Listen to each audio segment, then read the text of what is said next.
Republican? Well, while we're waiting for CO, let me ask this question. Can he just decide that there's not going to be any mail-in voting? Because that's the fact of the midterms. If he's able to get that accomplished. I mean, how did they get to there? I mean, that can really hurt us. Does anybody know? I have no idea. Can he do an executive order? No, it's in the Constitution that each state is responsible for all voting. So there would have to be a constitutional amendment, or it would have to get up to the Supreme Court to interpret it. So he can't, it'll be immediately challenged. And under any normal circumstances, there's no way it would be acceptable, except this is not normal circumstances. His Supreme Court is going to give him whatever he wants. Mm-hmm. But it is illegal. I mean, each state is responsible for how they do it. I think Oregon and Colorado have had just exclusively mail-in voting for for the last 2 or 3 elections. So that would be a huge change. And it's a grab. It's more rigging the election, which is what he's trying to do.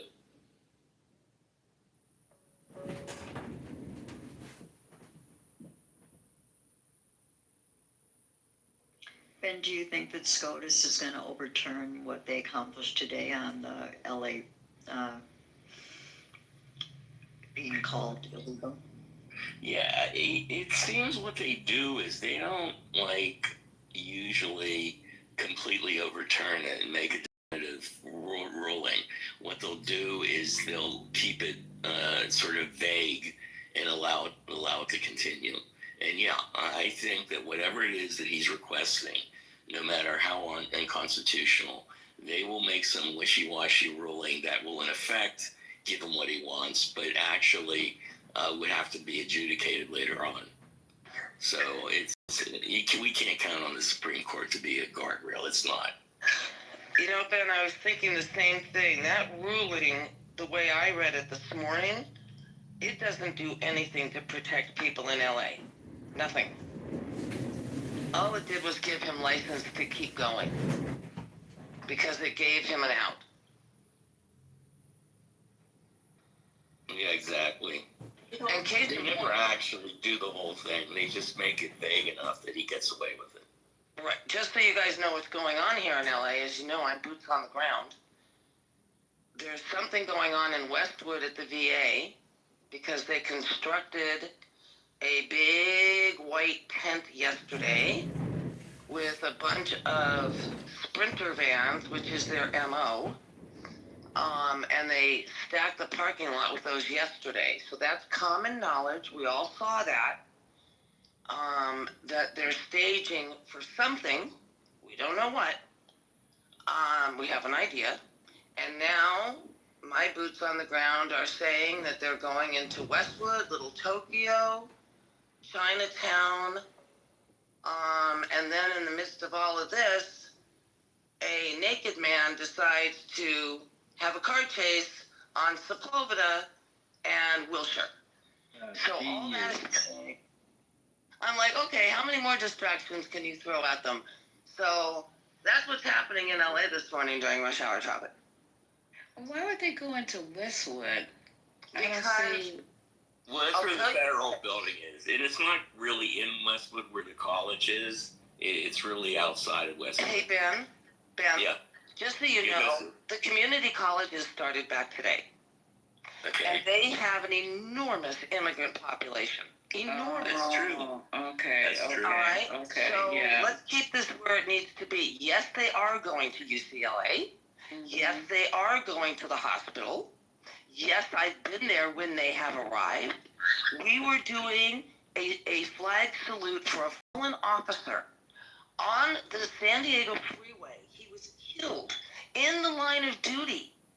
And they were doing a salute for him on the 405 while ICE was raiding UCLA on the other side. You can't make this up. That's crazy. They took advantage of a bad situation. And I was smack in the middle of all of it. They're actually on the campus. Yeah. Yes. They're in the hospital. They're into Yeah, a sign. for people who don't know, UCLA is sort of like in a cul-de-sac. It's sort of in its own area that you once you're in it, you're in inside it. Yep. Yeah. Yep. It's So Yes, you up in there. You up in they've there. got them surrounded right now, where That's they've got crazy.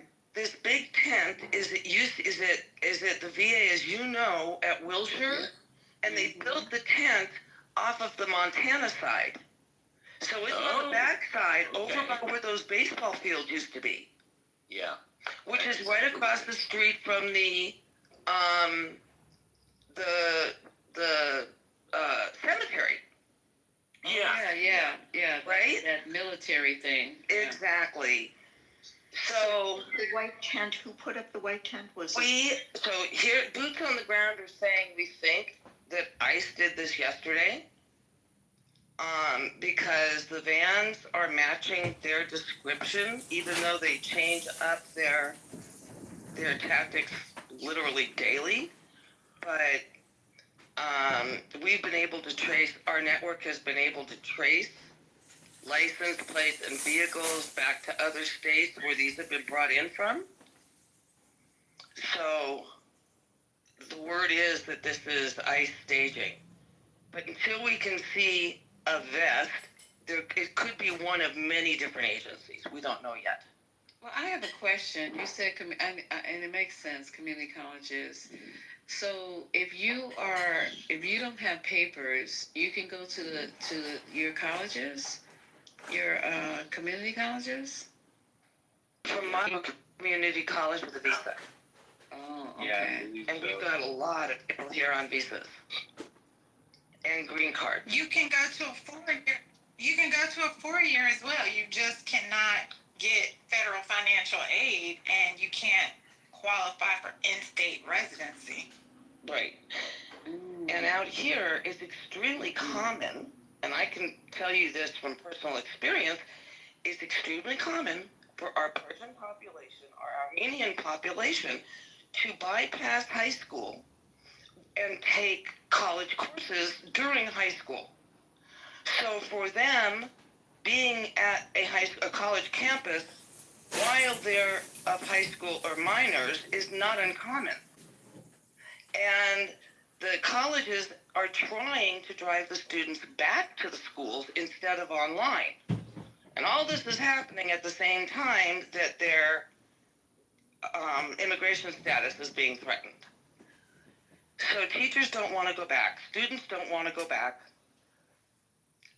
It's a mess all the way around. This is just a giant mess. And people are just really scared.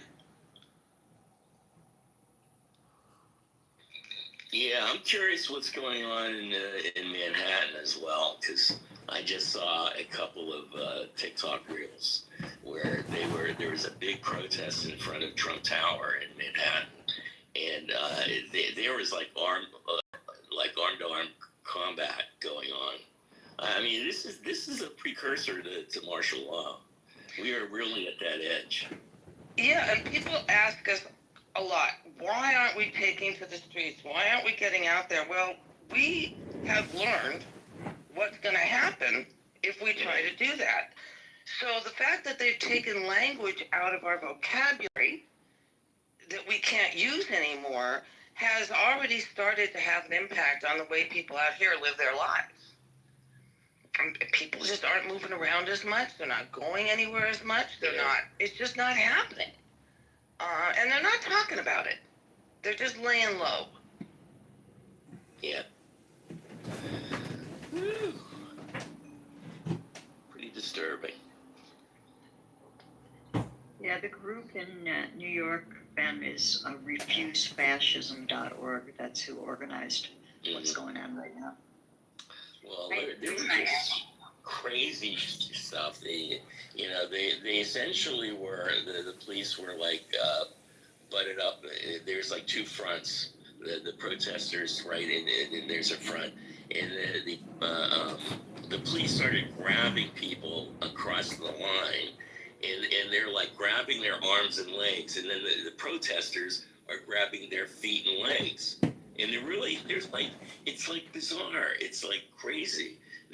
People, like, I saw 4 or 5 people literally like getting torn apart. I mean, they're not getting torn apart, but then it's like the police holding one side. And I don't know if anybody saw that. It's crazy. It's crazy.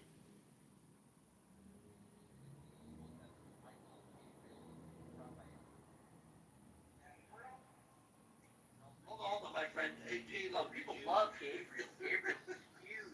The reason I asked about the VA, Sue, was because yesterday there was a really large presence of federal agents outside Union Station in DC, and the vets were having a counter response, let's just say, and they had a really good showing of veterans out there protesting against them.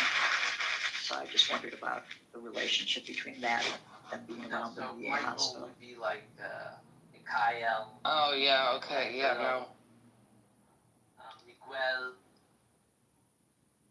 I assume there's Arabic. The thing is, the true bad actors here are ICE and this secret police force that he's creating. It's sort of sad that the National Guard and the local police have to get involved in this. And, in Chicago, in Boston, one of the things they're doing, and I think in Baltimore, is they're sort of they're sort of anticipating this, and they're making at least some sort of statutory orders for the police not to be involved with anything that ICE is doing.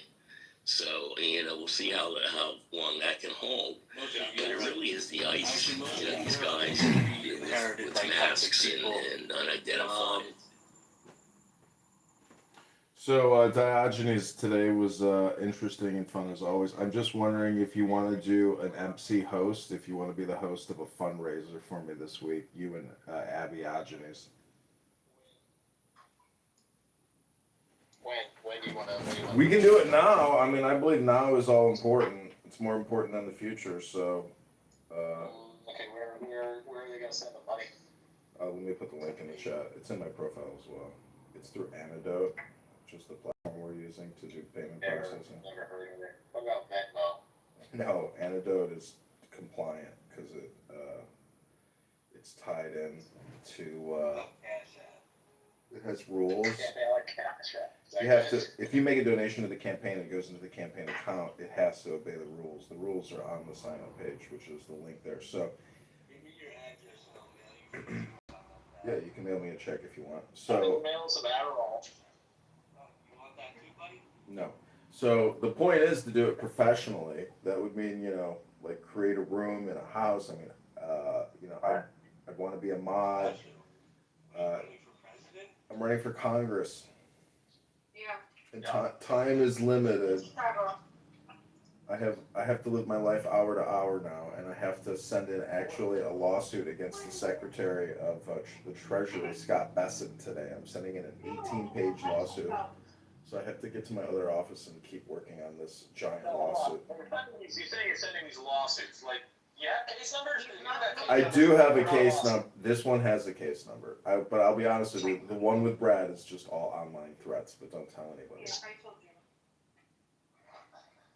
Don't tell anyone. Look, I asked for a case number. Nobody had a case number. I knew it wasn't real. Well, you're in Jazzy's kingdom. I don't want to sit there and play Jazzy's games with King Oxker, in that crew.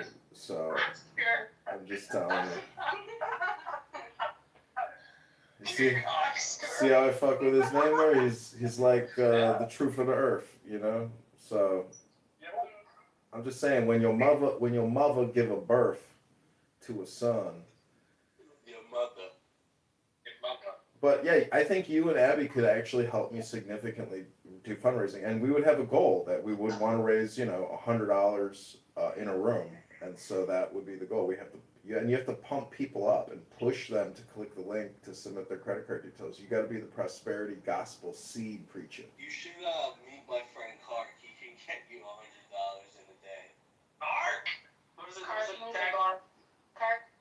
Real card shit. Clark shit. Real Clark. Real card shit. Real Clark shit. Clark,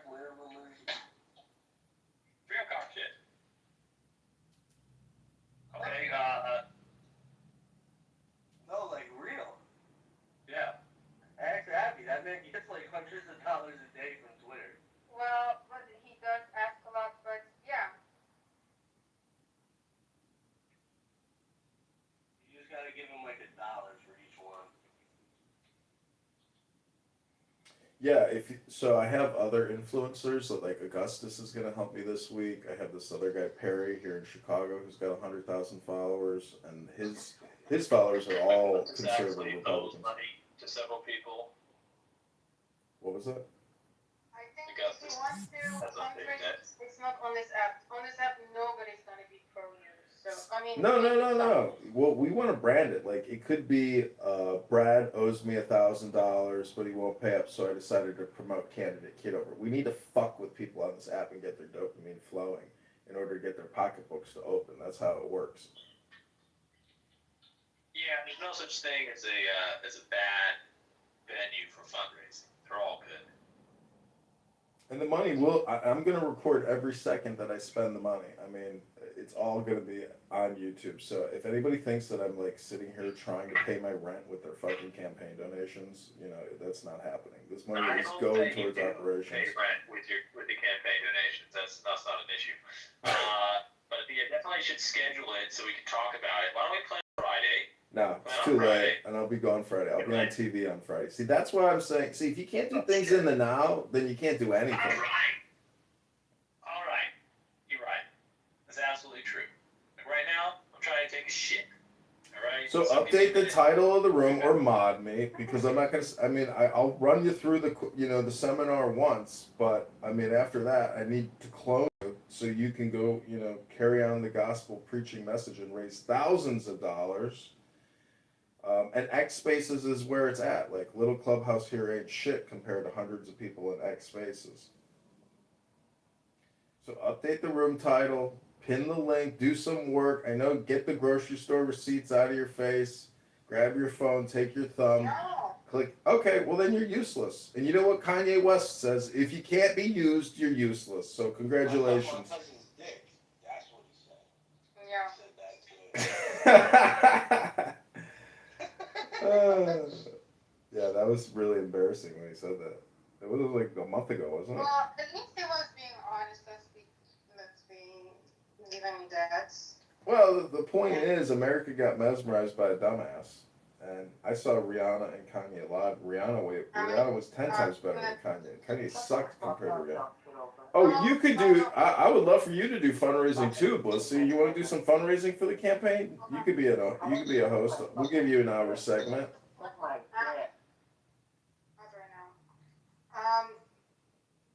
Anyway, let's let him finish and maybe he has something to say. Oh, you wanted me to let him finish pinching off a loaf? All right, well, if you guys can't even take action now, then I'm just going to leave and go back to my life. So God bless you all. It's Labor Day, bro. Yeah, it's post Labor Day. Give us some slack.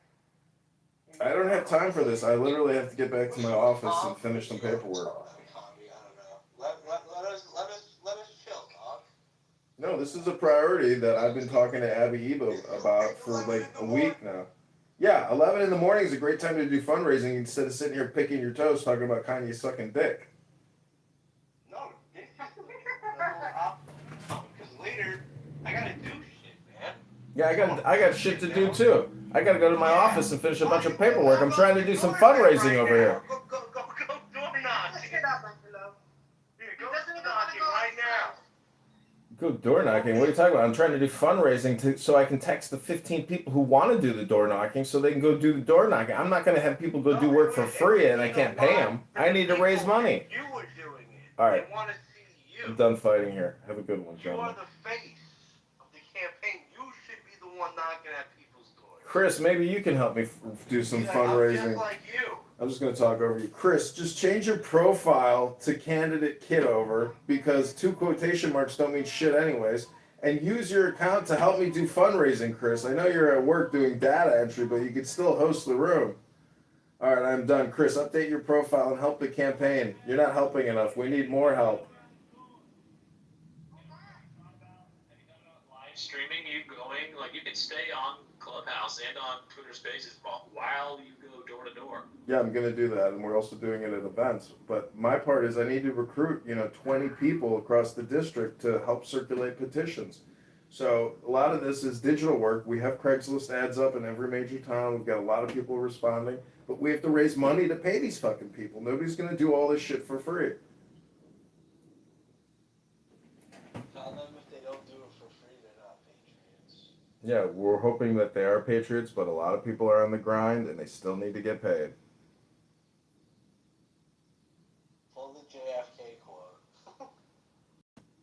Anyways, Abby and Diogenes, please talk amongst yourselves, formulate a plan, create a room, text me a message. I'll put my number in the chat. Take action now and help the campaign. This is real. We're really running, and we need your help. So please get organized, pinch off your loaf, and get activated, because we can actually kick Darren LaHood's can and defeat him.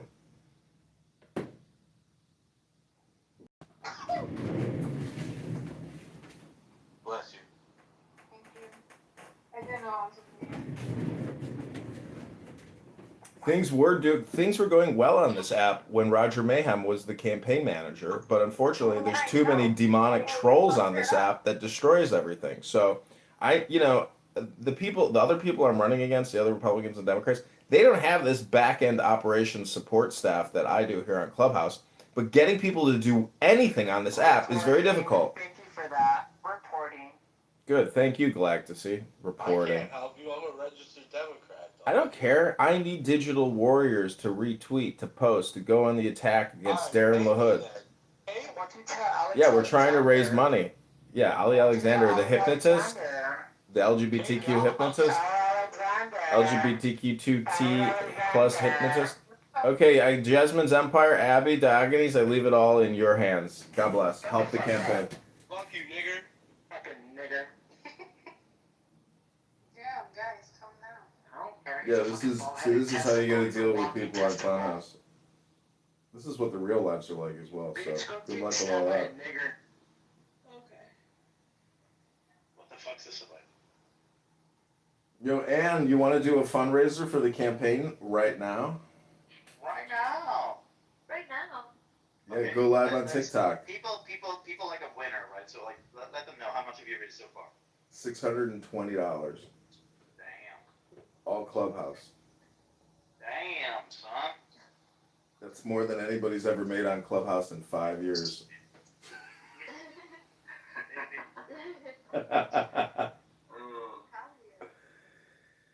So Friday we're going to be on TV, but this week I want to fundraise and get as many people in the streets gathering signatures as possible. And we put up about... What kind of TV? Like local TV or? Yeah, local TV, yeah. Not here in Chicago, but in... it's called Blue... The district. Yeah, it's in the district, yeah. It's on a college campus. It's Illinois State. Are you gonna go walking around? Yeah, I'm gonna stay there for 2 nights and do petitions before and after the television event. Oh, that's cool. And so you're gonna walk around and talk with people live? Will you videotape it? Well, after I get somebody to sign the petition, I'll ask them if they'll take a selfie with me and if they'd like to do Okay. a quick little endorsement video for the campaign, or discuss what their issue is that they want changed. Oh, that's cool. Good job. But I Are need you your help. excited? I need your help, Ann. I mean, you and Monica helped vote me, Clown House Troll of the Year, and basically, you're my endorser. So I need your help organizing people out here on Clubhouse. And, in the process, we can continue upsetting all of the emotionally deranged people here on this app who get upset when people are donating money to the campaign. And that's part of the fun, Ann. You're right. So create a room called Campaign to Elect Kitover and host the room, be the hostess, and help me raise the money. We'll pin the link and we will generate hundreds of dollars a day, and we will literally film that money being deployed in the streets with people gathering signatures. It's all connected, Ann. John, when are you gonna settle down? You'd be a great father. Your imagination is wild. Trying to find Mrs. Right now. We're swiping right on Hinge. We're copying and pasting. I'd love to take you to dinner and sailing - Johnny. Okay. John. Hey, Johnny. It's Johnny. It's not John. It's John Boy. Hey, John Boy.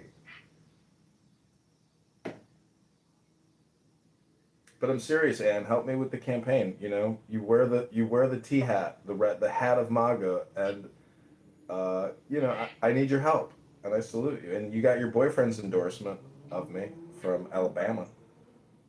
Do it. Yeah, I will, but tomorrow. We have to do it tomorrow. We can't do it today. No, you can do it now. All the now is all there is. There's no such thing as tomorrow. There's free beer tomorrow. There's nothing free tomorrow. Free beer tomorrow. Yeah, now is all important.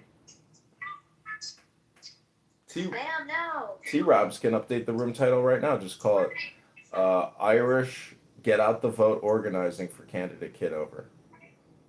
Put a potato and a four-leaf clover in the emoji. What's your over-under that you can win, John? I'd say there's a 20% chance I can win, 80% chance I lose. You know what a good tactic is, but you didn't hear it from me? If you hire a private investigator to follow your opponent. We don't have that kind of time or money. We just got to get on the ballot. That's all we can hope for. You could do it yourself. Well, when I get down to Peoria, I'm going to put up a plastic table with our signs and live stream our petition gathering outside of his office. I mean, that's the kind of publicity I'm going to get. 20% is better than like I thought you were going to say. I mean, that's pretty good. Well, yeah, I'm inflating it probably by 200%. You know, it's probably a 1% chance of winning. It's probably a 1% chance of winning because there's 8 other people running, and some of the Democrats are, you know, you could say their credentials are, you know, good if not better than mine, and they can present themselves in a very good way. I mean, I have 25,000 YouTube videos up, 25,000 Instagram videos up. But the moment I get any national press or national attention, like it's all good for the whole thing, because at 50,000 videos, you know, if I can be like Alex Stein, Prime 99, you know, I could have a media business or be a comedian media pundit. So at least I can make money that way. So that's the dream. Have you reached out to Jewish Clubhouse? You Bill Indoor? Jewish Club, they've disappeared. They're gone. That's over. There's only 2 rabbi stragglers left, and they still haven't wised up. They're still here wasting their time talking about nothing. Literally, they waste all their time talking about nothing. They're pathetic. Well, don't go to Black Clubhouse. They're not going to help. Well, see, Roger Mayhem connected me with that Lou Fax, and so we're gonna do some Yeah, but Roger Mayhem's a beaner, bro. I know, and he's gone too. He got chased off. Pepe is the final gladiator. He's the boxing survivor of Clown House Ultra Fight. You know, UFC. Tiger? Yeah, Pepe's the champion. I'm trolled. Yeah, Pepe is literally the champion of Clown House. Like, he is the longest living. Augustus is gonna help me fundraise. He's been reaching out to celebrities to help. There we go. And he himself is a celebrity because he's connected to Kennedy.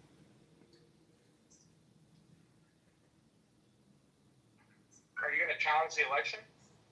No, they'll challenge my petitions. Oh, that's funny. She should challenge the election afterwards. That's a good idea, actually. I should challenge the election results. Just to create More drama, yeah. Stir the pot one final time. You're right. You're raising your profile, right? You're getting your name out there. You know, you're gonna make a headline like 100%. Candidate Congressman. Candidate Congressman challenges Darren LaHood's election results. Exactly. Oh shit. Yeah, all you need is like a viral moment of you just doing weird yoga shit or, you know, all communications hypnosis. And then, Bro, you should like leak footage of yourself and be like, Candidate Congressman. Augustus was screaming on X after my speech yesterday. All communication is hypnosis. All communication is hypnosis.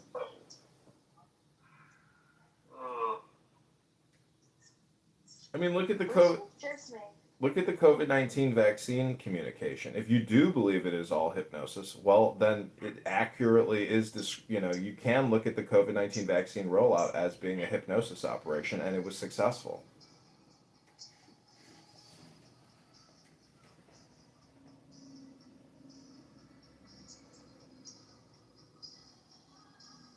But I've been using Grok. Like I asked Grok, create me 10 attack titles and ads, you know, against Darren LaHood. It gives you speeches. So I'm going to start recording a lot of these Grok speeches. But today, I have to finish this 20-page lawsuit against the Treasury Department and Scott Besson.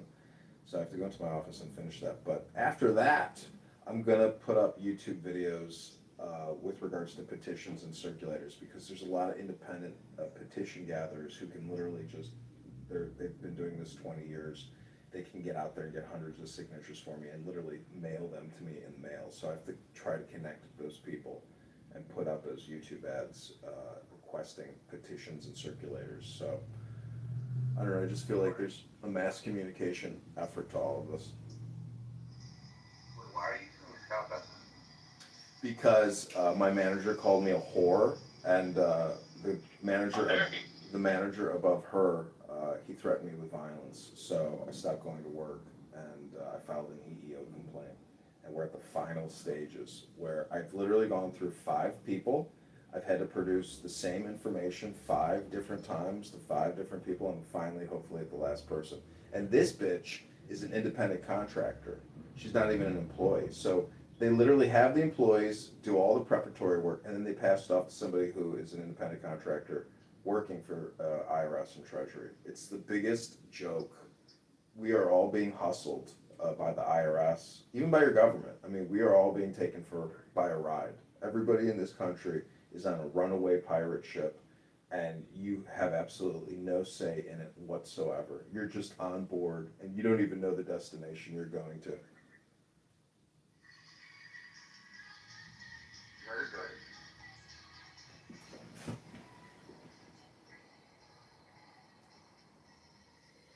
But I can't play your copyrighted music on my YouTube channel, so thank you very little.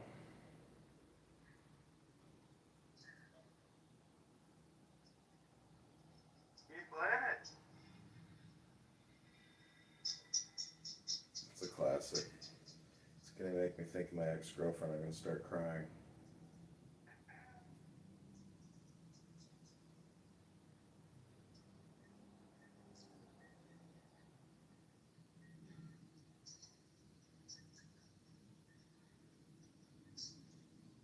But Clubhouse has crashed out over the past couple weeks. It's been a long, exhausting ride filming all of this.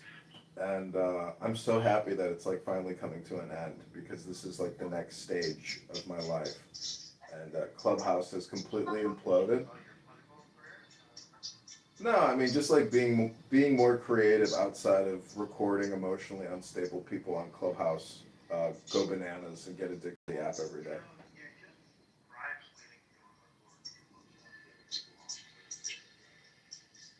Yeah, there's a lot of crazy people on X that I'd like to record as well. Out of, as a historian, what did the app end, John? As a historian of the app. It always ends now. Yeah, but I mean, like, was it losing certain notes to people like Roger Mayhem and that when we heard the app? No, you're playing the theme music to the end of our movie. Thanks, Diego. You're doing it right now.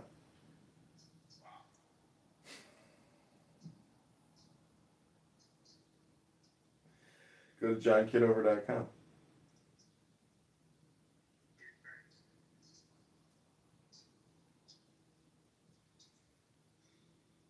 Yeah, I do agree. The goal should be to start like a political podcast, like a Sam Hyde type like set. You know what I mean? Sort of, set.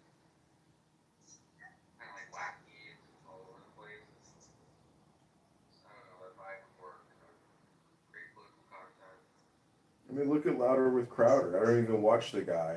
You know, I don't watch Ben Shapiro, but these fuckers got millions of subscribers and they're making millions of dollars a year. Even that fucking F word, what's his face? He's got his stupid little talk show. I can't remember that guy's name. Anyway. You ever hear the song Thunderball? You can thunder. With a little bit of blue man talk. Wait a little bit. Wait a little bit. With a little bit of blue luck you'll find. So wait a minute. All this other side of Coco usually just die? No, it's not that. I'm just saying in terms of like my recordings, like I think I've maxed it, because like I can't record the same conversation 1,000 times. It's just a waste of time at that point. So it does become a question of video development. Well, no, I mean, I'm just saying that like part of this was I was pulled into this because of Roger Mayhem. You know, he became the campaign manager for 3 weeks. Well, he helped us raise $600. That's more than. Well, Brad also helped contribute, I'm sure, to the drama, but everything fell apart because of Pepe. Pepe was the destroyer of worlds. Did Roger Mayhem raise the most money?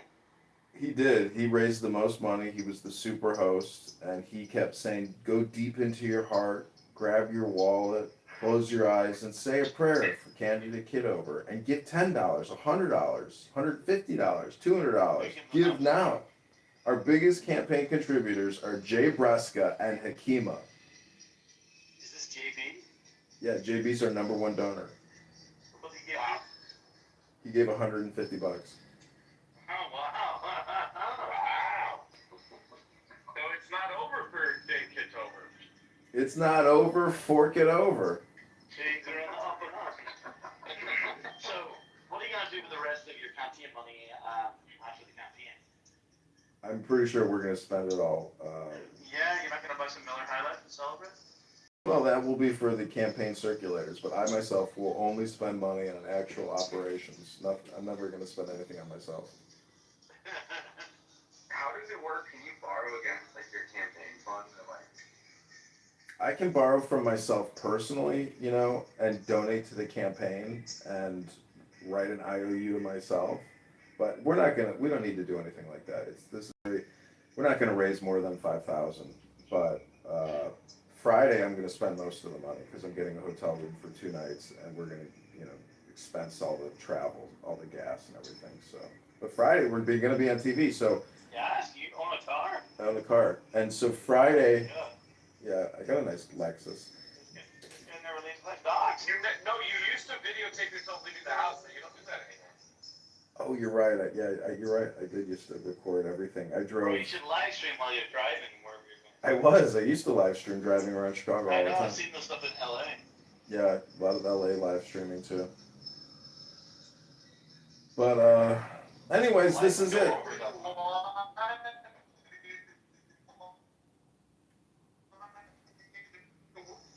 Can't hear you, Diego. But Augustus, if you're available right now, because the now is all important, maybe we could do an X Spaces fundraiser at the moment and a clubhouse room at the same time.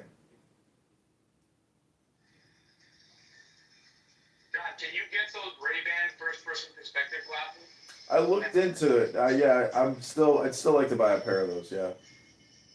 Because you'd like to see trolling from your point of Yeah, view. from my brain perspective, I get it. Those glasses are fucking dangerous. Like, no, but seriously, people would be walking into fucking bathrooms and shit. You know, anything. Yeah, that's true. I like the guy. Have you seen the guy that goes up to girls and says, "Can I borrow your phone?" And then he'll play solitaire on their phone, pretending that he's making a phone call, and then just give his phone back. I thought you said he was going to see a smooth operator type of story, right? No. This guy like plays solitaire on these hot chicks' phones, and then he gives it back to them. So what does he do? Install the app? Well, he searches for games. So whatever she's got is games on there. And he'll like play it for like 30 Yeah, seconds. Diego, we get it. You don't get laid anymore, and you're depressed, and you would love to get laid again, but your number one girl is locked up 5150 in a psych ward, so.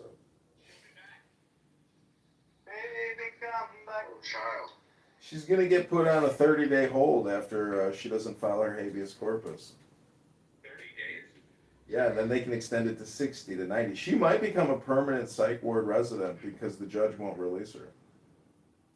Come on. No, the family will. Oh, come on. Get her back. Yeah, I bet you the family is thankful she's in there. She's like, yeah, just let her relax and get well and get healthier in the hospital. Good for her. We're so happy she's getting the help she needs.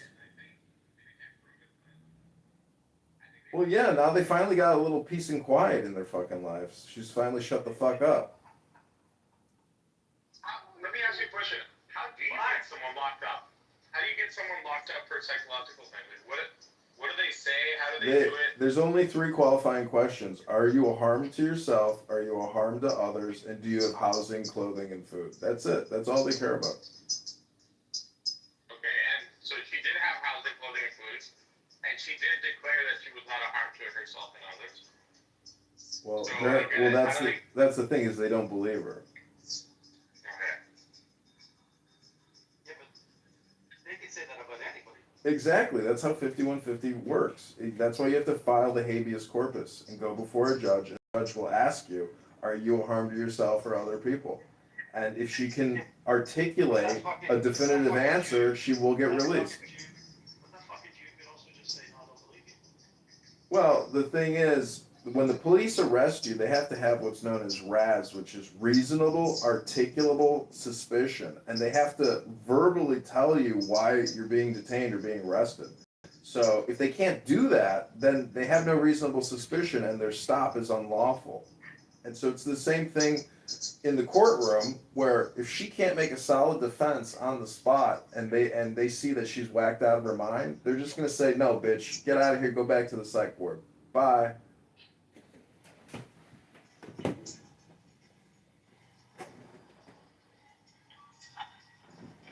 Okay, so it's an IQ thing as well. It's an IQ. It is there is an IQ element to it, yeah. Okay. There's a good chance she's going to be able to get out, but based on the way that she communicates here, there's also a horrible chance that she's ever going to get out, and she probably won't. Because what happens is they're going to drug her and she's going to get triggered by that. Well, she's going to have to take the drugs, otherwise she'll never get out. Sometimes it really, it becomes habitual when you treat people like a maniac. I don't think it's that bad as drugs, though. But the last time she was forcibly injected, she said. They may do electric shock therapy on her, and she'll come back fully anesthetized and brain dead, and she won't even know who the fuck you are or what Clubhouse is. Well, then she'll never come back on the app. Yeah, I know. It's like a modern day lobotomy. It is crazy how electric shock therapy is still on the books. Yeah, it's a lobotomy. It literally destroys your brain tissue and makes you retarded. It makes you stupid. It retards you. That's what electric shock therapy does. It makes you retarded and destroys your brain. I have no idea, but it's a modern day lobotomy. So you're saying that something that started off, let's say, like spoiled brat syndrome, can eventually turn into a lobotomized experience? Well, let's put it in. Let's frame it this way. Let's say you're a wealthy guy living in San Diego. You got a wife and 2 kids who hate you because you're on Clubhouse all day, but you got a sugar baby on the side. Now, let's say that sugar baby is acting up and too loud and too noisy. You could go on eBay and buy an old electric shock therapy treatment technology and literally electrically shock your sugar baby into submission because she'll shut up after you melt her brain. Like the Kennedy child. They did to the Kennedy, right? They had like a problem daughter. They kept in like a room. Yeah. You know about this? I didn't know about that one, no. Yeah. But anyways, I'm literally making jokes. But Augustus, yes, if we could do a fundraiser, and if we could do a fundraiser, T-Robs, Rico, Diego, you can help me fundraise. I want to raise up to $5,000. But can you accept like anonymous donations? No, it's all through the link in the chat or on my profile. So like, but then my guy can't give you money apparently. My boy Rico wants to send you some crypto. That's what I heard. You can do it through Apple Pay. You just have to convert your crypto. You gotta identify yourself. Yeah, no, I think it was McZed or someone looked it up. It's illegal for you to receive money from international. Yeah, there's a rules list. If you take the time to click the link, you can see the rules list for donors to the campaign. And I would love for you to donate $100 or $10, $50. And don't worry, I'm not going to dox you or release your information, but I may email you or I may text you. Let me ask you this. Did you ever have to give an identifying piece of information in any of the processes you've done?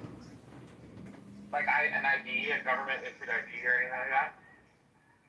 I would assume if you're running for office, you have to give them your ID when you're ready. So Do you have to give them your Yeah, ID? Or? He hand wrote in his fucking. The reason I'm saying is like, John, like, are there any Jewish guys you kind of resemble that we could pretend like you're running as them? Sorry, Diego. You'll have to take your schizophrenic questions to your therapist. I don't know what you're talking about. I'm just saying, like, imagine if you looked like some random, Jewish guy that has APAC connections, and they just, like, they're so busy that they don't actually realize that you're not the guy. I get it, Diego. But what you should realize is that Darren LaHood has taken over $100,000 in APAC money. So if you don't like Israel and you don't like APAC, you should contribute to me because I'm not taking any APAC money, and I'm running against a guy who has over $100,000 in APAC shekels. But that doesn't mean that you don't have APAC phones. Oh, man. And I promise, if you donate $100, I will not buy another cell phone. I don't need any more cell phones. Why don't you live on air, like call up APAC and say you're running and you'll represent them? Why don't you call live on air to APAC and say, hey, I'm calling on behalf of the campaign to elect candidate Congressman Kitover. We'd like He's to do. afraid. This nigger's afraid. Afraid? We're not afraid of APAC. We don't have the time to do all these prank calls. Then, nigger, I can't be. Listen, APAC are fucking a fire violation. You can't have me acting on behalf of you as a fucking hard fucking agent. You're a digital campaign manager and you work in online advertising and marketing. I need your help. If you can't help me, then you're useless, like Kanye said. You're useless. John, can you pray to the universe that, look, That LaHood has spike proteins inside of his heart and he has a massive blood. What was that? I said, can you pray to the universe that he gets hit by a car? He already got vaxxed twice and triple boosted. The guy got hit by a truck. What are you talking about? He'll be lucky if he makes it to the primary. He's fully vaccinated, this guy. John, did you not get vaccinated? No, fuck no. Wow. Holy shit. Yeah, I didn't wear a mask. Northwest side of Chicago, people didn't get vaxxed. They didn't wear masks. We resisted. Everything remained open. Nothing stopped. The show goes on. The John Kitover show goes on. It's true. We have become the Mojo Super Positive vibration. Yeah, that's right. I wore a Bane mask. That was during the summer of 2020 when everything was getting looted and I thought we were descending into Gotham. I was going to become Bane here in Chicago. Well, He was prepared to be a warlord. He was born in the dark. Can you give us a little Bane quote? I was born in Clubhouse. You merely adopted the Clubhouse. I will break you. Your wife is a robot. Your children are merely slaves. Meanwhile, you run around the world with a schizophrenic girl, lying to her about the Jews so you can sexually molest her. You're a pervert. John, are you doing like YouTube man on the street interviews? I think that. I will do those when I get out there and start getting petition signatures myself. I will do those, yeah. Listen, I got the boat. I got the boat here in Chicago. You're all invited to Chicago. I do have a sailboat here until October 31st. How many people you fit on this boat? So you can fit 6 people on it. And if you don't sail, then you're extra special because I don't know how to sail. I know how to sail. Great, come to Chicago. Come to Chicago. I need your help on the boat because I don't know how to sail. Are sailing done? Games like rock climbing done? What? No. Probably a dumb question, but I mean, maybe some are overlapped.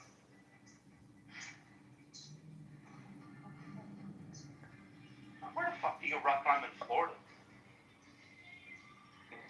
people that live in Georgia. There you go. Great Smoky Mountain. I know. Wake it up, John. Wake it up.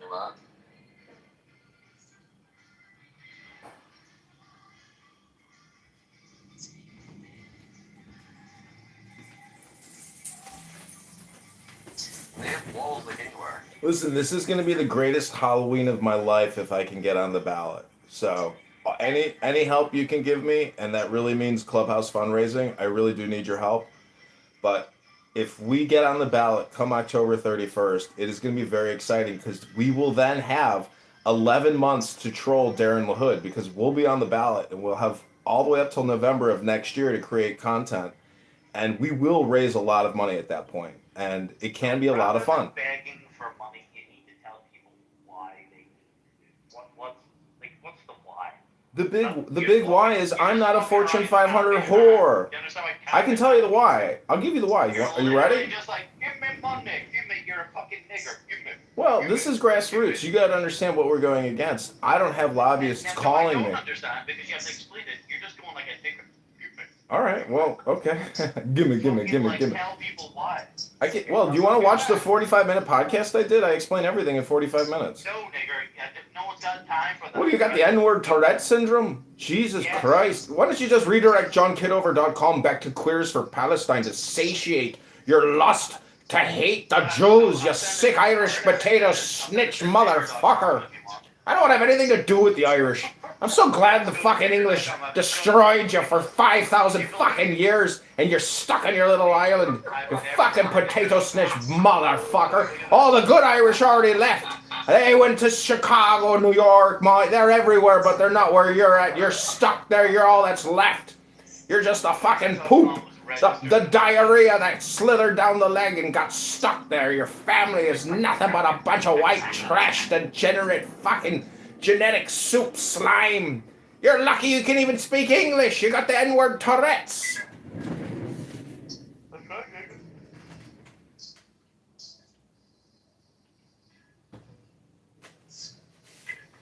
You know why you're still there is because your family probably stole potatoes and hid potatoes from everybody in the community. That's right. And everybody else was starving. They had to leave and go to Chicago because you and your family were probably acting rather Jewish and stealing potatoes and hoarding them.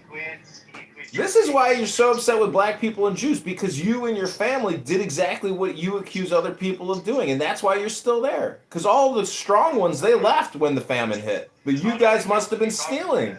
You guys must have been hoarding. You're a potato hoarder. The man that doesn't eat potatoes, but okay. I like it.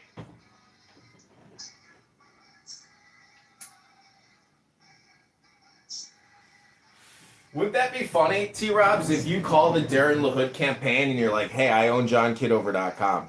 Oh my God, you should do it. Be like, I saw that you're Irish. My name is Tim O'Brien, and I see that you're Darren LaHood and you're an Irishman. I want to help you in your campaign, Mr. LaHood. He'll be like, redirect John Kitover to Darren LaHood. What type of fucking name is Irish name is LaHood? You know, what do you think it is? Spanish? I don't know. I don't know. It's not fucking Irish, bro. Well, he's Catholic, so I thought maybe he could be. I think he's like half Hispanic. I don't know. His dad is Ray LaHood. He was the transportation secretary under Obama, and he was a former, I think, congressman. Jump. Yeah, I know. I got shit I gotta do. I ain't got time for this shit anymore. You all know what I need to do, so help me do it. Raise me money. Raise me Lucky Charms. Raise me 4-leaf clovers from the ground here in Clownhouse instead of wasting all your time. You can text me at 312-4980517. Go to johnforcongress.com, everybody.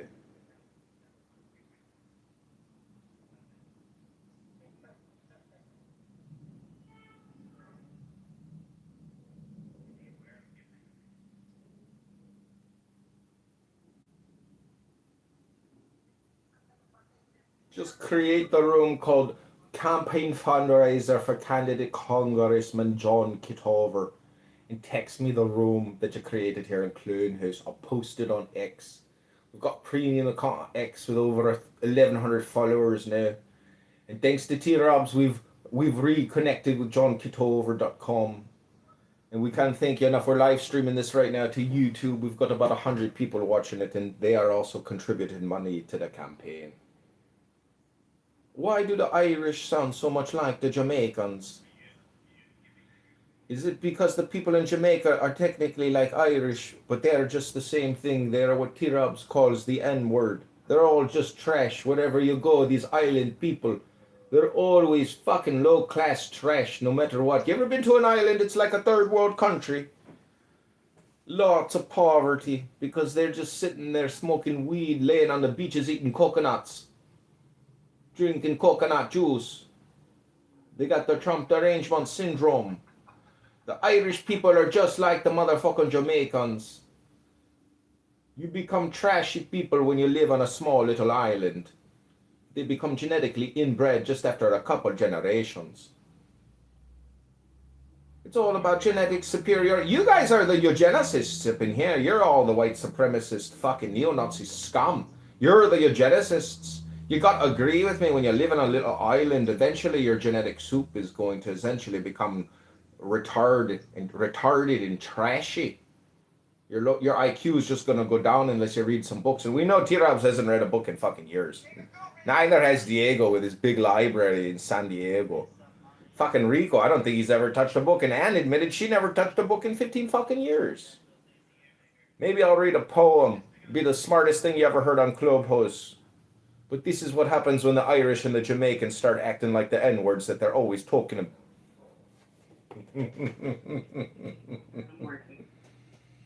It's not good. Did you miss us, the people on Clubhouse? The last term I was in wasn't too fun or interesting. You know, I tend to find myself in Andrew's room, which are never a good time for me. You know, I try to have conversations with people, but it just appears that people that go to Andrew's rooms aren't interested in actually having conversations. It seems to be where all the toxic people tend to hang out, you know. Can I ask you a question, Shanita?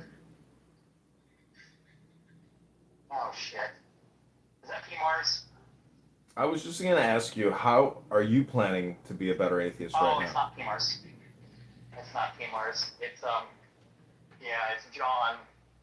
John Kitover. This is me, Mojo, super positive vibration. Yeah. I'm just wondering, how are you going to be a better I don't know atheist? how many of your accounts I have blocked.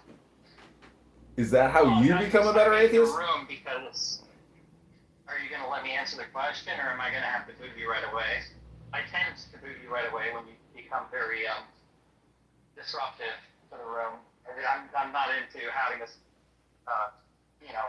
It doesn't seem like a disruptive rhetoric to me. Right. So yeah, he's dancing on thin ice right now. But anyways, so yeah, I made the room because I do see that you know, some atheists that I have conversations with, their motivations. I mean, better to me is subjective, anyways, right? So it's going to all be dependent upon Are you an atheist? better at that point. Yes, I am. But yeah. For me, I see a lot of people that are atheists that are also destructive, not only on this app but in their own lives, right?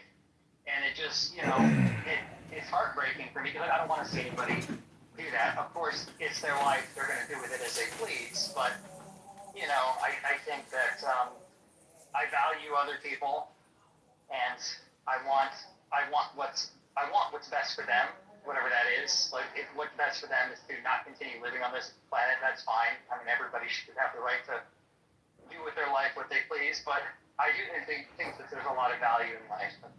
I kind of want to kind of spend more time talking about and doing things that are in that nature, right? So that's kind of what it's not really about just atheists in general, because that can apply to everybody. But I do see a lot of people, especially atheists that have come out of religion, still carry a lot of baggage with them. You know? So, would you say that intelligence is one way to be a better atheist? I think the more you know, it can be a double-edged sword, right? Because for some people, once they've learned something, sometimes it can be detrimental to their well-being.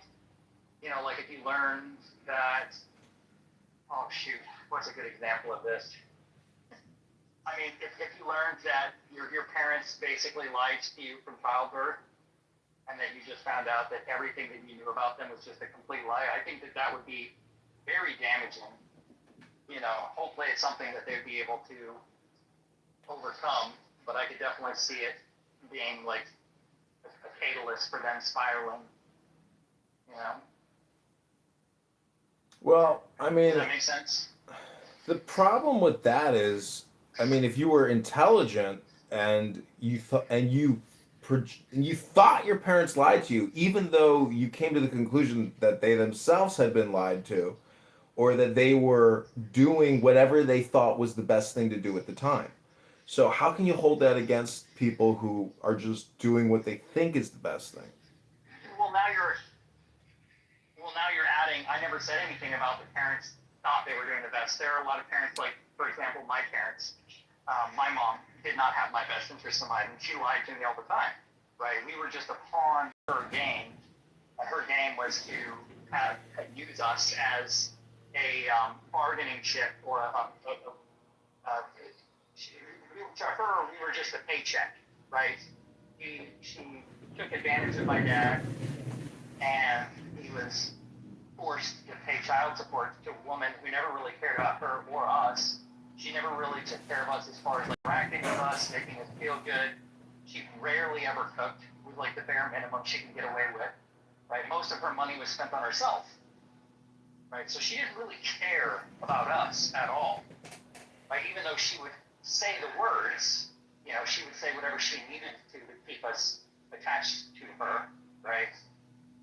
But yeah, so just because somebody lied to you doesn't mean that they have your best interest at heart. Yes, there are people that I would agree they do have your best interest at heart. Now we could say that they were lying to you because lying is an intent to deceive, right? There's a difference between lying and saying something that's not true. Okay.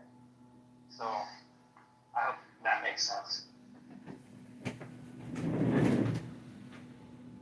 Well, I'm just saying, like, how do you look at atheism, but also look at game theory and psychology as being elements that can improve one's life, alleviate suffering, and enhance the experience of life? Well, I mean, yeah. Once you become aware of the baggage and you strive towards working to not let it affect your life, like a lot of people come out of religion still hold the baggage of like the threat of eternal torment, right? The idea of hell still bothers them, and that's something that can take decades, years, and may not even be something they ever overcome, right? But being able to mitigate those types of issues, I can definitely see that having a benefit on your life once you learn how to mitigate it.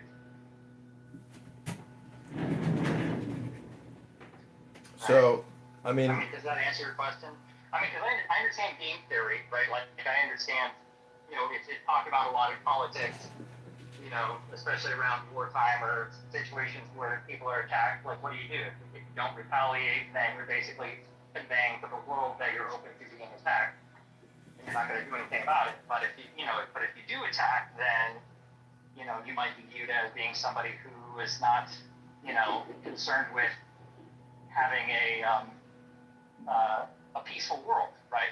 And so there's this fine balance of like when is the right time to retaliate or do something about opposing actions to create a better world, right? And it's very complex. Well, you can use Clubhouse as a diagnostic.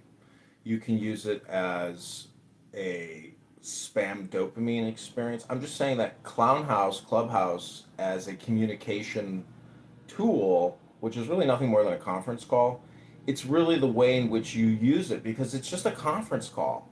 So, but there is this like green bean thing, or the point is, most of the communication here is entertainment. It's not educational. And so categorically, people, it's just like going to a movie theater. You think a movie is real while you're sitting there, in your mind's eye, but you come to Clown House and it's a little bit of the same experience, or at least neurochemically it's the same experience. So I'm just saying that, I've read a lot of poetry in here. I like to walk into rooms and say, hey, can I read a 60-second poem? Because that... No, we're not doing that. No, and I'm not trying to do that here, but I'm saying that that's one way for me to essentially break free from what I would call like a matrix trap, a fisher's net, a spider's web. So as the green bean, you're technically, the fisherman or the spider catch flies or fish. So I'm just saying that. That's not what I'm doing. Yeah, so if you think that that's what I'm doing, I think that you have a very myopic view of my intentions on this app. And a lot No, of it's people's not intentions, you. I I'm would saying agree with that. everybody. I would agree with you that some people's intentions on this app are to do that very thing. But I would not go as far as to say that that seems to be like the general consensus, right? I would say that a lot of people come on this app because they genuinely want to have conversations, exchange ideas. They want to be understood. Like, one of my biggest frustrations is that I don't feel like, I mean, there are a good number of people on this app that do understand me and my positions, but there's a lot of people that I've been talking to for the last 3 years that don't, either are incapable of actually processing what I'm actually saying, or I don't know what the intent, I don't know. Well, some people I question because of the level of their education. There's some people out there that have some high levels of education, but they still fundamentally misunderstand my position, even though I've been talking with them for the last 3 years. But then I'll talk to somebody who has never been to college that completely understands what I'm saying. I think it's very strange, that we live in, or not live, but that a lot of people that participate on this app, there's a wide variety of levels of education and what people's intents are. Like, I wouldn't just go as far as to say that everybody's intent on this app is to come on here and be a clown. No, As you so of course not. eloquently like to put it. But do you really think that you can pass enough information off to somebody to convince them of your position? It's not like you're giving them a 100-page PDF to review. You're doing a short-form verbal communication. I have. Yeah, maybe over 3 years. There's people on this app who didn't think about what my position were until I presented it to them. And I don't know if I've changed anybody's view as far as theists go, but I have a lot of theists. Actually, it's funny because I have more theists than atheists coming to me and talking to me in the back channel or coming to the other rooms and telling me that I give them something to think about, even though they haven't changed their view or their minds. And that's really all that matters to me. If I can have a conversation with somebody and have that and just be understood. Just being understood is like very important to me, right? If I ask somebody to steal my position and they just don't quite put it into words that I would say like conveys or is representative of what I'm trying to convey, then I get frustrated very easily on this app. And that's kind of one of my issues where I need to get better at. I need to stop letting other people's inability to understand my position get the better of me and frustrate me. And that's where I need to work. Well, I mean, I'm just wondering that I don't think anything will get resolved from this app for anyone personally unless they come on here and do education. Otherwise, you're actually like talking about nothing. I mean, if that's your view, that's fine. You can have that view. I mean, I think that part of being on this app is we are presenting education. Like, a lot of the times people say something, I'm like, wait a minute, did you consider, X, Y, Z information when you made that statement? And then the same goes for me. Sometimes I'll say something and somebody will say something to me, and it's like, I didn't even consider that. And so it's something that I have to add into my way of thinking at that point, right? And I would rather learn something than try to teach people. Well, what do you call the space beyond words? The space beyond words? So you're talking just about like imagination? No, I'm talking about like in my brain. I have control over my thoughts, my feelings, my speech, my actions, and hopefully the outcomes. I don't agree with you there. It depends on what you mean by you have control. Like, I am a determinist, so are you not? No, I'm saying that I think there's like higher levels of intelligence in the brain that you can essentially tap into, but I think they actually deal mostly. I think that What does that mean? it's like gigahertz. It's like gigahertz in a computer. You know how computers have improved over years and gigahertz have You're just increased? talking about processing power. I wouldn't call that more intelligence. I would just call that processing power. Well, I'm saying that as computers have advanced, the human brain has also advanced. I mean, I would agree as far as, selection goes. Like, generally, more intelligent people find other people that are just as intelligent than them or more. And so you've got this, system where, selective pressures, people that probably, I mean, part of your intelligence is probably due to your genetics, right? And so if intelligent people are having sex with other, intelligent people and having kids, odds are, as far as I'm aware of, whatever genes is partially responsible for their intelligence is going to get passed on, right? And who knows? There might be a mutation in there where Yeah, but that's like discounting all. Intelligence is improving. But how can you're just totally discounting environment and books and education and experience. I mean, primarily, I'm talking education. No. I'm not. Yeah, I'm not disregarding that at all. I mean, obviously, it's going to take more than 100 years for, Have you seen the movie for the selective Gattaca? pressure to make a large impact, right? Yes, I have. I'm just saying that it's going to take more than 100 years for selection pressures to make such a large impact. And over the last 100 years, we've basically gone from just learning how to fly. Okay, to, so obviously now we're doing not interstellar, but interplanetary travel, right? Like we're about to start traveling to Mars here pretty soon, probably within the next decade. I'm hoping. So wait, let me ask you one final question. This deals with willpower or the power of the will, /genetics.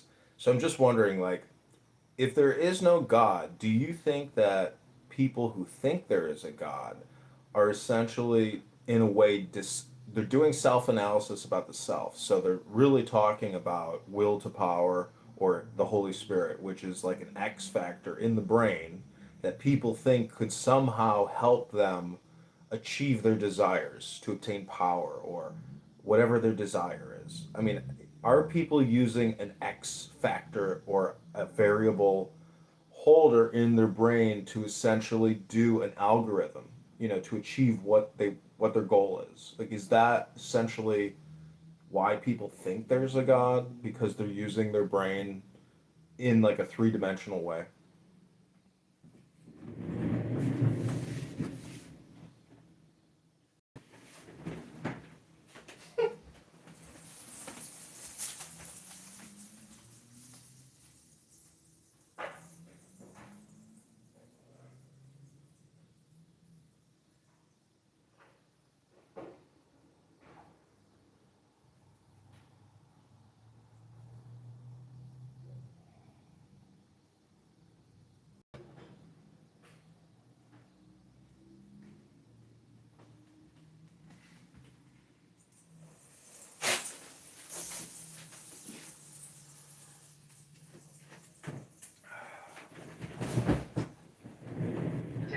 Was I on mute the whole time?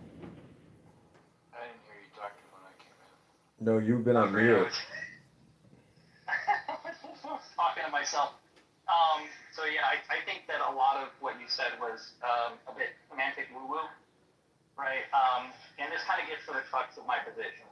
And I guess we can start talking about it now if you'd like. But basically my position is that I think that all theists, this is an inference to the best explanation, given the data that I have, every interaction with a theist that I have, it leads me to this position that all theists are being predisposed to a story that they read, and then they form their own concepts in their own mind about what they've read, or, in audio form, like, some people are I guess you can complain about that too. The man who says he believes in science doesn't like statistics.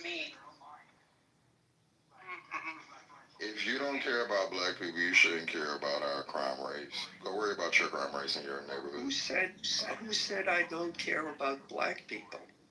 And why does caring about black people mean that you can't talk about that? Clean up the crime in your neighborhood. We do. Listen, We don't create. Why is it still taking place? So why is it still taking place? We don't create statues. Why is it still taking place? Why do you still have crime in the white community if you're taking care of it? We demonize them and we create laws. But it still has it. It still has it, right? Just why are you talking At to what this dirty rate? gypsy? Why? Yeah, so there you Why go. you But even give us any fucking none of this is relevant to the anytime? fact. He is I a feel like dirty reading. gypsy. None of this is relevant I to the didn't nobody want to hear you, Alan. that the First of all, you effectiveness slow. of the And COVID nobody vaccine want to hear you, is Grandpa. bad. It's not You effective. It never you should have moving been down. I called the can't take this. vaccine. This is annoying. And that's a fact. And cultural can't deal with it because it hurts his ego. That's what it Girl, I'm is. feeling fine. I'm actually I about don't to think so. have You some new, just went on a new coffee. Yeah, I just read you. For No, 20 minutes. I hope that Like vaccine a girl finish you having a hissy fit. yes, You bitch, just a had girl that read the fuck out you. And you're still talking about it, so it was apparently effective. Yeah, because you never Much like the COVID addressed shot. the main point cultural. You spent 20 minutes on a deflection. You're old, girl. I did address you. I want you, like, go. Beat your Get ass. up out of here. like, Yeah. go. I gotta go. Go ahead and. Yep, I gotta go because I gotta. Yeah, go ahead. Lay on down. Pull the covers over your head. And, I gotta go to the secret white meetings Yeah. where we get Girl. that free government. You're not money even white. You a that we- dirty Yeah. gypsy. that You a we dirty deny gypsy. black people. You and a plan dirty all the gypsy. way- the meeting, the twist is that the meeting is at your hospice.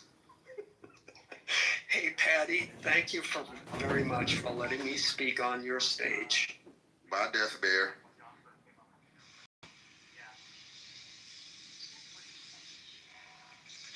So I Let hate me to break tell it to you you guys. something. Foundational white Americans need to tighten up. Mute up.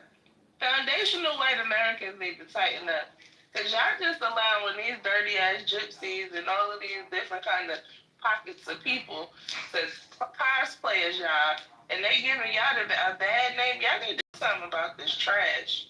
Throw Are that you shit referring out. to the immigrants or Send them something? What are you back to their talking about? country. Yeah, bitch, like you. Because you cosplaying as a crackhead, you not. So stop. What do you, I'm just me. I'm not cosplaying as any.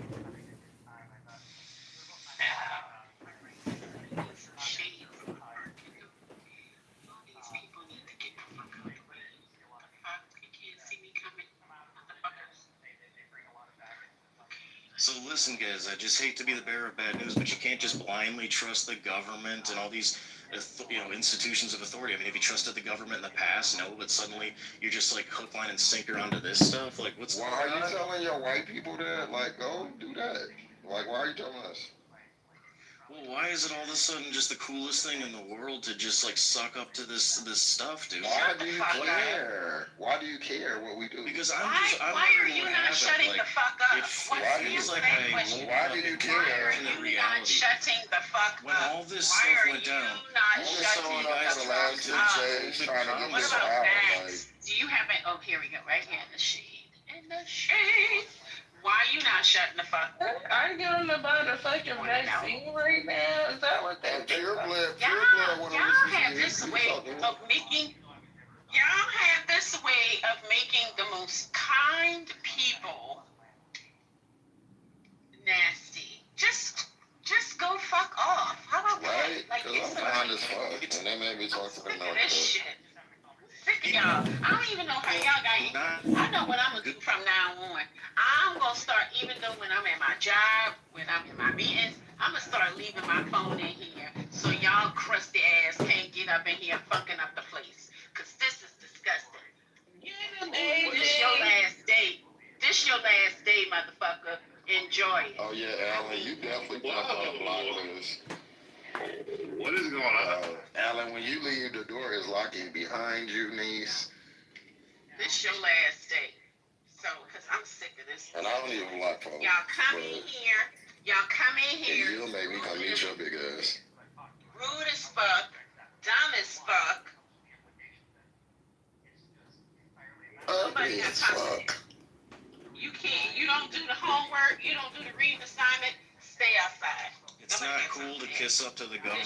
It's never disgusting. gonna be. I'm You guys are not really gonna talking be. to you. When the truth Nobody's comes out talking about this to you. stuff, you guys are all Nobody's gonna be talking silent. to You're gonna pretend that you knew it all along. You're gonna be like, oh, I knew it all along. Like Yeah, my just, grandmama said, you know I you can guys show you turn better than I into can these tell little you. Who that is? comrades. Who is that talking when I'm fucking talking? Cause y'all ill-mannered and fucking disrespectful too. kiss my ass. How about that? I'm sick of this shit. Somebody need to put their foot down around this bitch, because this is crazy. These white people is off the rails. What's happening?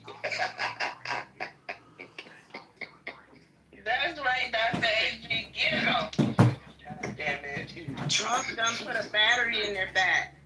These white people is off the road. Culturally, none of that support the fights in party's room. But it's that Alan Dean, I take an exception. That guy says the most ridiculous, dumbest shit ever. You need to listen to him in Gary's room, you know. And so there's some people I have a personal beef for. Number one is Brad S. I heard he was doxxed. I have his doxing details. I know where he works.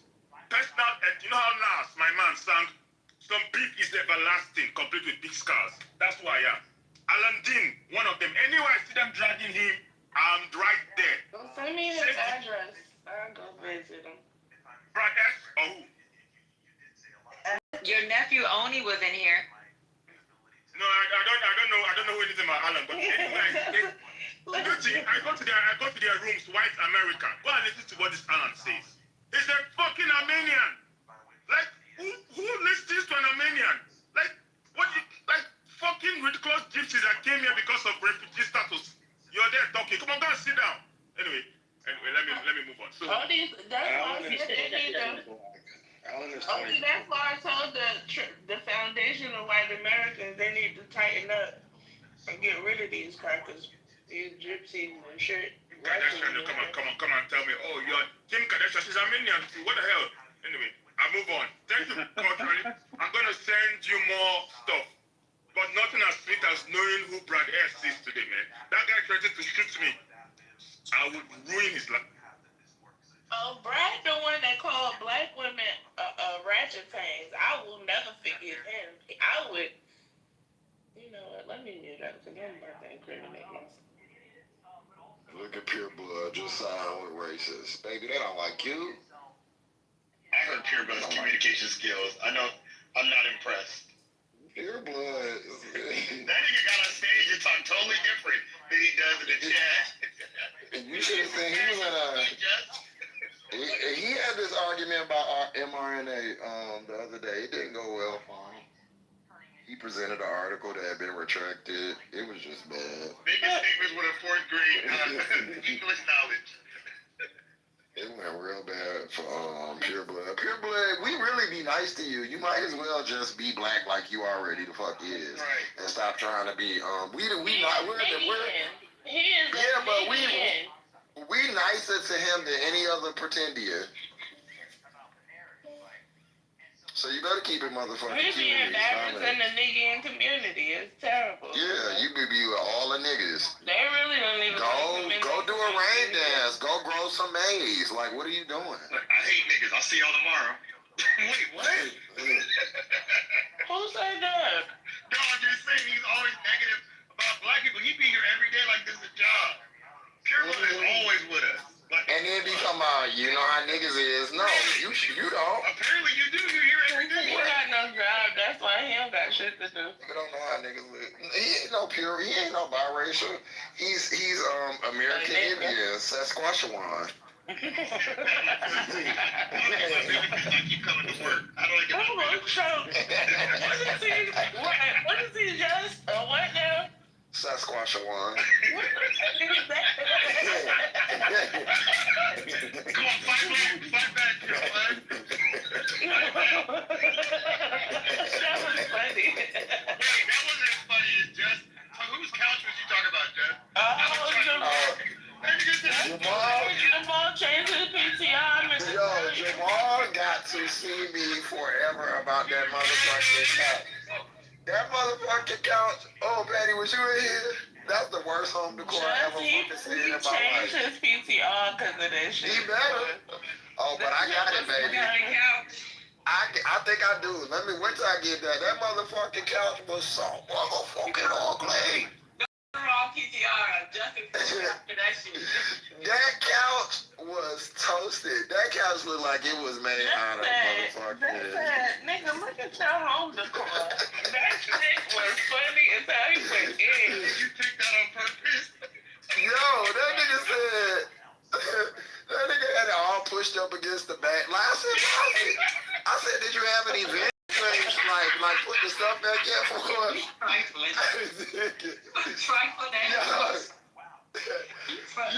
That nigga bought one of them foreclosed houses. You could tell that's one of them houses. I said, that shit too big. You don't make that much. That shit. The furniture ain't match the house, bro. All we gotta do is get a room. That house. He gonna flip that house and make some money. Yeah, he got them people was what they do squat. They was squatting in that house where he bought that. I said that's too big. That furniture too little. Hey, he made it to tell he like no man. Y'all know. Wait, but y'all know the black couch, like the black young people's couch. It's like y'all know the couch. It's that two-tone like It was like cream and red. Yeah, but normally it be in like leather and brown, like that little faux, disgusting looking leather and that brown. From the ghetto. It's at every liquidator warehouse in every fucking city. He got cream and red. So you know the house. He does. That bitch tried to be jazzy and get cream and red. You didn't fool us, bitch. We know what that is, oh. He tried to switch it up and get a different color. That's still that same $3.99 set. Wait, someone in the chat that day, someone in the chat was like, "Is that a custom color?" He did, cause I said, and then he put red like doilies on the part where you put your elbows on. I said, He boy, said that you was his towel he jerks off with. Yeah, that's where he wiped his hands off. I said, look at them little grease stains on the corner. You ain't slick. Who was Ed? That shit was so funny. Jamal is a lame. Like if there's anybody on this app, like Jamal, even Manfinity is not as lame as Jamal. Jamal is lame as fuck. Real and then when when he got naked in front of them people on a thing, I was like, yeah, you lame as hell. Somebody, I thought everybody else was naked. So you did it too? Yo, that shit got me weak. This nigga said he thought they got naked, so he got naked. Just to be fair, Jamal is from Alaska, though. That's concerning. He is from Alaska. Yeah, that's concerning. You can be convinced like that, so all we gotta do is set you up. Right. That's them type of niggas that you be seeing with Chris Hansen and them. But you wanted to get naked, weird nigga. Yeah, cause he was like, everybody else was naked, so I thought and then everybody was like, no, we wasn't naked. What are you talking about? We didn't even see you naked if we were. That's when like PR people quit the same day. Like, this ain't gonna work for me. This ain't gonna work. Yeah, like over cam though. Sure, man. On the social media after that. Yeah, you wouldn't get. I don't give a fuck what y'all told me. It could be 30 people that I got huge crushes on. You're not getting me. You ain't setting me up so I can be on Instagram the next morning. Young gay guy is the butt of cruel joke. Not you in the weekend. You say they set you up for the sneak picture. You stupid. Everybody was so traumatized. Ain't nobody take pictures of that shit. That's the sad part about it. Ain't nobody take one picture. Don't know you got a picture of him naked. Straight into Jonathan room, this bitch. They was so devastated about that shit. Like that, everybody was like, my eyes just burned, and that shit was funny as hell when I heard the story. And then he was laughing. I couldn't believe he admitted it. I said, "Oh yeah, you crazy, bro." You said you would have lied. I would have lied like shit. First of all, y'all would have never seen me on it. Because when I would have found out that y'all got my teeth, I'm not coming back on here. But to show back up. At least not as just. and then like, or when y'all would have started asking me about it, I would have disappeared like a bitch. I would have been out. But he stayed around. He was like, nah.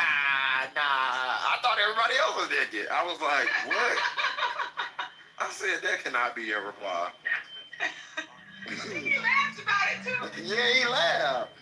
I said, oh yeah. You ain't got it all, buddy. Yeah, y'all. So y'all gotta give him some grace. Have y'all seen my... I'm along with him, but that nigga he weird. Y'all seen my new auntie from, she from Africa somewhere, but she posted a picture. I think she like a lawyer. And they was roasting her saying she was ugly and she wouldn't take it down. Fucked up. That was so fucked up. up. I hit her up like, Auntie, when you come to Atlanta, pump those on me, because they tried it. They were dirty. First of all, there are obviously people that are ugly. There was nothing really wrong with that woman. She just had like. And stop acting like y'all don't got aunties that look like that. Stop I don't have no auntie that What she look like? But it was wrong for that shit. And she said she didn't even realize she was going viral because they thought her picture was ugly. Until later on. That's sad. She dressed really nice. I mean, she didn't look that bad to me. Like, she wasn't like super gorgeous, but it wasn't like how they tried to make it like, oh my God. That's what made it like. Through plastic surgery. What is that? But it wasn't nothing to fix, though. She wasn't like hideous. Was she? Yeah, she was just regular. She had a big nose, that's it. She did have a big nose, to be honest. Yeah, she had a big old, She had a big nose. They was acting like they never seen nobody with a bell pepper nose before. He just felt really anti. Why did LaBelle have a big nose? Yeah, she had a bell pepper. That's all right. My girl was a lawyer. I bet you I can't match that. I bet y'all ain't got her bank account. There's another bell. I would have been roasting niggas. Can y'all post it for me? I want to see it. I'm gonna find it. She posted a whole bunch of other pictures, and she could dress really, really good. It's on Yahoo. That's where I read it. But I love that she stood her ground and because they was like, delete the picture. She was like, no, this is what I look like. Like, y'all just gonna have to deal. Like, I'm so sorry y'all are so disturbed by. Yeah, I didn't like that one. Yeah, I didn't like that at hurt my all. heart. I felt bad. Yeah, because what's she doing, It didn't y'all? seem right. Because first of all, let me not be rude, but I'm just saying, there's some people who need plastic surgery. There's nothing wrong with that sister. She look alike. I mean, even if She was well put together. I don't like that. And she just seemed sweet. Like, leave that lady alone. That's like I began obsessed during my days of responding to people talking shit to Angel Reese in YouTube comments. I'd be clowning them. Like I was like, let me get back to work. Stop trying to act like this is what I got. What they be saying about her, Angel Reese? Because you know what they did was they did the whole her versus Caitlyn. The white girl who can play, but they try to make it. They don't even play the same position. So they don't have shit to do with each other. So it's stupid. Oh, you mean like skills? I thought you were talking about looks. I was about to say, I know they Jim Carrey up in there. Yeah, that's Jim Carrey. So, now that she did, but she still looked like a dude. Caitlyn Clark looked straight like Jim Carrey. She does. I was surprised. But then they gave her like a low-key Prada deal. That's what I'm saying. Yeah. White privilege is a real thing. Ain't no fucking way in hell Caitlyn Clark deserve nobody's modeling nothing. Now, Reese has almost double the followers. So if you do it by followers, then why ain't and Angel Reese is fine. She's she's somebody I want to see in Prada. I don't want to see no damn Caitlyn Clark. Caitlyn Clark for Don't Angel have Chanel or something like that? Yeah, she does. I don't know. I would like that one kid. She's not like she doesn't have a sponsorship. She already has a competing sponsor, so she wouldn't have been able to get that sponsor. Yeah. So I think it's the outside. She has her own. She has her own shoe, and she has a bunch of stuff. Nothing on my girl Angel. Leave her alone. Yeah, I think it's everybody else that's making it. Patty, some women transcend. Like some women, it don't matter if you're gay or not. They just fine. You're not gay. That's true. Some men transcend. Some what's that man? You ever seen what's that gay movie that I don't like? That y'all all the straight people like. Goes away, bro. What's the gay movie that I like that the straight people like but I didn't? Moonlight. You remember that movie? Did you see that? You didn't? How old is it? When did Moonlight come out? It's probably 10 years old. Yeah. And it won an Oscar, right? Or something, right? It got nominated. I don't think it won. No, it won Best Picture. It was the discrepancy, right? Yeah, because they announced that it was La La Land. It wasn't La La Land. It was Moonlight. Moonlight won. And I know that because I won the trophy in our Oscar competition. Because I picked the winner. I repped the winner. So yeah, I remember Moonlight. You thought you had predicted who they were gonna win. can see it. I read it as I liked it. That's how, just how you said it is how I feel. I think there are lots of things to discuss. When you say, I like it. Yeah. I think there are lots of things to discuss about it, but the reason I say I liked it is because for the moment, it was a necessary movie. It was a necessary story for the moment. I think that as far as movies like and depictions of black people, I'm really into that. Like just seeing just like black people on film. I think the way it was shot, the way it captured black people, I thought it was beautiful. I thought that was like really, really great. Didn't get it. And I'm gay. And I was just like, I don't understand what they talk about. Like I'm so lost at what is going on with this. That's interesting. Maybe we should ever talk about that. But I thought the cinematography for the movie was good. But I want to see Barry Jenkins do other things because he used those same techniques when he did the Underground Railroad series, and I think it didn't work for that. Okay, I didn't know he did that. I've never seen that. I keep hearing. Yeah, he did the one that's the series that's based on the novel. Yeah, was that on Cinemax? It was it Prime? I think it was Prime. Yeah. I'll have to check that out. And it's the one that's based on the novel, not the TV show. So, because there are two different ones. This is, yeah, and there's some things about him as a filmmaker that I have issues with, but I think that Moonlight was a good movie for the time when it was made. It just came out of nowhere though. Like the plot line came out of fucking nowhere. That's what threw me. Really? The being gay was not like a relevant. Not that it should have been relevant, but there was. But that was the point of the whole movie. That's what I thought. Like, what's going on? What's going on? I thought it should have been relevant. I'm saying it should have probably been more prominent. That shit came in like the third act. No, it was in the press. It was present in the whole movie. Maybe I just didn't catch that shit then. Yeah, you didn't, because that was his whole thing with his mom. Like in the first part, when the mom got into it with the Mahershala Ali character. Mm-hmm. Yeah, that was what her whole thing was. I mean, Well, Womack was like 15 when that movie came out, because I just looked it up. So maybe. Yeah. But I mean, she literally, if you watch the movie, I don't know how you missed that. 15 ain't no excuse. I'm sorry. I don't know, maybe I need to rewatch. I thought the movie was beautiful. I mean, as far as the shooting of it, the cinematography, like you said, was great. I just, whenever the shit popped up with the friend, I was like, whoa, what's happening? Huh? Because there's literally like sexual contact in the second part. Did you just watch?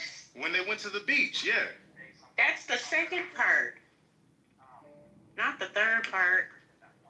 Okay. It's a third one? I mean, I watched it one time when it came out, so. Oh, okay. That's just what I remember about it. So I do think that it was hard, like, and I've only watched it once as well. I found it like hard to follow. And what was interesting is I took my mom to go see it, not like as like a coming out movie, but I just like thought like, oh, this would be like something that like me and her can experience, and then like I could probably like explain some shit. I remember we left that, she was like, baby, I didn't understand nothing was going on. I said I didn't either, so I hope you liked it.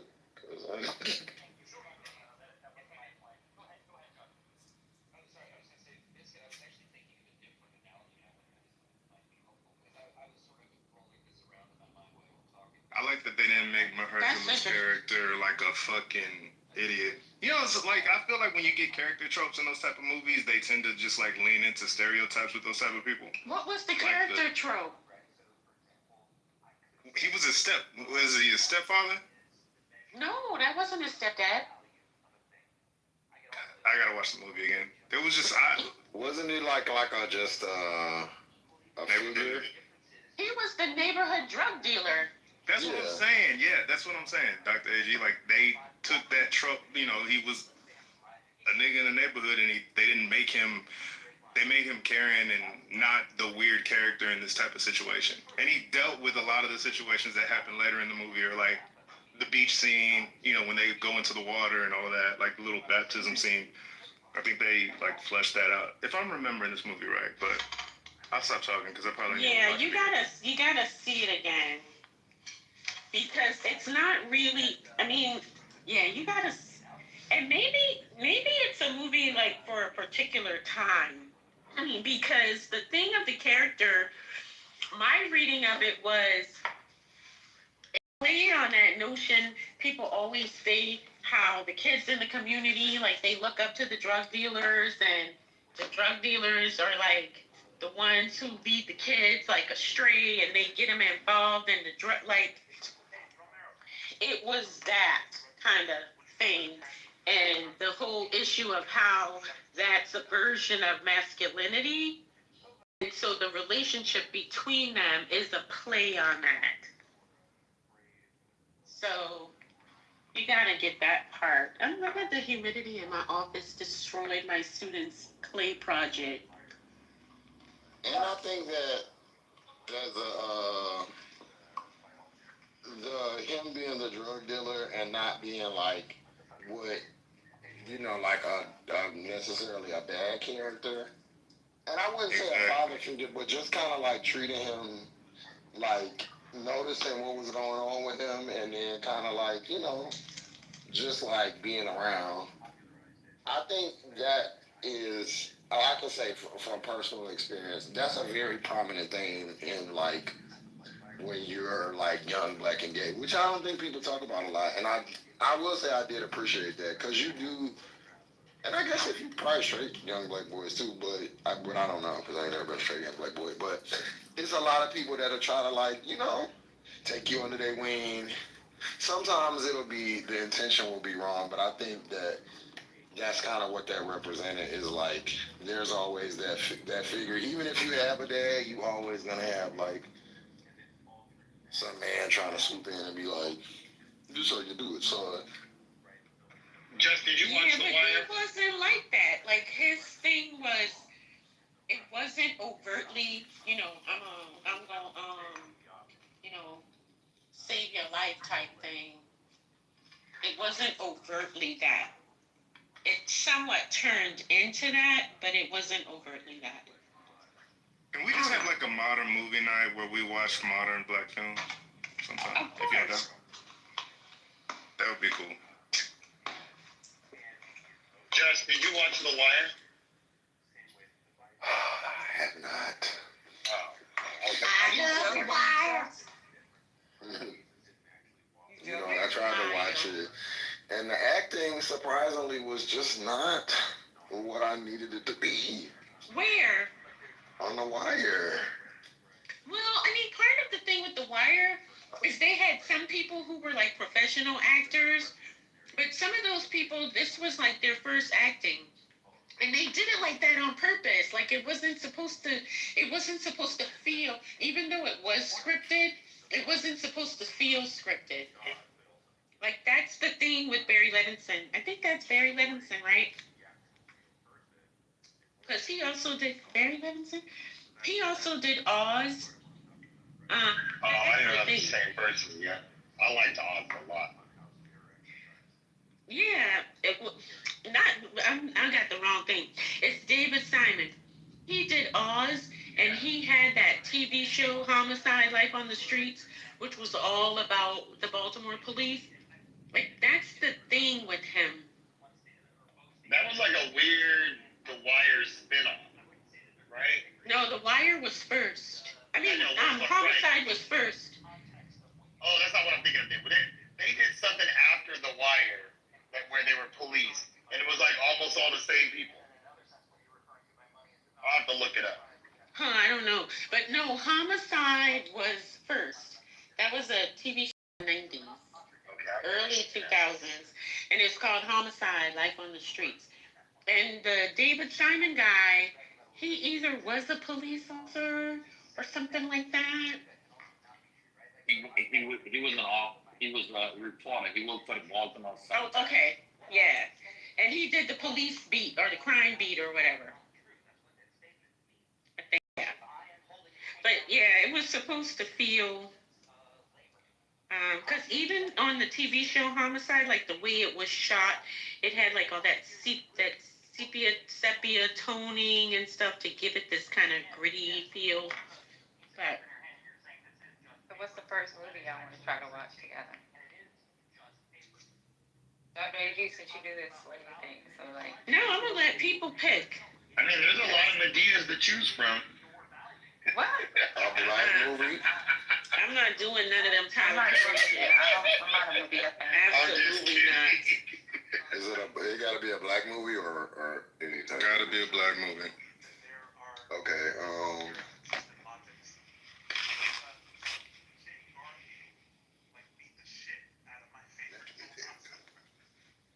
John Boyega played in a movie called like America Home or something. Have y'all ever seen that? I think it was John Boyega. What was it? Which is ironic as fuck. He was playing a character who like recently got released from jail, and it's like, God, the story was crazy as fuck. But it's basically like just this regular guy. He gets out, and he's trying to. It shows all of the difficulties of like somebody that came out of the system, and how shit just doesn't work. You know what I mean? But it's put into this long drawn out picture. It was really dope. But I'm gonna try to find the title and I'll send it to you. One second.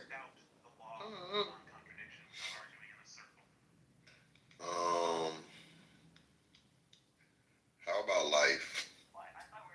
Oh my God. I thought you were gonna talk about. I thought we were gonna do serious film. Life is kind of, the reason I said Life is because it has, so what I was gonna say, let me tell you the other two I was gonna say, Doctor. What Life you talking about? The sci-fi movie? No, Or Life that- of Eddie and Martin Lawrence bullshit? Absolutely not. No, Life is a great movie. That actually, you saying that makes me want to do it more. So the other two I was thinking was Dead Presidents or Paid in Now, Full. Dead Presidents is an interesting. Both of those are good ones. Or Paid in Full. Paid in Full. What about the original? What's wrong, Dr. Wait. The original Sprite. Wait, hold on. Dr. AG, have you seen Paid in Full? I'm curious. Of course. So what is your feedback? Tell me something. I don't want to. I mean, it's okay. It's not. It just wasn't giving me, high art film aspirations. I mean, we can talk about it though. I would rather do the Takers. I got one. I would rather do the Takers. Takers. Patty. Yes. Okay, what about Higher Learning, Dr. AG? Yeah, Higher Learning's good. What was the one Patty said? Dear White People. The movie? That's a good one. I don't know about that one. I've never seen the movie. Y'all seen the TV show? It's a movie. It's a movie, yeah, I don't know. The Last Black Man in San Francisco. The Last Black Man in San Francisco. I do want to see that anyway. I hated that. And Was it boring? Is that why you hated it? yeah, and it felt too forced. I was just like, oh no. It wasn't boring or forced. Okay, how about if Beale Street could talk? Oh, well, I'll count me in the next one. Yeah, I mean, it's okay because it's a book. I thought the movie was interesting, but again, yeah, I mean, you can't go wrong with James Baldwin, but I want you to watch Life again. it's Barry Jenkins again with the same cinematography, which didn't really work for this film. It needed to be. I mean, he needed 8mm a little bit. I don't know. But I want you to watch Life again, Dr. AG. We should do Life first. why? Because it's a great movie, and if you don't think it's great, I really want to know why you don't think it's great. Okay. So, I didn't know, Susan.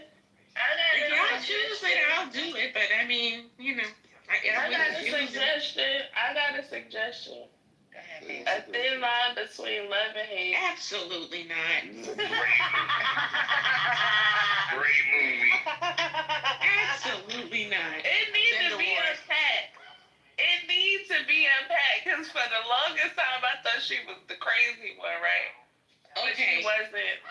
It doesn't, because you open the suitcase, there's only 2 items in there. That ain't gonna take long. He did her dirty with the lip.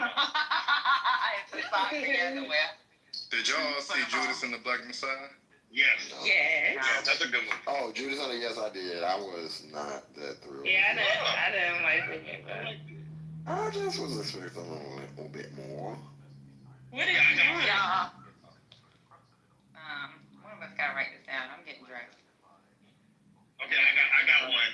Okay, so I think the first 2 we should do is either, or the first one we should do is either Life or Crooklyn. Wait, no, I hate Brooklyn. That's horrible.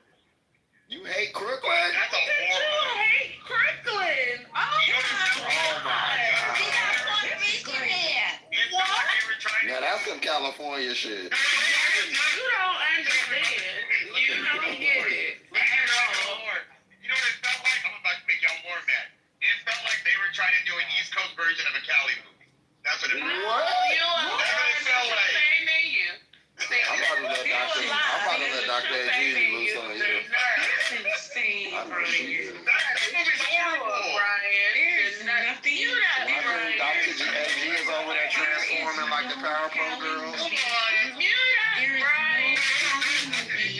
There is no Cali movie even next door to Crooklyn. Menace to Society? Absolutely not. Serious? Menace to Society is a great movie. It's not next door to Crooklyn. But that shit ain't nothing like Crooklyn at all. It's cross country. It's cross country from Crooklyn. Can I submit one now that I made y'all mad at me? Okay. Because I just rewatched it recently, and there's a lot that I didn't see before is School Days. Oh, I would watch School Days. There's a lot in School Days. Me too. There's a lot in School Days. This is what you go to? I like school. What you like? I'm interested. This is okay. I just want a suggestion from you because I want to know what you think is good to see I if I already watch it. suggested. I said The Last Black Man in San Francisco. Oh, no, hell no. I'm gonna watch that. And just San Francisco, I don't like it, just for the record. For the record. It's a lot of good movies. I would go with Judas and the Black Messiah. I mean, it feels like isn't a bad movie to watch. Oh, y'all want black conscious movies. Y'all ain't about that They don't want to laugh. That's why I picked Life, because it has serious and not serious parts. I can't believe you don't like Life, Dr. Yeah, because I was gonna say, if we watch Life, we gotta watch all them nights. We got to. Because we got to. Y'all might go watch the video. No, that was it. We got shit to do with that. I wouldn't pick them. And I think Life is it's kind of a retelling of another movie, like the Sidney Poitier movie with him and the guy who is there escaped. God, what was the name of that movie with Sidney Poitier? Is him and a white man? It sounds like you're describing stir crazy. No, that's not Sidney Poitier, sir. No, I knew. That's why I was listening. That's Richard Pryor. Big difference. That's a good movie, though. I'm trying to remember the movie where they escape and he's like tied to the other man. What's the You said it wasn't a white man? The Defiant Ones. The Defiant Ones is the name of it. Eddie, who the fuck is Howard? And kick him out, because he's being real disrespectful for no reason in the chat. Who is it? Somebody named Howard. Wait a minute. That's somebody trying to like be under a different name. Has to, because I ain't never heard of this dude. Oh, he's been removed. He's been removed. Dr. AJ, what do you think the most influential black film is? I'm just trying to think of out of the movies you're naming, what falls into your wheelhouse. I mean, it would depend on how you're defining influential. Culturally, probably. Yeah, that still would depend, because I mean, I would say, I mean, you mean influential for filmmakers or influential for people watching the film? Please, not The Color Purple. Please. I think the film watcher, because if we're talking about for filmmakers, I mean, there's a it bunch is, of them. but damn, I think I'm going to Color Purple at least once a year. No Roots, no Color Purple. Yeah, I got it. Lady Sings the Blues. Lady Sings the Blues is bad. You think it was influential for film watchers? Oh no. You can answer that. I don't know that. I was saying before the movie to watch. Sorry. Oh. Yeah, I think that's really hard. I think that's really hard to say. But it would probably be. Oh, I don't know. That's hard to judge. Because I think like in the 50s, it would be different than in the 70s. Right. You know? Mm-hmm. Because I would say like in the early 20th century, it would probably be one of Oscar Micheaux's films, like The Homesteader or something like that. Because people were watching those movies, even though he was like an independent filmmaker. And then, I don't know, what's the one, Island in the Sun? I think that might have been an influential movie because it introduced black romance, so to speak, to viewers. I don't know. That's a hard thing. What about Love Jones? Yeah, see, I think that's good, like a popular culture. Yeah, I don't know. Maybe for the 90s, because it had a kind of aesthetic, and and I think Love Jones is one of those movies that made everybody think they need poetry. And so we had that resurgence of like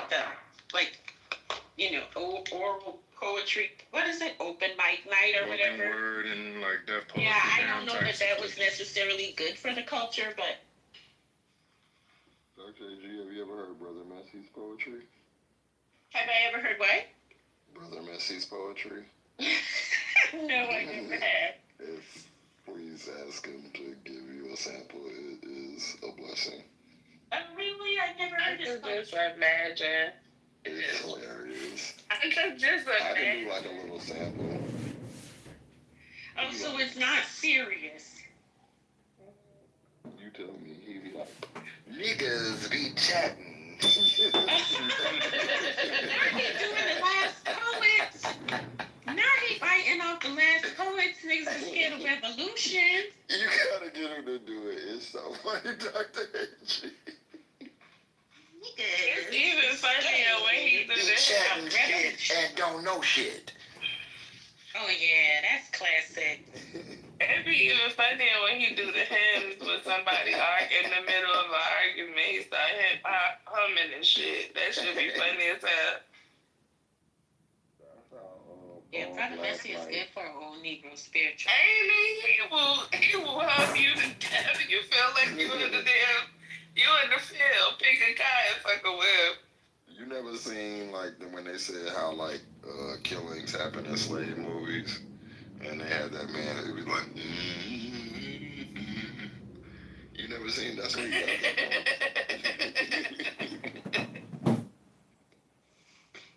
I told him that night that Ashton was like here cursing whatchamacallit out. If he would have came with the hymns, that shit would have been grade A funny. We would have had to record that shit. That would have just been. Ashton probably would have fried him too.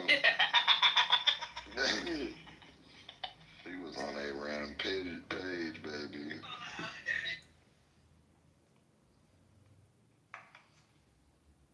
Yeah, but y'all gotta stop letting racist people come in here. I don't, and I guess that's something I need to work on because I don't understand the benefit.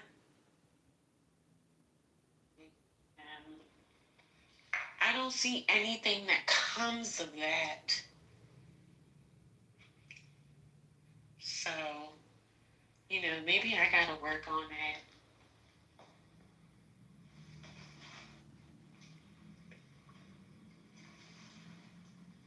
Because that is a vexation upon my spirit.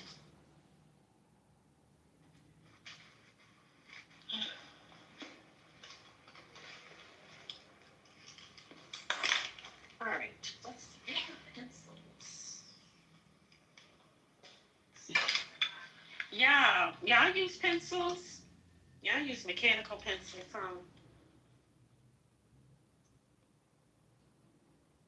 I press too hard for mechanical pencils. I like 2.5 pencils. The fat ones?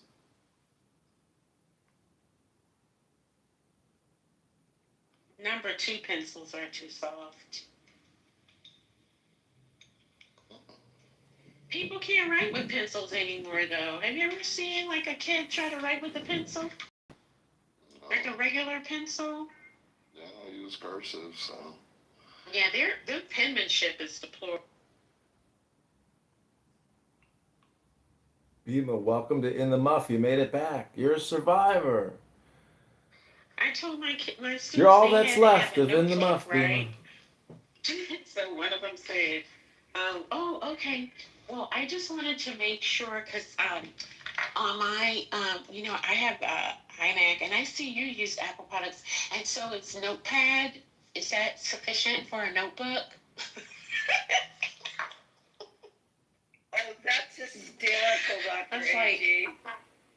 Oh, that is so funny. It I is was like, that's called JohnForCongress.com. Notepad. It's This not a is Black notebook. America for candidate That's not Congressman. even what we would have called a notepad.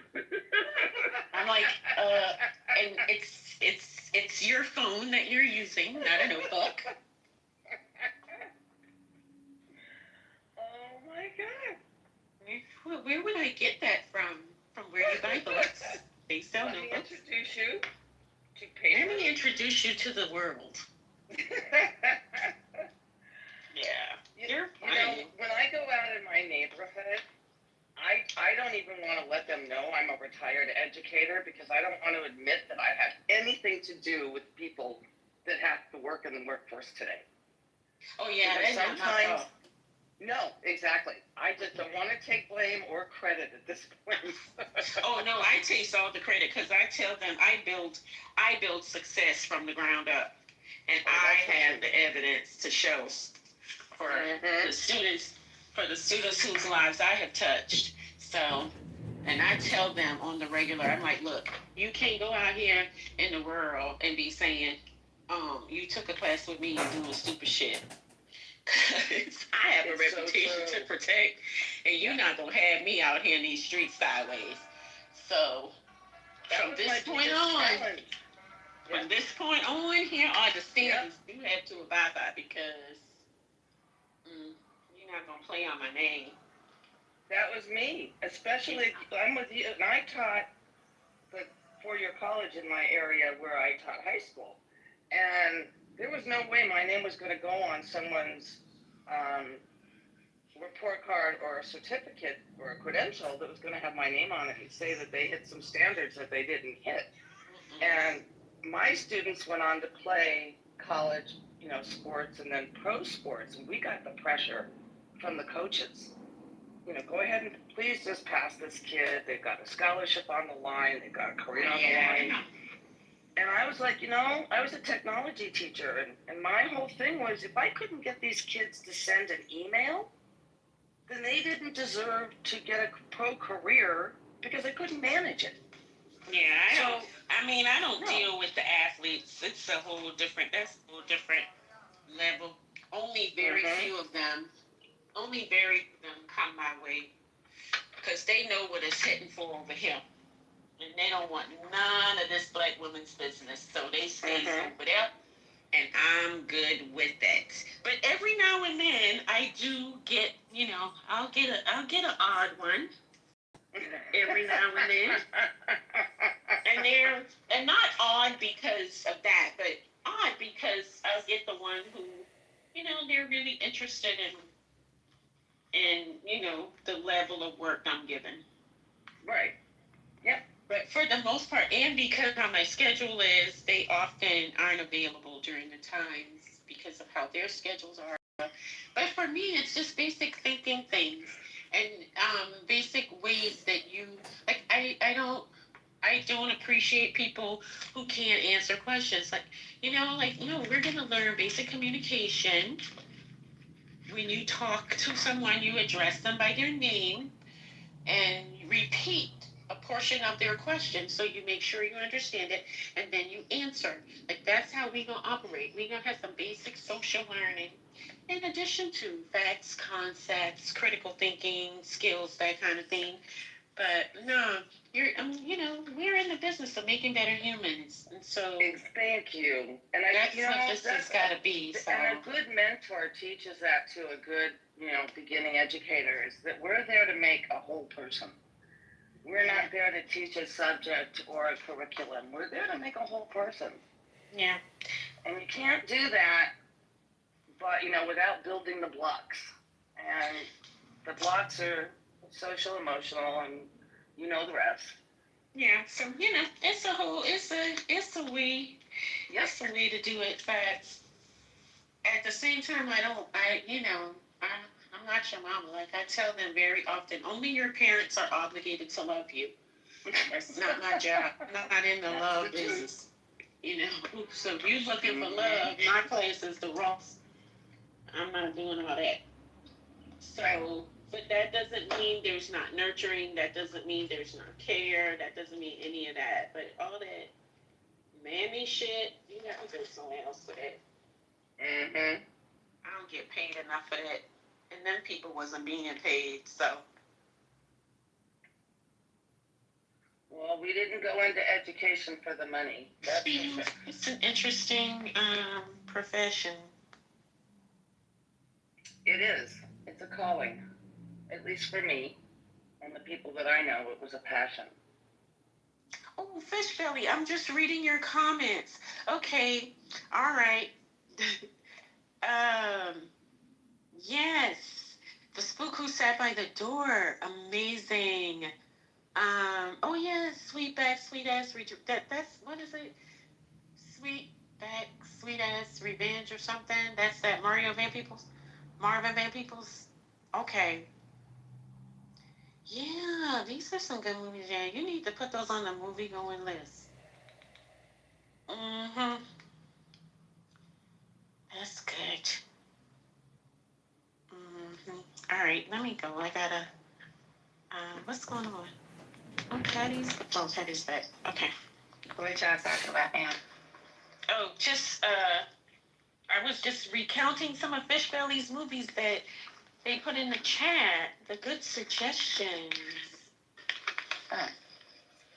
For movies that changed the culture, whatever. And all right, I got to sign off. Oh, I need to leave my phone in here so them losers can't come in here and tear shit up. We done had the cleaning crew. We done had the cleaning crew come in, clean up. We can't let them back in here tearing shit up. That's what I'm gonna have to do, cause they play too much. Yo, I'm actually in my phone, so they can't break through the door. When y'all be sleeping. They filed charges against the guy that killed the 11-year-old. Identified as Farhad N, is accused of 2 charges of murder and 44 charges of attempted murder for a car wreck during a trade union demonstration in Munich in February this year, 2025. The attack killed a 37-year-old woman and her 12-year-old daughter. while injuring 44 others, with Yeah. prosecutors stating Fahad M's motive was his. For real, like, be careful, because you never know, like, who's there. Who's Muzamil? Hey, shekel-wise, you know, I might not be Sam Rosen, but I can be a definitive substitute for you, my darling. Oh my God, darling, what are you gonna say? When are you gonna ship me over to Chicago? Fly right now and look up your flights, my love. Oh yes, I will. Definitely. John Kitover. Love bomb, you're my mojo love bomb, super positive vibrations. That's right. You know this guy's running for office next to where I live? Like, this guy, this is the politician. This is my local politician, Mojo. John Kitover. That's right. We are rising to power. And shekel-wise, when you come here and make it big for me, we'll raise up the sail on the mast of my massive sailboat. You have to marry me. The only thing is that you have to marry me. That's it. Yes, I'll marry you with love, Mojo. No, if I don't have a ring on my finger, I don't want it. Yeah, we got a diamond ring for you over here, baby. Just make it to Chicago. We got a beautiful two. I want your heart. You can have my heart and a 2-carat diamond, my love. You say it's dangerous to be here, but I have the danger. But you have to be careful. I'm being serious. You don't know, like, you don't play with her heart, man. Crazy. Don't play with her heart. Don't play with her heart. Listen, my love, I know you miss Sam Rosen, but as I said, I can be a Jewish substitute for you, but I'm not really Jewish because my mother is not a Jew. So that makes me not Jewish. I'm goy. I'm a goy to these Jews, my love. I'm a Michelin according to the Nazi Germans, not according to Jews, you schmuck.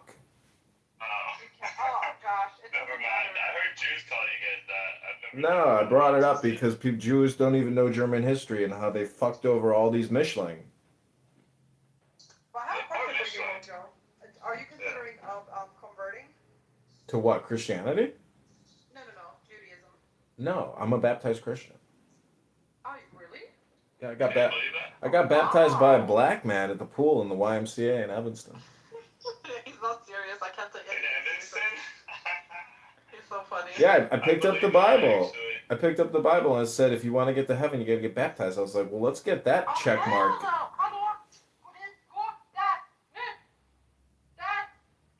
You know what? You know what, shekel-wise? The marriage engagement is canceled. Just forget about it. Don't worry about it, sweetheart. Why? What'd you do? Is that the way you yell at your dog? You're gonna yell at the kids. I don't want somebody in the house yelling at the yelling. Forget about it. You're a yeller. I got enough recordings of you anyways. I need somebody new in my life. Oh my God, you don't want me anymore? Oh my goodness. No, I just came in here to find out if you really miss Sam Rosen or if you were just a scarlet-lettered little rose, a clown house hussy. You'll always be my love. But the thing is, John Kitover, you know, I don't know how many times you can offer me. Listen, not only am I running for Congress, but I'm also a successful attorney. So I got to run to court. Bless everybody. I hope you have a great day. You are not an attorney. Don't lie to us, but have a good one, man. Have a good one. That's not true. I filed a lawsuit. I got to get to my computer to finish up the 18-page document. Go ahead now. I mean, I'm not a lawyer by trade. I'm a lawyer by choice. Love you, darling. Is this the lawsuit about the ballots? The signatures? No, this is a lawsuit against the IRS and the Treasury, Scott Besson. Okay, good luck. Thank you. I'm suing for $210,000. Oh my goodness. We're hoping that we get 70,000. Then we can fly out my darling shekel-wise. Yeah, shekel-wise, I mean, if you want to move to Chicago and get out of Europe and marry a man and have children and be happy, I mean, I'm your guy. Sam Rosen was an atheist faggot. So, you only miss him because he's your simp. He's your Jewish simp. I mean, I'm not Jewish and I ain't your simp, baby. But if you want to come to Chicago and make it big, I'm your man.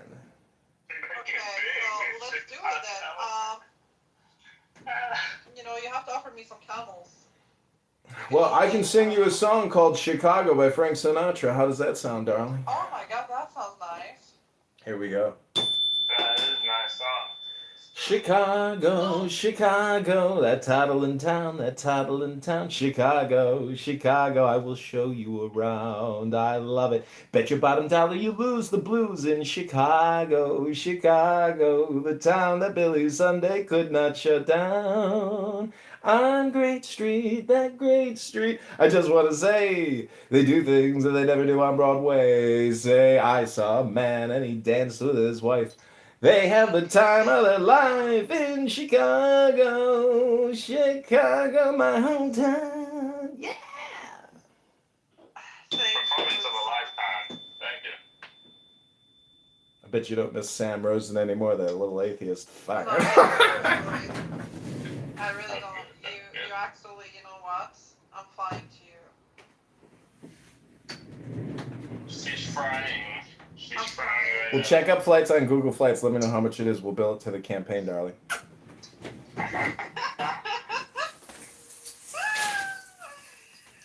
how many kids do you want to have, Mojo? How many kids? Hello?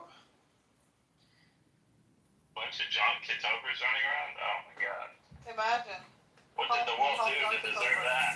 Oh my god. Well, we have enough room for as many kids as you can pop out, baby. Oh my god. Imagine if that would actually happen. Crazy things have happened.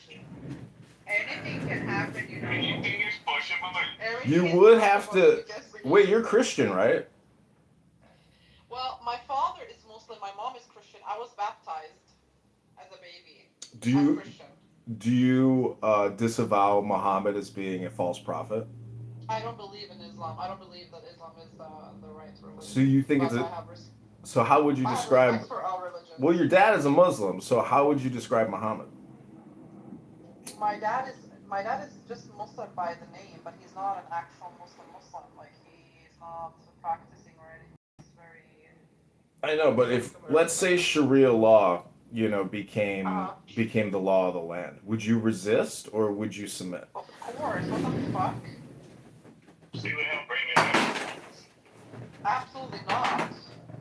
Because she wants Sharia in her home. what I'm trying to say is, Everyone will have Sharia. Shekel-wise, what I'm trying to tell you is in politics, and at the present moment, I've got a mosque backing me of about 3,000 Muslims in the area. So I need you. You don't have to do it. Yeah, you don't have to do it all the time, Shekel-wise, but for political purposes, I need you to put on a burqa and come with me to the local mosque. Stay in here. I'm gonna show you. Give me one. What did they ask from you? They didn't ask for anything, huh? They just said they'll support you, I'm sure. No, they just said say the Shahada and you're in. I was like, really? Okay, cool. Done. Sign here. I need your signature on this petition, sir. But isn't that something that could use against you? Like, oh, he's supported by the Muslims. No, but at my local park, there's all these Muslim women in burqas now. They bring their kids. I'm just like, damn, we got invaded. Yeah. So look now, Mojo. What do you think about this? Let's Is see. this good enough? Let's see. Yeah, that's good. Perfect. Perfect. Then after that, I'll take you to the Ninja Academy. We'll tie that burqa back, put the form-fitted ninja suit on. I'll give you some throwing stars and a sword, and you can go on your top secret ninja operation, baby. You can get through customs enforcement and make your way to Chicago dressed like a ninja. Go for it. I think Galileo should dress like that because the amount of evil eye that you're gonna be protecting yourself from. No, what it's saying is, see, most people don't understand Islam, and therefore I they. think that's liberating. I think that what she's wearing is a very liberating thing. I wish I could just go out of the house wearing that. No, what it's. Even covering your face? Yeah, that's my dream. I mean, I understand if it was. I understand that people should dress modest, like in every religion. Look in the UK, I wouldn't cover my face or in the West because the face is the identity. But let's say if I was to go to Iran or like, like kind of strict, like conservative areas, or like even if I was to go to like northern areas of Pakistan or like that's right. My like my family's village, right? I would like definitely like cover my face. Okay, Shekawise, I hate to interrupt, but I text you my cell phone number. Text me in the back end. I don't know if you can text US telephone What numbers. is that? It's my cell phone number. You have to text me if you want to make it to Chicago, baby. Oh my gosh, sweetheart. See, Charlie, what do you think? He's a hot Jew, though. Should I go for him? It's up to you. It's allowed in your religion. No, it's not allowed in my culture or in my community or in my family. Hey, you know what?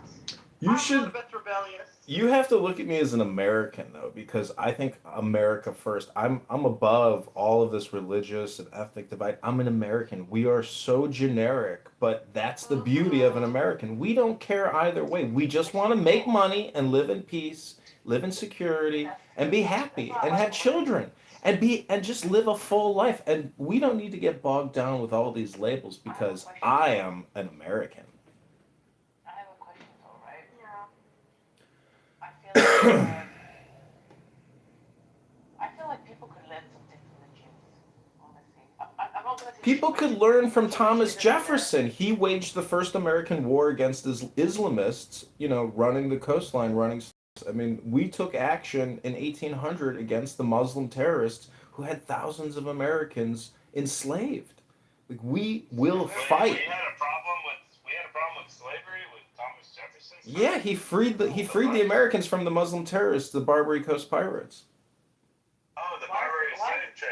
That was an American terrorist. always been doing things. That was American. The American Navy, the first deployment there, and liberated hundreds of Americans from servitude. Some Americans served. It was mostly Europeans. That was Americans. Mostly Europeans. Listen, those Americans served on a slave ship for 10 years. Could you imagine serving on a slave ship for 10 years and getting liberated by somebody from Boston? You're like, thanks, bro. Dude, you saved my life, man. Thank you. Mojo, you Jewish motherfucker, listen. Listen, Charlie, don't talk to me like that. I don't care where you're from and how cool your little PTR is. I'm not gonna stand for it. And I miss Sam Rose. How cool your PTR is. This is the Salafi God. This is my God. Oh, not too much on that. So. No, okay, change the topic. Listen, I studied Salafism in Egypt for 4 years. I got a doctorate in it, okay, Charlie? Take your bullshit little troll and fuck off. Well, Mojo, you Jewish fucker, you need to fucking read more into it, innit? But anyways, listen. I'm joking. But don't you guys think, right? I genuinely think, when people talk about Islamic extremism and this, that, oh, he's gone. Anyways, when people think about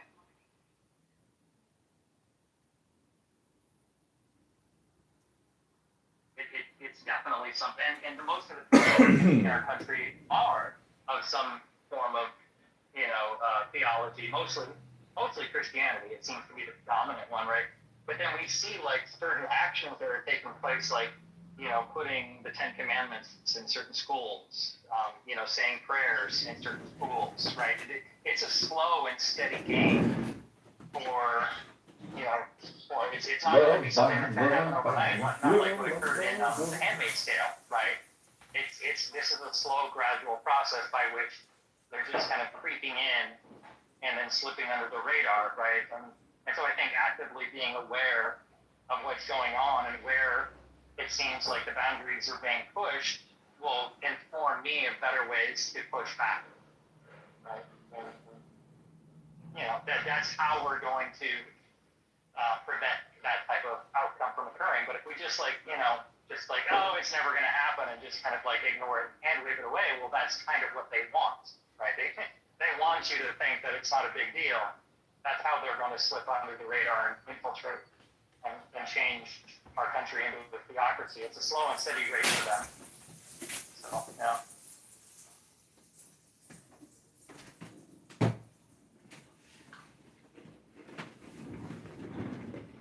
Shawnito, let me ask you a question.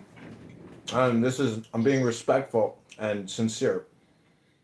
Do you think coming on this app and repeating your positions, I'm not saying you do this, but I'm saying, do you think that there's a better way to communicate your positions? Like, how do you do self and communication analysis to optimize your communication and time here? Right. Well, I listen to the responses of people, and if I think that their responses are germane, then I will incorporate that into the way that I speak, right? But a lot of the times, people's responses aren't germane, which to me indicates, a couple of reasons why that occur. Either I'm not communicating correctly what I want to correct. I'm not conveying it through words, through semantic language in a way that they understand. Right? And so then I need to do my own research and figure out, okay, how do I better say the things that I want to say? And if you've been familiar with me at all since I've been on this app for the last 3 years, like the first year or so I was on this app, I was just a wallflower. I didn't say one. Right? I would just go into rooms and I would listen. I would listen to people talk. I never went to college. I never got a degree or really any education on philosophy at all, but it was something that I was always interested in getting into.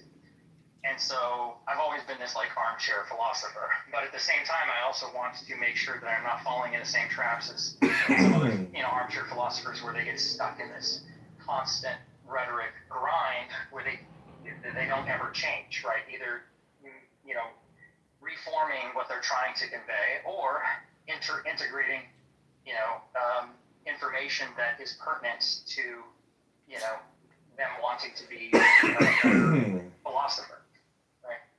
And that's kind of my endeavor. Is I'm constantly looking at ways and better trying to convey what I need to say, and looking for better information that I can incorporate into my philosophy that I currently have.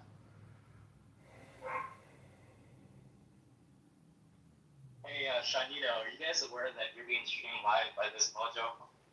He's got a YouTube channel and he's streaming this. Yeah, we know about John. We've known I've known about him for the last 3 years. I have about 20 of his accounts blocked. He's being cordial right now, which is why I'm allowing him to be on the stage. But the moment he shows his trolling, he's going to be gone. So yeah, how many I'm viewers? well aware of it. Paco, how many viewers? I don't know. I haven't even gone into this. I'm tired of blocking. I'll post the link in the chat. You guys know. Also, Necro is a campaign contributor. Thank you, Necro. Tomorrow, Thomas Massey and Ro Khanna, a Democrat, are submitting a co-petition to Speaker Johnson, and they have multiple Epstein victims on the steps of Congress. So you got your way, Necro. Congratulations. Glad to know. It's just sad that you didn't have promise. But yeah, it's true. This is sad. And I kind of regret it. So.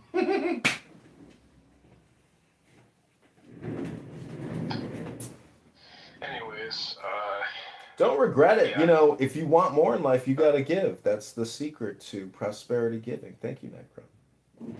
From your mistakes is all I say. Anyways, Sean, it's interesting, Sean. It's like, you express concerns. One of the things really I find issues in the Republican Party, not that we disagree on political issues and things like that, is my concern with the Republican Party. It's just that they seem to be against directly what the Constitution, sets really when they want to impose Christian, nationalism. But I mean, Christine brought it earlier though about wealth, from what I remember. I have more concern with that being what affects the country than Christian.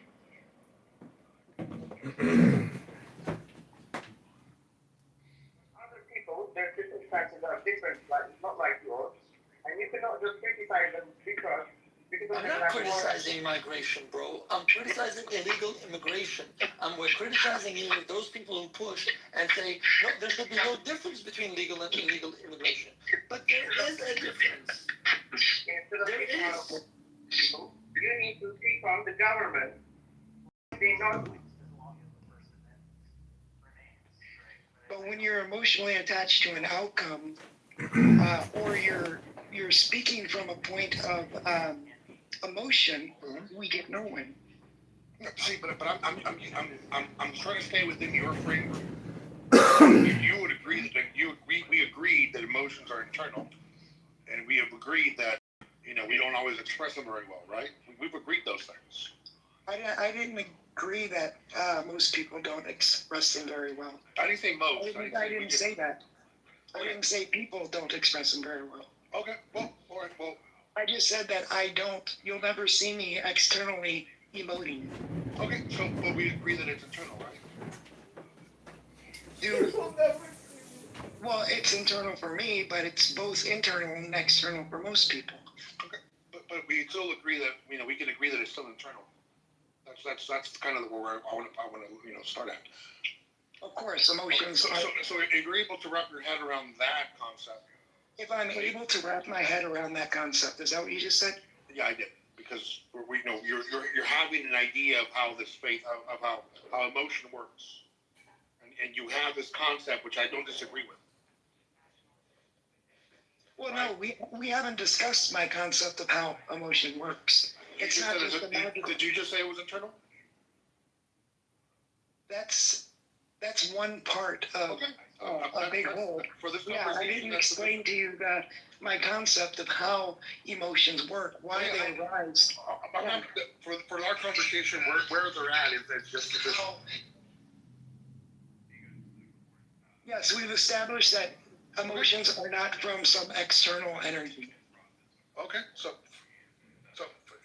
same way that your emotions are internal, faith is internal. For you, yes, but we've already discussed that. Do you remember? For me. So are you saying that there's individuals out there whose emotions are not internal? I don't know if you're actually listening to me. I said faith is not internal to me. I accept that faith is internal to you. I don't have that in me. So would you say that there's people out there that their emotions are not internal? Didn't we just? Why are you doing this? I said that I agree that emotions are internal with people. I didn't add a caveat except for some. What is your idea of correcting me that you're making up these theories? I'm just trying to stay within your framework. But you keep saying things that I didn't say. I'm just trying to be consistent within your framework.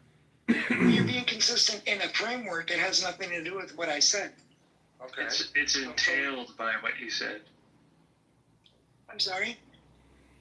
It's entailed by what you said. If you say something's a square, and then somebody else says it's got four sides, and then you throw up your hands and say, well, I didn't say it has four sides, then everybody would be very confused because that's what it means to be a square.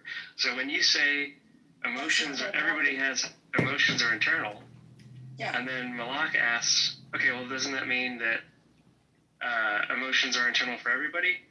And it's just confusing when you say, well, I didn't say that.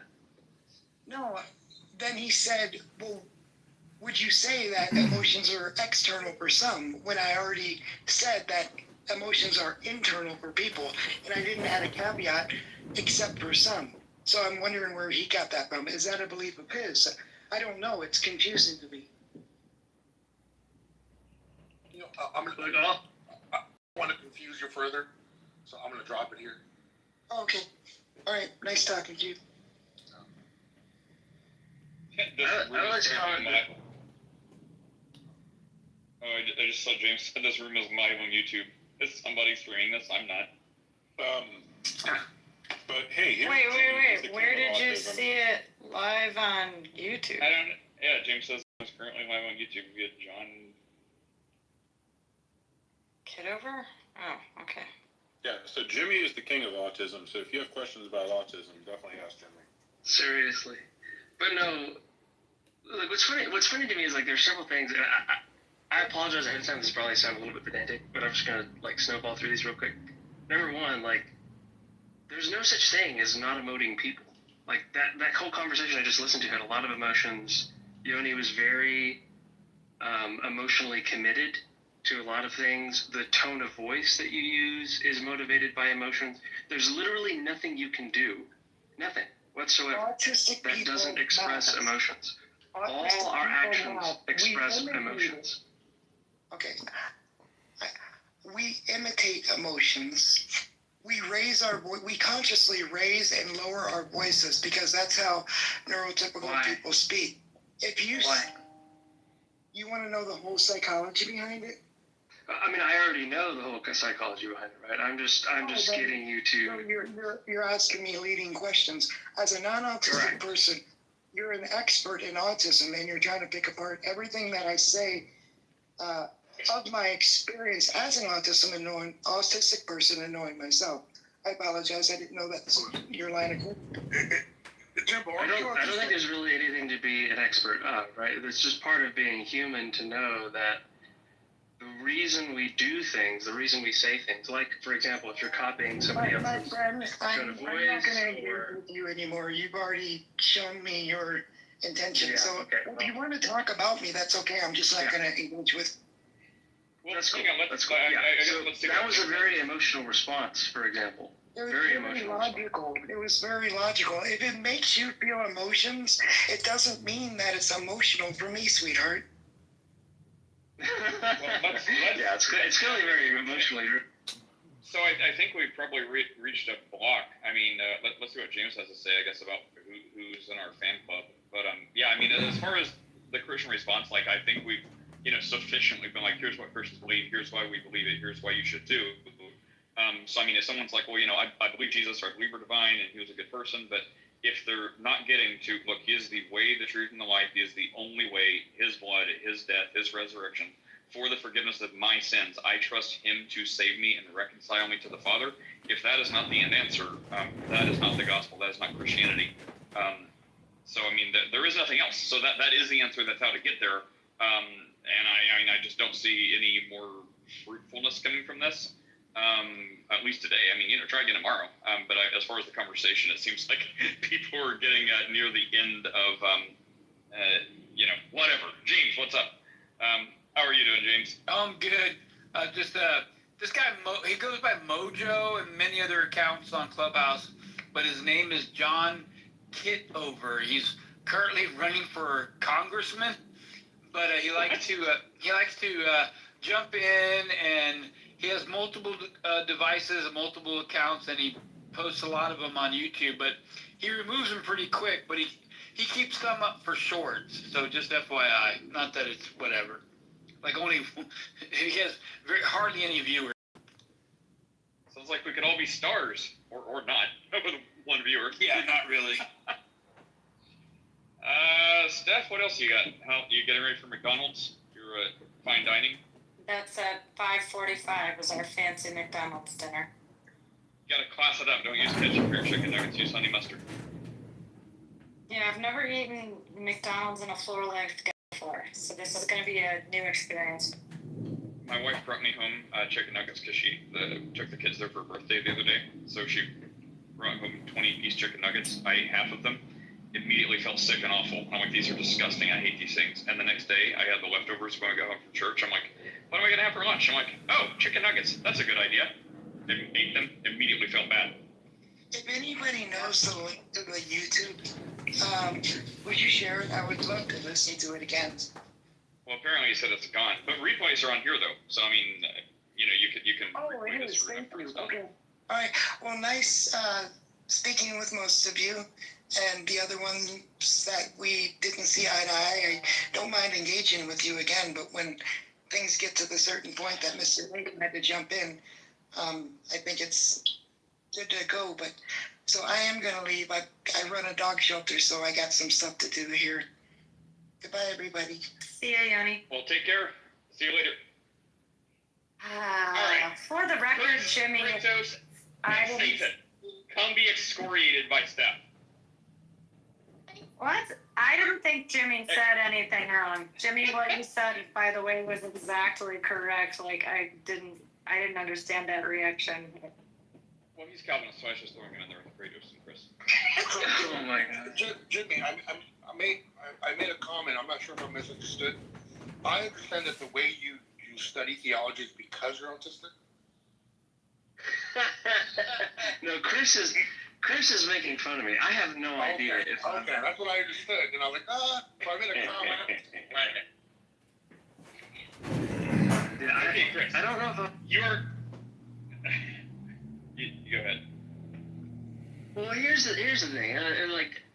I prefaced all that with like saying like I'll probably sound pedantic, but I'm just gonna be honest. Like when people come on and they're saying, look, this is how the conversation has to go, or it won't work, or this is how you have to talk about faith, or it won't work, because here's my diagnosis. You're just that's just self-medication, bro. Like, I can come on here and pretend that my psychology is such and such that you have to wear a tutu and dance around, and that's how you have to converse with me too, right? Like, anybody can play that game. But it's the really funny part too, like on the side, is that like that's not actually how autism works. First of all, like, these things are on a spectrum. You can be more or less autistic. It's always a matter of degrees how far away you are from being able to address your emotions. It's not some kind of abstract black and white, I can or cannot have any access to my emotions whatsoever. That's ridiculous. And I mean, look at the last comment. I would love to see the video. Oh, you mean you have like an emotive sense of preference to see the video? Fascinating. Interesting how that works. Well, That's okay. I was just saying. I mean, I forgot to ask. She said she wanted to watch the replay. Maybe she will.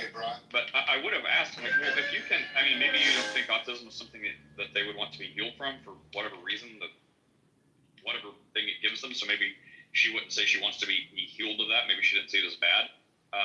But I would, if you did, like, why wouldn't you do this healing or whatever that you do for others for yourself to, basically fix anything that you'd like to change about yourself?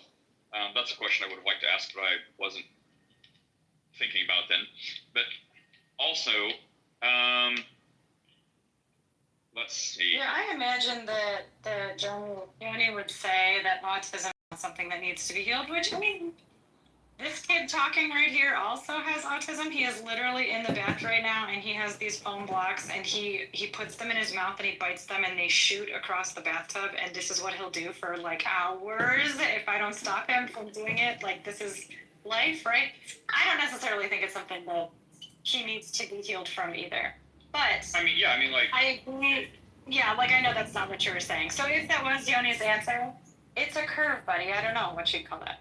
So, Hey, Dr. Tira, but you've yeah, I come mean, back to from Jimmy's point, Ireland. like, yeah, this is not a barrier. Like, you need to teach me Christianity this way because of how my brain works doesn't make sense. Like, that's not at all what is going on here. I'm gonna clean them all. I will tell you, Scrape the I have a skin cousin from them. who is now Peel 'em. 25, 26. Boil 'em. He has the strongest We're gonna mash faith, 'em and like, of butter and all the cream. people. Maybe not the strong. He Put is some in the parsley top, on there. like, 5 Then we're gonna Christians make I've a ever double met. baked He has the potato. strongest faith. He just loves the Lord. He has Down syndrome. And he just has, like, I wish I had faith like him. T-Robs has got He is Tourette's just on point. syndrome. He's got scripture memorized. He is just You ever in hear love with the Lord. T-Robs Everything talking? that comes out of his mouth has something to do with how good God has been got to him. Tourette's And for I the wish I had faith N-word. like that. Like, nobody needed He's to got sit what? down and figure out Down syndrome. He's got to give him Tourette's the for the gospel N-word. correct way. He got the gospel the same way I did, and he Says the Lord. what? Like, I don't He know. says the whole thing. Like, we would really need to unpack, like, what are your beliefs about who God is that, I mean, well, yeah, and a lot of that stuff, it's like, I mean, if you're Elon Musk, yeah, I wouldn't feel that for, I probably wouldn't feel that. If you're Chris, I'd absolutely do some digging. Anyways, just, you had to get that in there. Okay, so, but, I mean, it's like, the Bible has an answer for, like, every single thing that happened. Like this is like, I mean, I kind of tiptoed around it to not be offensive, but, and I also don't know or have no idea what she's going to do. But I mean, it's like, this is a case where there's not a lot of gray area. It's like the Bible is full of answers to, like, directly address what was going on. Like, hey, I want to do this. I want you to try to for yourself. Like, I want to, like, great, get all the demonic verses, and that's your answer. Or like this. Like, I didn't see this way. Right? You see it that way. You have it this way. Great. Get all the verses about, like, pride and ego. And it's hard because you want to be respectful. I have Chris. But on the other hand, it's like, well, I think these really are, like, spotlighting some of the things. It's like, well, why can't I come to Jesus? Like, I'm just as open to believing in Jesus as the next person. Jesus wants to prove himself to me. He can come down and put himself right on my couch. It's like, how do you not see this? This is not going to go well. That kind of thing. Again, not saying she did all that, but that's kind of like the idea. So it's like, well, at a certain point, it just kind of hits critical mass. It's like, look, repent, believe the gospel. Can you absolutely not do on it? Like, if you call the name of Jesus right now and throw yourself before God and say, will you forgive me? I will follow you. You have obviously believed, you are saved. If you can't do that, that is like the only time you can say, maybe there's some evidence you're not one. I'll stop there before the Calvinists chime on. But I'll just say that. It's like, look, anyone can have it right now. Just repent, believe the gospel, say, Jesus save me, Jesus forgive me. I will follow you. That's it. If you can do that, congratulations. And I think people just try to like put up different like blocks as reasons why they can't or won't or whatever. It's like, well, I can't believe I'll die. I can't believe something I don't believe. Like, Mojo, what's up? Hey, I was just wondering if I could reserve 60 seconds of your precious time to read some Bible flashcards. Sure. Happy! Yes, leap for joy, for a great reward awaits you in heaven. Anything is possible if a person believes. Your faith has saved you. Go in peace. My Father's will is that everyone who looks to the Son and believes in him shall have eternal life. Love is patient, love is kind, it does not envy, it does not boast, it is not proud, it is not rude, it is not self-seeking, it is not easily angered, it keeps no record of wrongs, it always protects, always trusts, always hopes, always perseveres. Love never fails. I am the Lord your God, who takes hold of your right hand and says to you, do not fear, I will help you. The steps of a man are established by the Lord when he delights in his way. Train up a child in the way he should go, and when he is old, he will not depart from it. It is not that we think we are qualified to do anything on our own. Our qualification comes from God. Well done, good and faithful servant. You have been faithful over a few things. I will make you ruler over many things. Here's what I want you to do. Take your everyday, ordinary life, your sleeping, eating, going to work, and walking around life, and place it before God as an offering. Embracing what God does for you is the best thing you can do for him. Surprisingly, that is one of the highlights of our day. That's true. I'm just going to say thanks, Mojo. Well, thank you for letting me get 60 seconds of your time. It's hard to even get 60 seconds of people's time, but if you read Bible flashcards, you can kill two birds with one stone. You know, maybe we'll take that up.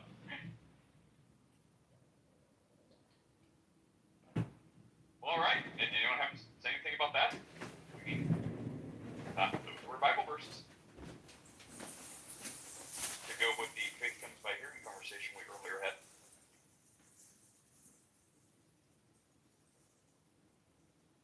You see, Chris, if we kick people out too early, then the conversation dies. Like, we've kicked out, I mean, I guess we didn't kick them out, but I mean, you know, the other people, they kind of went away, and now it's just us, no one wants to talk. The problem is I could throw you 10 different topics, but they're all... Oh, wait! I do have a back pocket. Oh, I do have a question. Someone asked. Oh, they are here. They are here. Okay, on one hand, you guys can throw fire at Ann. Welcome, Ann. Or I will go ahead and read the topic that someone asked me earlier to steal the back pocket idea from Brandon. Okay, here is the question. Let me get to it. Okay, so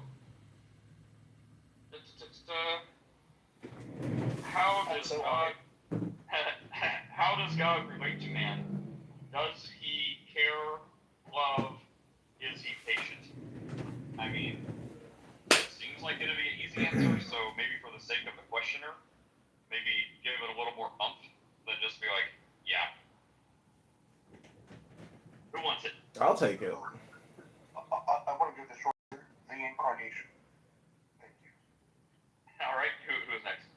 Listen, God deals with wisdom, and so that is the mirror you want to have, because that's the superior position, and that's what wisdom intelligence is. I mean, it's a mirror. So the divine principles, the divine characteristics are what you want, and that's why people search the scriptures. It's for self self-education, self-improvement, and that's the beauty and the intelligence of the Bible. If you study the wisdom, it's beneficial for you in your life now.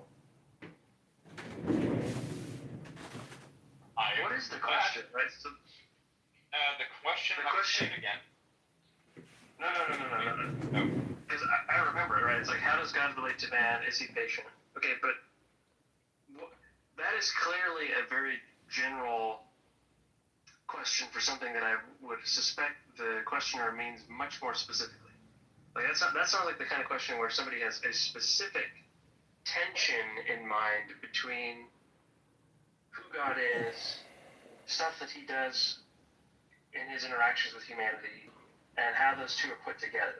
That's the sense that I get, but I don't know what the questioner has in view in particular. Clarifier is, yeah, and I honestly am confused, questioner, because the follow-up is, does God love man?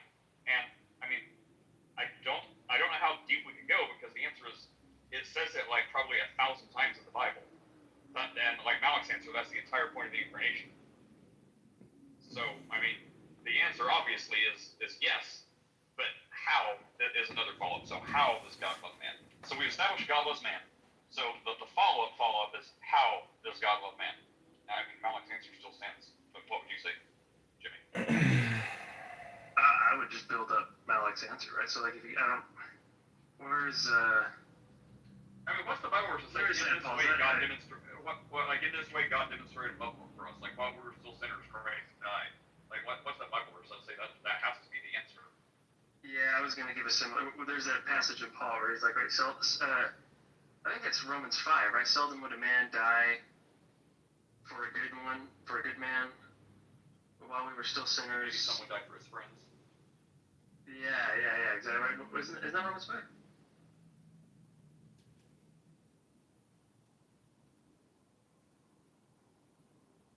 Nobody knows. Random, I like your back pockets better. Do what? I like your back pocket questions better. This one's confusing.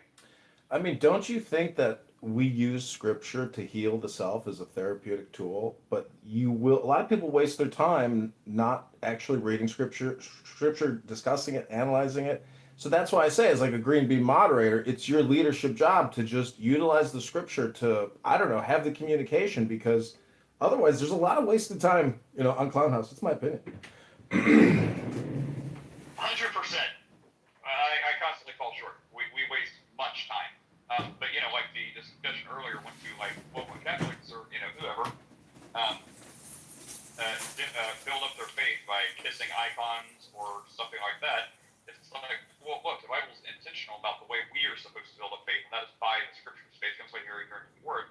So the biblical way to build your faith and increase faith is reading the scripture, reading the word of God, like immersing yourself with that. That is where your help comes from. That is where your faith comes from. Well, the God that inspired it. But so I mean that is the answer. So. Well, in Judaism, they really emphasize Torah as being the source of wisdom, and so they really emphasize Torah over and over again, trying to push you back into this wisdom scriptures. And I just say, as a person here on Clown House who demonstrated reading Bible flashcards, that's one way to get people in tune with what I would call a positive mojo vibration.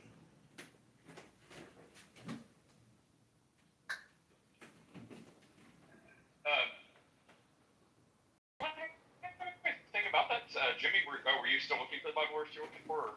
Hey, Mir, good to see you. Let me look it up. I got distracted.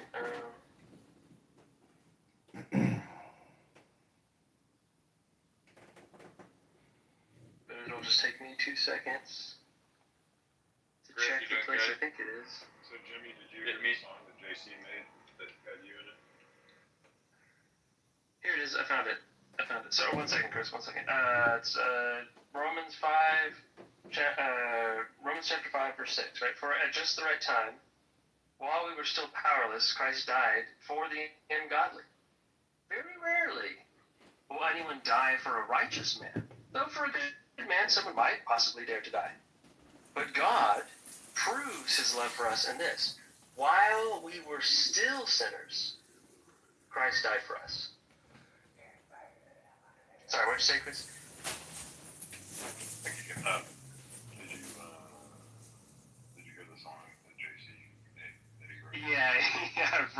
said that, and it's hilarious, dude. He actually wrote those lyrics. It wasn't AI. The song was AI, but he wrote the lyrics. So do you think that Jesus had an unfair advantage because he was the Son of God? Say it again. In what? Say it again. I mean, it goes back to, do people think Jesus was a man, or do people think he was the Son of God? Because if he was the Son of God, then it's predestination. He had an unfair advantage. So I'm just saying, how do you rationalize between the two? What's the silver lining? Would this be an unfair advantage, like to somehow not sin, or unfair advantage to, I don't know, fry fish better? Like, what would the unfair advantage be in relation? When people heard Son of God in the first century, what did they understand? Because Jesus wasn't the one. Jesus was not the only one on the scene saying that he was the Son of God. It's not the isolated claim of I am the Son of God that they were worried about. It's everything he said around those statements. No, but what I'm saying is, if Jesus is truly the Son of God and redeemed all of mankind, I mean, the question is, it's a game theory simulation question, meaning, is he the one and only? You know, because Muslims will dispute that and say, no, Muhammad was the guy that secretly saved mankind. So I'm just saying, it's a formula, and some people believe that the Jesus formula is the correct formula, or, you know, solution to what you would call the Matrix or something. I'm lost. I know you tried. I didn't get the analogy at all. Yeah, I didn't follow that at all. Sorry. No, I'm just saying that Christ. I'm just doing religious comparative religious opinion. That's it. I'm just saying. I'm trying to categorize the world's different faiths in terms of what you could call enlightenment or salvation. What's confusing is that you have like 3 different topics that are unrelated. Like your original question was about whether or not God has an unfair advantage in dealing with, and like saving humanity or dealing with sin or something like that. Then you asked a separate question about then you made like a separate claim about like Muhammad saving people in Islam, which is not even true about Islam. And then there's like a third topic, like comparing world religions in general. So I don't know, dude. I don't know how to put those 3 things together. Well, you go by the name Satan, so I can't tell you what your problem is. I was just talking. Is that okay, Satan? No one will dispute that, brother. Oh, so I have Satan's permission to express myself. Thank you very little, Satan. Great name, by the way. Get a life. What? Turn south. I mean, I guess let's say I think it's technically Satan. for Christ. So I mean, rather than did he have an unfair advantage for anything, I'd say I think what's more is you could say it was kind of unfair, right?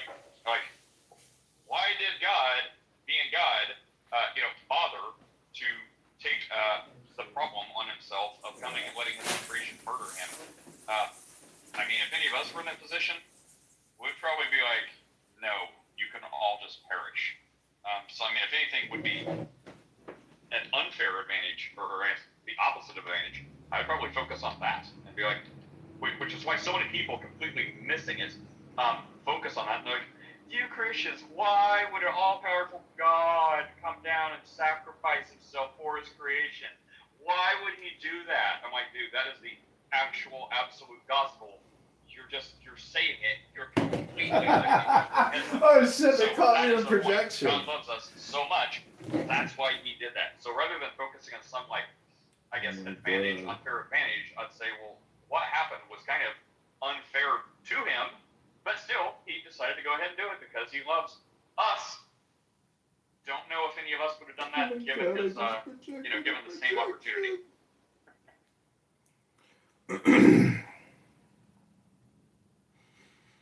Yeah, definitely not. I think the more you understand it, the less it's explicable. Well, does anyone have a way to get in touch with the source of the Holy Spirit? Prayer. Call prayer.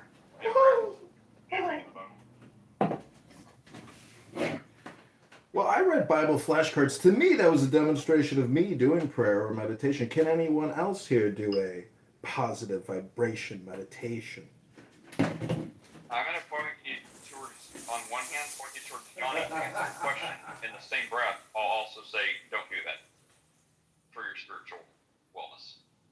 So there are people you could talk to who would be in that category. It seems like you're going to, but I would say that won't be any of us, and it probably shouldn't be you if I'm picking up the vibration.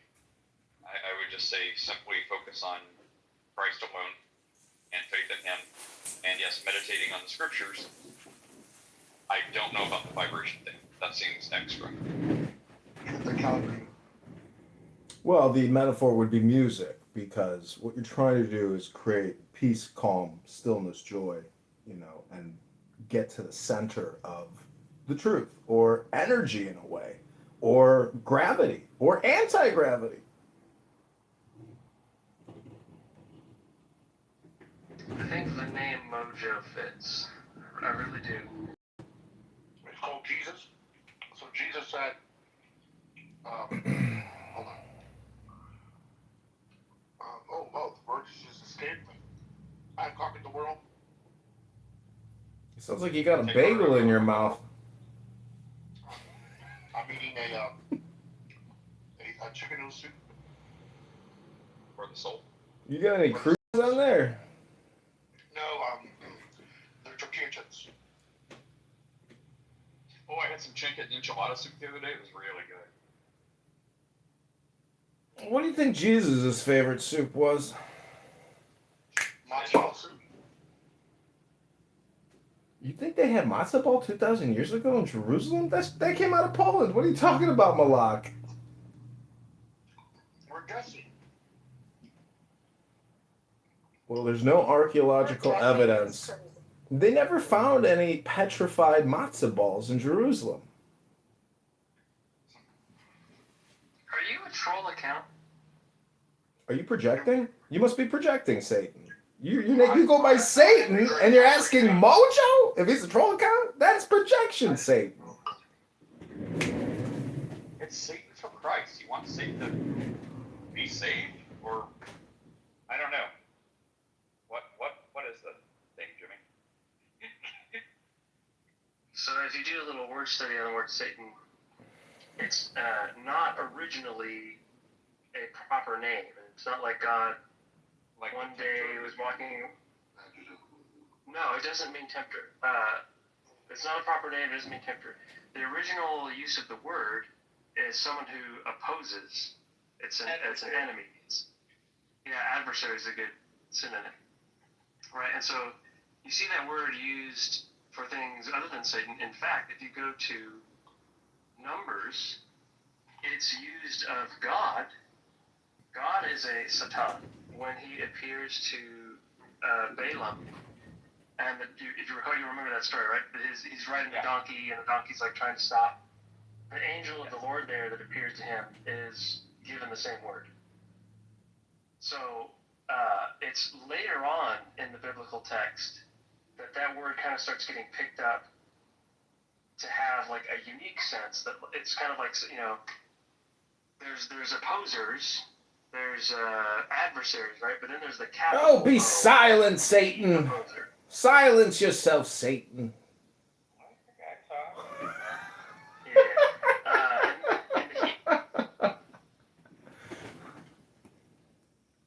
This definite article before the word, and that's like a cue to tell you, like, oh no, we're talking about like the guy, the enemy, the Lord Morgoth of the real world, blah blah blah, that sort of thing.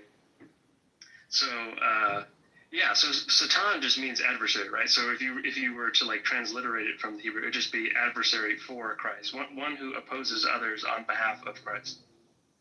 Great. Now explain your name. Why are you using it? Like, are you saying like you want adversaries to somehow be for Christ, or you were once an adversary, but now you are for Christ? Like, what is the meaning as it relates to your PTR? He opposes people on behalf of Christ. Right.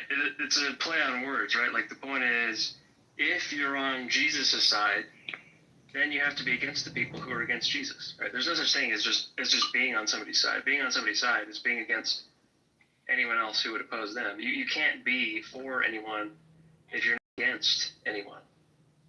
It's just saying the meaning of the name is against anybody who's against Christ. Question. That's like 13 degrees of. Yeah, go ahead, Jacob. What's up? Sorry. Okay. Sorry. I said thank you. So if you're married, and you have sexual thoughts of another woman, are you breaking your vows? Yes. You get turned on by another woman just from looking at her. Is that breaking your vows? Are you married? No. No. So let's cross that bridge when we get there. Do you guys know though? Like, this is a legit question, right? Oh. Yeah. It's not, well, I mean, the Bible, probably you're familiar with the Bible verse that says if anyone, looks at a woman with lust in his heart, he's already committed adultery. So, there's kind of that. And then there's like, well, does that mean we just have to rely on the grace of Christ to forgive us like 1,000 times a day if we live in Santa Cruz Beach or on the beach and we see like all kinds of lustful like people running up and down the beach and like bikinis and stuff? It's like, well, are we having like 1,000 thoughts, or is it if this thought takes hold, or if you're like, well, I can't unsee that, how deep does it go? And then it reminds me of the Billy Graham quote that's like, well, look, you can't keep a bird from flying over your head, but you can keep it from building a nest there. So it's like, well, do you assign like a line where it goes too far, where you're like, if you see something, that doesn't mean anything. If you see something and fixate on it for a certain time, now you've crossed a line. Or do we just say, anytime you see something and think about it for a second, it's like, hey, don't think of a clock. Now everyone's thinking of clocks. Do you just throw up your hands up and say, this is the whole point. I cannot keep track of my sins. I rely on the mercy of Jesus. Jesus, thank you, forgive me, save me. What do you think, Satan or Malak, about that? Which way would you lean? So that's a Martin Luther quote, by the way? Oh, it's not Billy Graham? No, well, he could have said it, but I know Martin Luther said it. Oh, okay. Well, go ahead. So what do you think about that? So no one's perfect. And that's not an excuse anyway. So we have, like, the statement there is meant to show how grievous sinners we are. We have to be aware of that. Like, that's making you, it's not a threshold of, oh, here you go, it's done. It's a statement about how much we are sinners. That even when we try to have a good day, it doesn't happen. We're still sinners. So you're better off just, relying 100% on the grace and mercy of God instead of trying to perfect yourself. So in this case, like I go through all kinds of thoughts and I go all kinds of, upset and all kinds of things that I say. But I'm trusting 100% in the Lord that He's going to be gracious and merciful to me because I failed to be the person I need to be. That doesn't mean you like that. So I'm not but that doesn't mean like, okay, well, let me find out how I'm going to do this so I can, rely on the mercy. No, it's the other way around. I'm trying to live for my Lord, knowing that if I do fail, it's not a good day, it's a bad day, but I'm trusting on the Lord for His grace and mercy. Yeah, it's kind of like, if someone is having a bad day and they're like, yep, sin 200 times a day, very intentionally, very clearly, temptation 1, and I followed my selfish desires, I have sinned 200 times. And then someone has a good day, it's like, oh, today is a good day, yes, I didn't do these willful acts of sin, I didn't do these willful things, oh, thank you, Lord, I have only sinned 150 times a day. It's like, oh, well, okay, that's still... That's like, so low, dude. You're doing fantastic if you can only send 150 times a day. I can't even believe that. Yeah, seriously. Like, we totally misunderstand the holiness of God. We don't even know that. I would say... I would say, as a practical matter, I do like that. I don't know where that quote comes from. But sure, sounds like Martin Luther said it, right? So I think the quote is accurate, that like there's a difference between suffering or experiencing or enduring some kind of urge that's set upon you because of your experience, your psychology, your body, all those sorts of things, versus consenting to ideas for the sake of sexual gratification, right? Usually people fantasize about things in their minds, right? And that's sort of like the tool that they use for that, right? So all that to say, like, I think the practical matter is just like, hey, you have the ability to be self-conscious about what you're thinking about and what desires you're consenting to. Just choose not to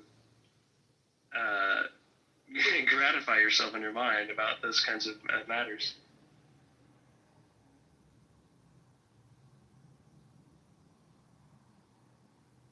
Chris, you were saying what a terrible sinner you are? Worse than you got. I don't know. I mean, I don't want to get into a contest, but woo!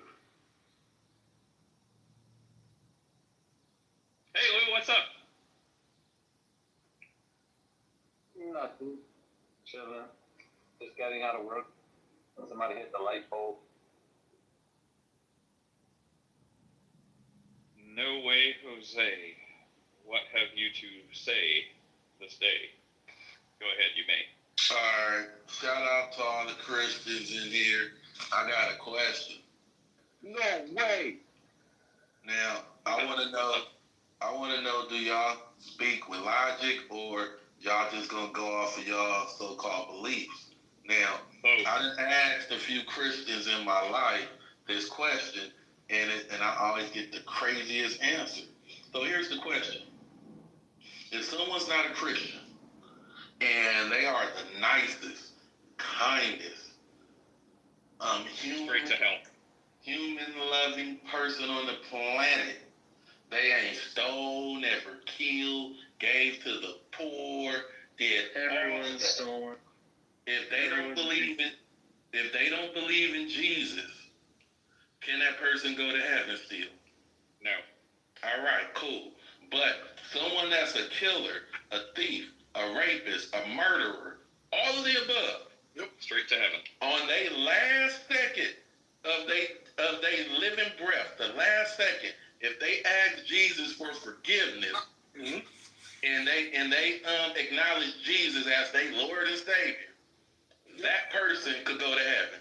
Yep. Yes. That's called the power of grace. That is a mighty thing you just mentioned. Thank you. So y'all God or whoever this God is doesn't have grace for the people who were outstanding human beings. No such thing. Could you read John 3:17? There's no such thing as being an outstanding human being. There's no such thing. All right, so is there such thing as being a bad human being? Yes, like right now. Jose, if you have the presence of mind, go to John 3:17. No, I don't want to go to none of that shit. Because the thing is, all right, see, what you're doing as a Christian. I want you to just keep it. Oh man, I was gonna say I didn't want to drop him yet. Can you stick around to the answer? Look, I want to give you the answer. You come in here acting like you're a man of logic and get beside yourself in 2 seconds. So that makes me think you don't want to be a man of logic because you're illogical to ask a question and then go completely crazy. So listen for a second. Here's your answer. Everything you said, you got your answer. Can the most kind, loving person not believe in Jesus go to heaven? No, straight to hell. Can the most wicked, evil person, let's just say you, just for example, can you reject God and be evil and all this other stuff, but right before you die on your deathbed, can you confess Jesus as Lord and Savior, ask Him to save you and forgive you, and go to heaven? Yes. What you're missing, which you couldn't calm down for 2 seconds, hold on. I'll actually bring you back after this. If you can be patient, I'll bring you right back up and let you respond. Please respond to this. The Bible tells us sin hardens the heart, so the chances of you actually doing a life of incredible evil and then having the presence of mind and being able to believe Jesus and call on His name on the last moment on earth, the chances are incredibly small because you've got a hardened heart from a life of sin. So can you? Yes. What are the chances of that? Probably very small. That's the answer. Okay, come on back up. And watch the language too. But all right, let us know what you think. Please be logical. See, you want to say basically that I'm illogical, that I'm not speaking from logic. But how are you logical when the first thing you do is run to that book? That book doesn't speak the truth. That book speaks to your beliefs. There's no fact or truth. So you're the one being illogical. About our Can I speak? You spoke. Are you going to cut me off or are you going to let me talk? No, we're not gonna let you. Which talk. one? No way. Yeah, go. Yeah, you fake ass Christians hate to hear the truth. It's Okay, go away, Missy. Look, bro. You're like, hey, what do you believe? And we're like, well, based on the Bible. You can't use that book. You just asked us what we believe. Are we supposed to pull a rabbit out of a hat? Like, bro, that's illogical. So really, what you're asking is about yourself. Not the good person. I mean, I think you can demonstrate your character. So I would say, instead of trying to do a deathbed confession because you've lived a life of evil your whole life, I would try to read that book that's full of our beliefs and call on the name of Jesus sooner rather than later, so you can repent and believe the gospel. That's our advice. And yes, that is completely based on our beliefs. Goodness. Oh, I bet you believe Jesus is white. Now, Nate, what I want to know is, are you going to use your mind or are you going to use your beliefs? See, I mean, that's just a true dichotomy right there, don't you know? It's your mind or your beliefs. I don't see you using your mind. You go into that book to get your beliefs, which, by the way, is in your mind. But ignore that fact right now, brother. Oh, boy. It's like, man, what do you do with that? Remember that JP and Lou? It's like back in the day, like this was a time for Royisms to run free. It's like, how do you know, what was it? How do you know, throw a rock into a pack of dogs, how do you know which one got hit? The one that yelped the loudest. Like, that applies to that dude all day long. Hey, I want to be logical and understanding. Can you be logical? Okay, I have a question about your beliefs. Well, our beliefs come from a book. Y'all gotta use that book! You had Kanye logic. Hey, what's wrong with you? Sit down, Kanye. I just said it. I'm a god. Well, Jesus is, I mean, I don't know. Was Jesus white? Like, what shade of white?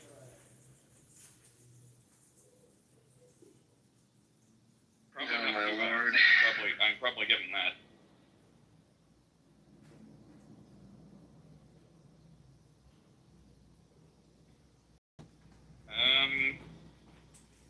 Well, everyone else, how are you guys doing down there? Apparently it's been a crazy day. Even when I was away.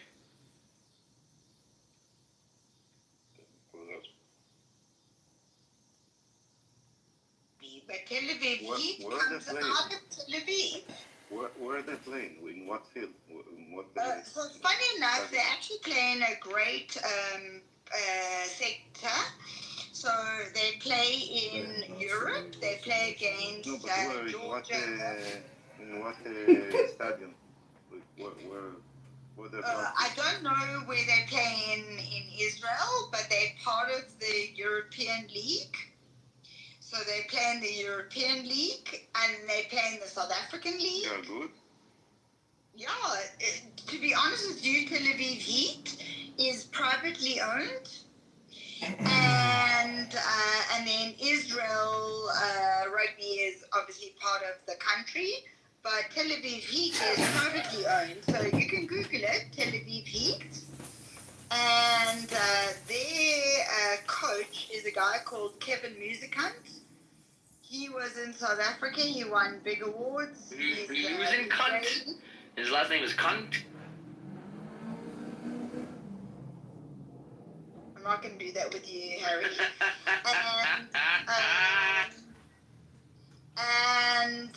Yeah, so they're doing very well in the European League. And they're a great team. Good to know.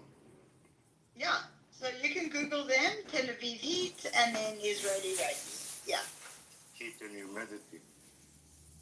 Huh? Nice, very humid. Yeah, very humid. Tel Aviv heat. Yeah. Yeah, very original. They stole it from an NBA team here in America. But you know, what do you expect from rugby?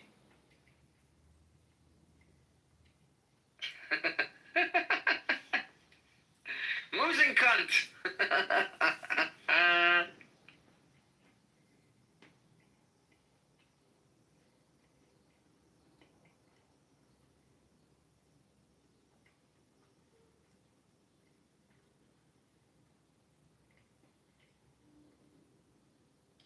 To be honest, Harry, in a room like this, I would have thought you would have just been pro anything Jewish, but clearly not. So, playing the game you want to play. Well, I mean, that doesn't make me not pro-Jewish because I don't support a rugby team in Israel. No, but you're not in some... I don't support most of the football teams in Israel either. Don't. That's fine, but Harry, you're knocking someone's name for doing something. Yeah, I think it's a funny name. Why? I mean, you don't think that's funny? I think it's hilarious. It is hilarious, but I mean, you've got nothing to stand for. So I don't need to stand for anything. It's not like I'm trying to make a stance here. I just think his name is funny. But you take it too seriously, Lauren.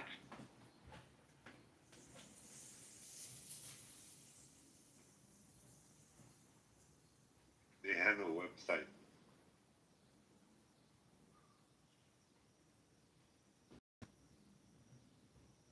And they're actually part of the American Rugby League, so MLR, so Major League Rugby. They're also part of that as well. Nice. I don't think anyone knows about it in Israel. No, and they probably don't because it's not really highly publicized. So, the Major League Rugby perspective, it's Miami, New York, Houston, God, I don't know all the teams that I work with them. The rugby players are not Israelis. Mostly South American, Australian, and American. They're from all over. So when they go to work in MLR, Israelis. yeah. So basically, Yeah, but the thing about it, like, let's be honest. I do have a question for Black Rabbi. A good one. Good question. Are you supposed to have a Jewish state right now? Are you supposed to have a Jewish state right now, Black Rabbi? Mashiach is not here. Are you supposed to have a Jewish state right now? Wait, Black Rabbi, Hang on. I was asking a question, guys. Come on. Are you supposed to have a Jewish state right now, Black Rabbi? Mashiach is not here. It's not a Jewish state. What kind of state is this? By the Torah standards, it's not a Jewish state. Okay, so according to the Torah, and Sam, did you hear this? This is not a religious state. This is a secular fucking state. I'm just saying it. Anyways. It doesn't change the point of its importance. Yeah.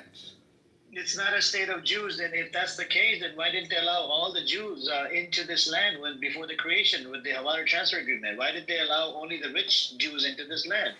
It was never about the Jews. I think many nation states, as they develop, the more wealthier the population are, regard Muslims, or Jews, whatever. It's nation state building. I mean, it's not a. Nope, there was a big controversy around it. Go look it up. Hawaii Transfer Agreement, they only allowed the rich, well-off Jews into the land called British Mandate Palestine. They didn't allow all the Jews into that land. There was Jews that were living in the ghettos. They didn't allow those Jews. There were Jews that were middle class. They didn't allow those Jews. They only allowed up till. Okay. What else? I'll tell you something else. Those people are the ones who are the people of the Supreme Court here in the country. I didn't ask you those people. I said before the creation of the state. I'm not making the claim right now. Those same families. No, I'm not talking about those people right now. I'm talking about the state from the jump. It wasn't about the Jews. It was some discussion. That's the only. Okay, if it was about the Jews, then why didn't they allow all the Jews into that land? Why did they allow only the rich Jews? We have a book in our Talmud. It's called Kitover, right? Which is like contracts, and it talks about us reintegrating in the land of Israel, right? The point is saying that the fact that you had people who hated Judaism, who formed this state, allows us as religious Jews to live here, because there was no desire to create a religious state. A Jewish state can only have a king. There's no prime minister. There's no you can have a. There's no capital city. No, right? Jerusalem's a capital. No, you're not supposed to have a capital city because it's under kingship. It's all one thing, correct? The king who the capital was always Jerusalem. King David said. No, but but you shouldn't have a capital city, right? According to the scriptures. No. We did. Jerusalem is the capital. Does it say capital city in your scripture? Does it say capital city? The word capital city? No. Nothing without a covenant. It doesn't say that. But we all are returning to Jerusalem. I understand, but over in there it says capital city. Okay?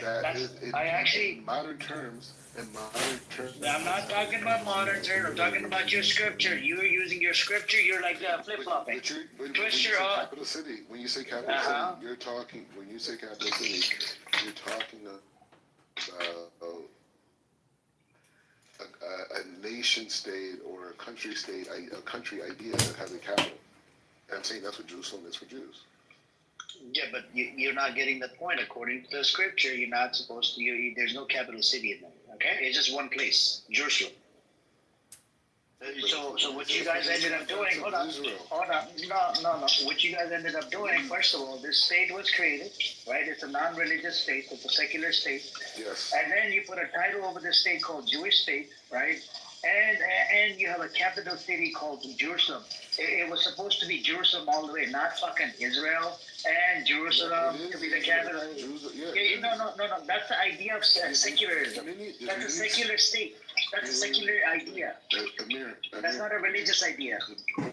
Amir, the territory of Israel was described. Fucking, it's a wishy-washy belief system, man. Fuck. It was created 3,000 years ago. I'm not making that claim. Listen to what I'm saying.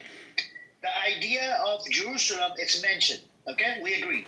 But it was supposed to be all one place. You should have a capital city because this came from the idea of the secularism.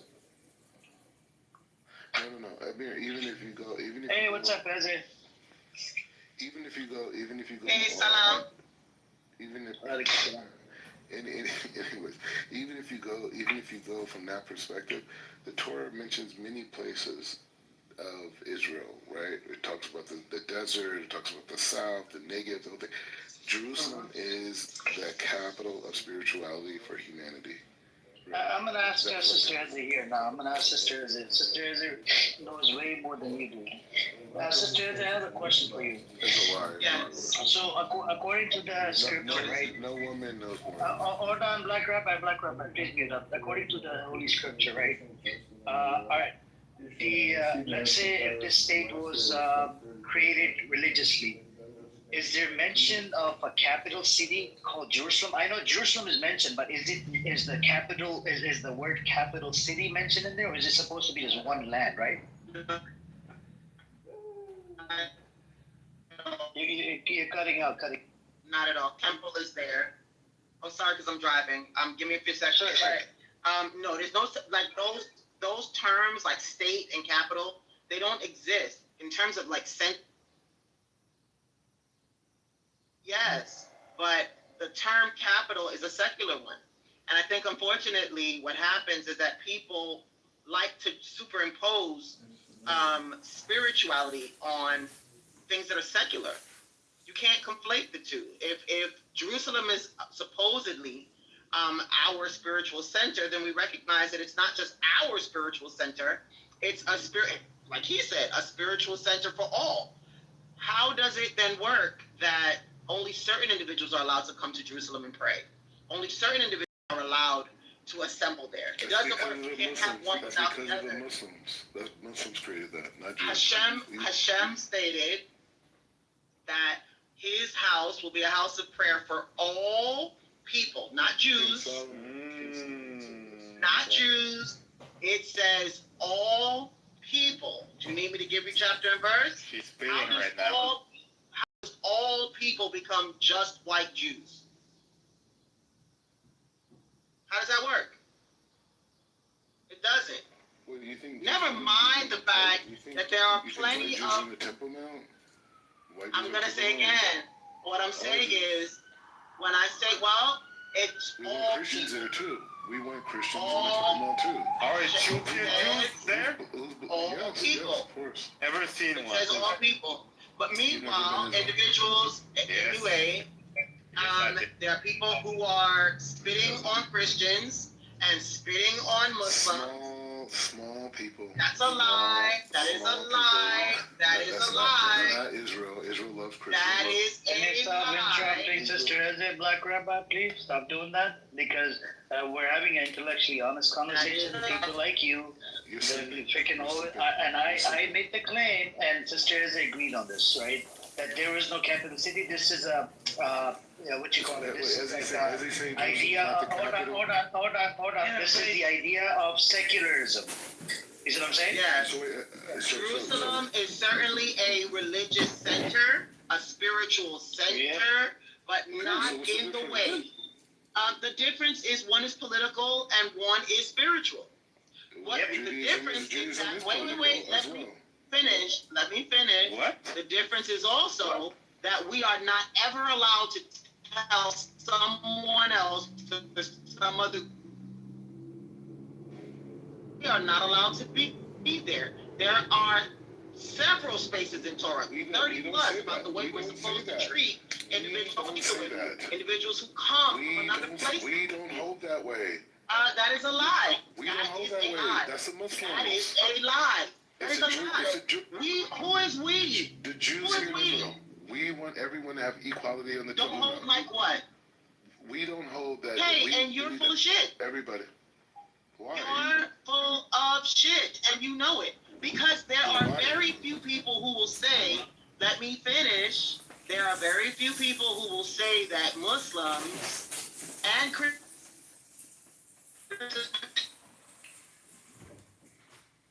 That's the entire country is voting this way. It's a Jew. And you know that. Everyone holds in the country that it should be equality of the Temple Mount. At the end of the day, if God's house is a house for all, President don't take that. if God's house is from the what? Can you let her speak, guys? Come on, stay muted, Black Rabbi. Let her. There are enough people in government who have said clearly that Israel is a place for Jews, run by Jews. There are very few. As a matter of fact, I would love for you to put it in the back chat. If you have sources that confirm what you're saying, I would love to hear the Smotricks and the others saying that, oh, God's house is a house for all people. Bring the Muslims, bring the Christians. Let's all bend the knee before God together. That's nonsense, and you know it's nonsense. It's cute in terms of hasbara. It's cute in terms of what we're saying on a public stage, but the term...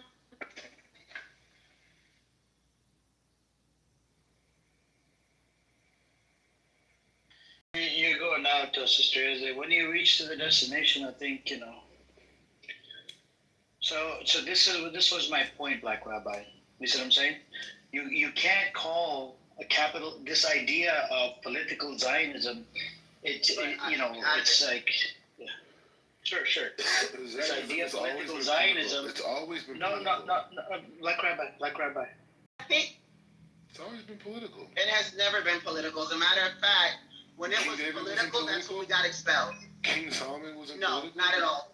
Not at all. You know when it became political? Shortly before we were exiled.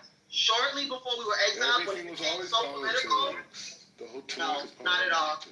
No, not at all. Well, for Goyim, for people who are recently becoming Jews, yeah. Because that's all they know. But for those of us who know that Jerusalem is first and foremost a spiritual place. It's not just spiritual. We're talking about kingdoms. We're talking about law.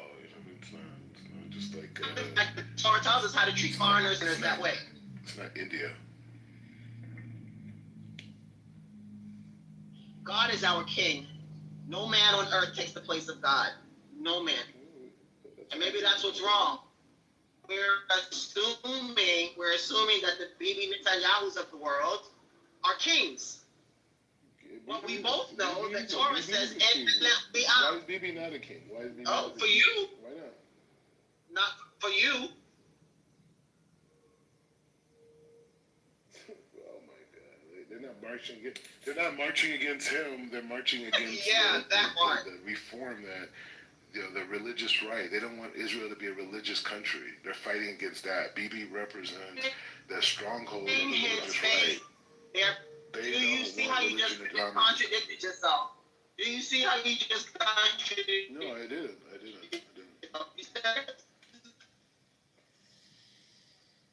He doesn't Spiritual center of the universe. It's the spiritual center of the universe. 300,000 people marching. Because they want it to be spiritual, and it isn't. Wow. They don't want it, Didn't you just say a to be mouthful? spiritual. He does it all the time, Sister Ezra. He doesn't want to acknowledge that this state, he said it earlier that this state was created. It's not, it's not according to the Torah. So then why do you support the state? Hold on. If it's not created according to Torah, then why do you live there? Well, why do you call it a religious state? Why do you call it a Jewish state when it's not connected to the Torah? We're making it. You're doing okay. God told you to make it. Turn it into a state. Yeah, we're making it Israel religious. Wow. You're making it Israel religious. How is it religious? What part of the population is homosexual? Oh my God, bro. Oh my God. It's becoming more religious. So when you see people like Smotrich, Bingaber, these people that are like really considered extremists, right? They're extremists because Israel's secular. But these are the religious people are taking over. Religious people took over Jerusalem. Jerusalem's completely controlled by religious communities now.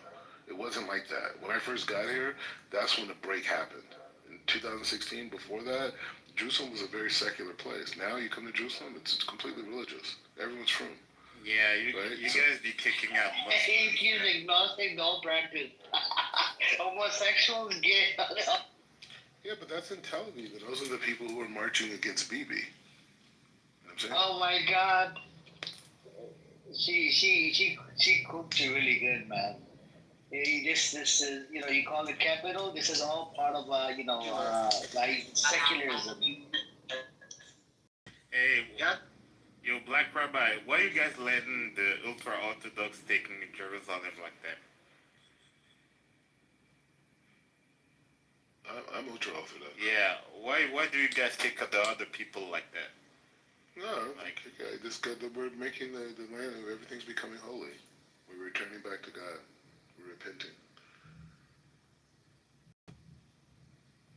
That's why Israel's winning its victories right now, is because of us religious people, not the secular people. So this is not a religious state. Man, you religious people aren't even that word.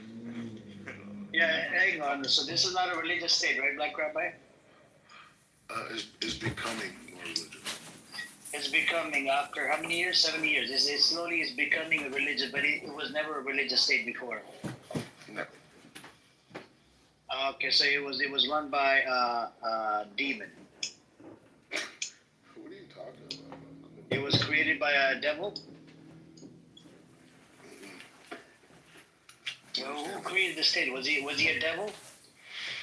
The state itself was created by our sages. It's a funny point. So, like in terms of Jews, and like if you want to know how, like one of the how religious Jews are connected to the land, it was written in the Talmud 2,000 years ago when they were in Babylon. And Rabbi Jonathan you have atheists, agnostic that didn't believe in the religion. They're the ones created the state. Hear me out. I'm talking about the religious Jews that are here now. I'm saying that, so the idea, they wrote in the Talmud when we were in Babylon, when the Jews were exiled, they said, we're going to return back to the land. And we return back to the land. Can we separate the two? Please? But hear me out. Just hear me out. 5 seconds. The sages write 2,000 years ago that when we come back to the land, the world is going to call us thieves. They're going to say we stole the land. We shouldn't be here. You did steal the land. You did steal the land. The whole thing. From the Palestinians. They wrote this 2,000 years ago. No. They can write whatever. It doesn't matter. Hold on, Black Rabbi. That's a contradiction. You just said this the state is not created according to the Torah standards. It's not a religious state. It's a secular state. So can you please tell the room this? Yeah. You're saying that the people of the Talmud envisioned LGBTQ parades. I mean, they knew Jews were going to come back in a really bad state after 2,000 years in diaspora on these heathenistic non-Jews in their culture. That's opposite and contradictory to the Torah and its values. So whether it's gay or whatever, I mean, being a businessman, right? I mean, that's a problem too.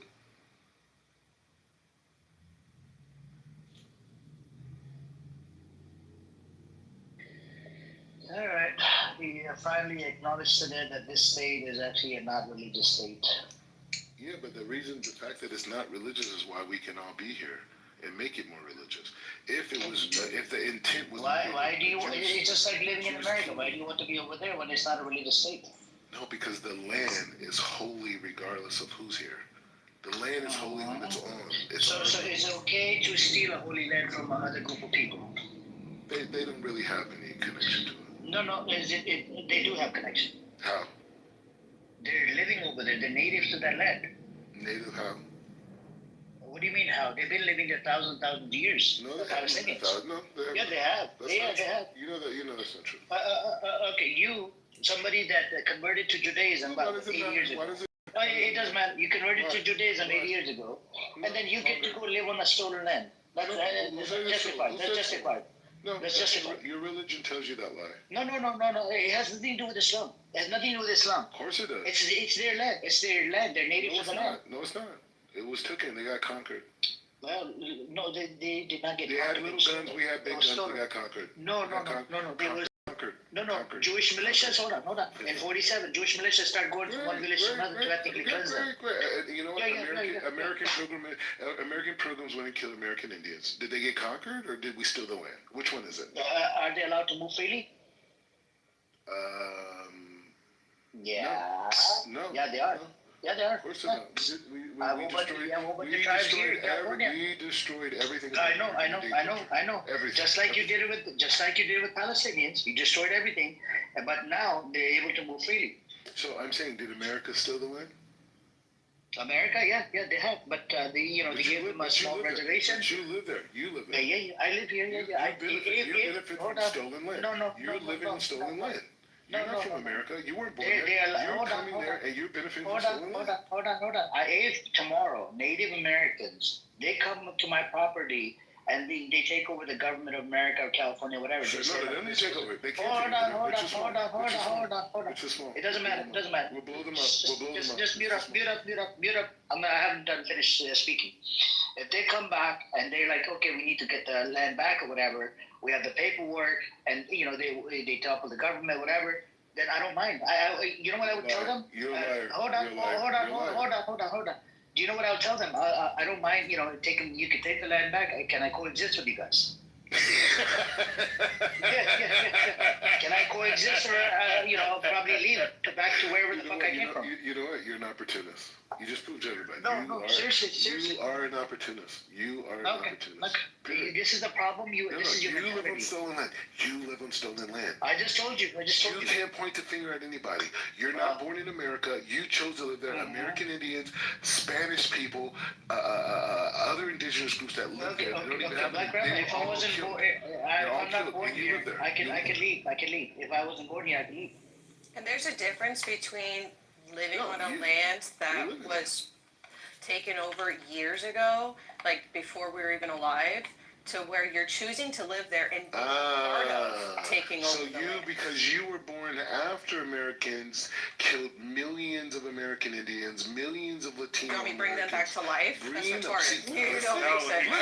Now you sound like a Zionist. Now you sound like a Zionist. You hear what she just said? Oh, I can't bring them back to life. No, but I wasn't alive. You are white and privileged. You are white and privileged. You are white and privileged in your mind. And the reason why you don't feel other people's pain, you just want to feel good about it.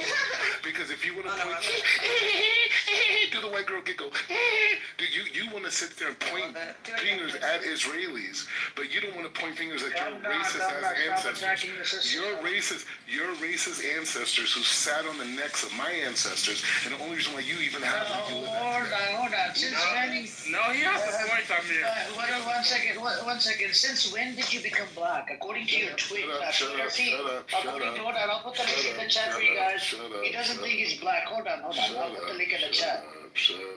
He doesn't think that he's black. He tweeted on Twitter. I am the expression. I'll put the link in the chat so everybody can read up your tweet. I am Martin Luther King. I'm Malcolm X. I'm Malcolm Garvey. Let me put the link in the chat. Here's the link in the chat, guys. Please read it. Please read the Twitter. This is what he tweeted. He doesn't think he's black. Learn from me. Yeah, he doesn't think he's black American. I am greater than Amir. Yeah, yes, Chucky. Learn from me. This is why we need to accept Black Rabbi in our hearts, man. He's gonna help bring world peace. Yeah, I don't know. In this life or next life, finally he acknowledges this state is not a fucking religious state. He acknowledges. Okay, thank you. He said we're about to turn it into religious state. Such an idiot. Then why would you live on a stolen land? And also, Amir, if Black Rabbi was to cease to exist today, man, the world would stop. Probably in his dreams. I don't think in reality anybody would give two fucks about it. Even if he goes missing tomorrow, I don't think anybody will give two fucks about it. These people are so crooked. They're mad at me saying that I'm a human being. This is how lowly they think of us. I put the link in the chat for you guys. Please read up on his screenshot. This is what he tweeted. He doesn't think he's black American. But why don't that's some white man's imagination? And why don't you consider yourself black? Any little skilled white man could ever create anything. I'm greater than anything he could ever create. And I'm rejecting that, and you want to talk down to me? I am the opposite. Nobody's talking down to you, but you gotta stop using the race card when you don't think you're black. Yeah, you gotta stop using the race card. Black. I'm a human being. Then why the fuck do you bring up the race card in the middle of a conversation? Why do you do that? I'm a human being. I'm not black. Yeah. Your Twitter shows how racist you are. You black than me. They call me that. My sisters never called themselves black. Oh, the white Ashkenazis, they call you that? They were forced to do that. Who call you? The white Ashkenazi Jews? They call you that? You could say. Yeah, they're not racist towards anybody inside Israel. They're very good people. The Ethiopians don't get discriminated against inside Israel. Nothing happens to any of the black folks inside Israel. It's a beautiful place. It turned into a holy place from a secular society. According to the scripture. What happened? What happened? Tell us what happened. Yeah. I'm just saying.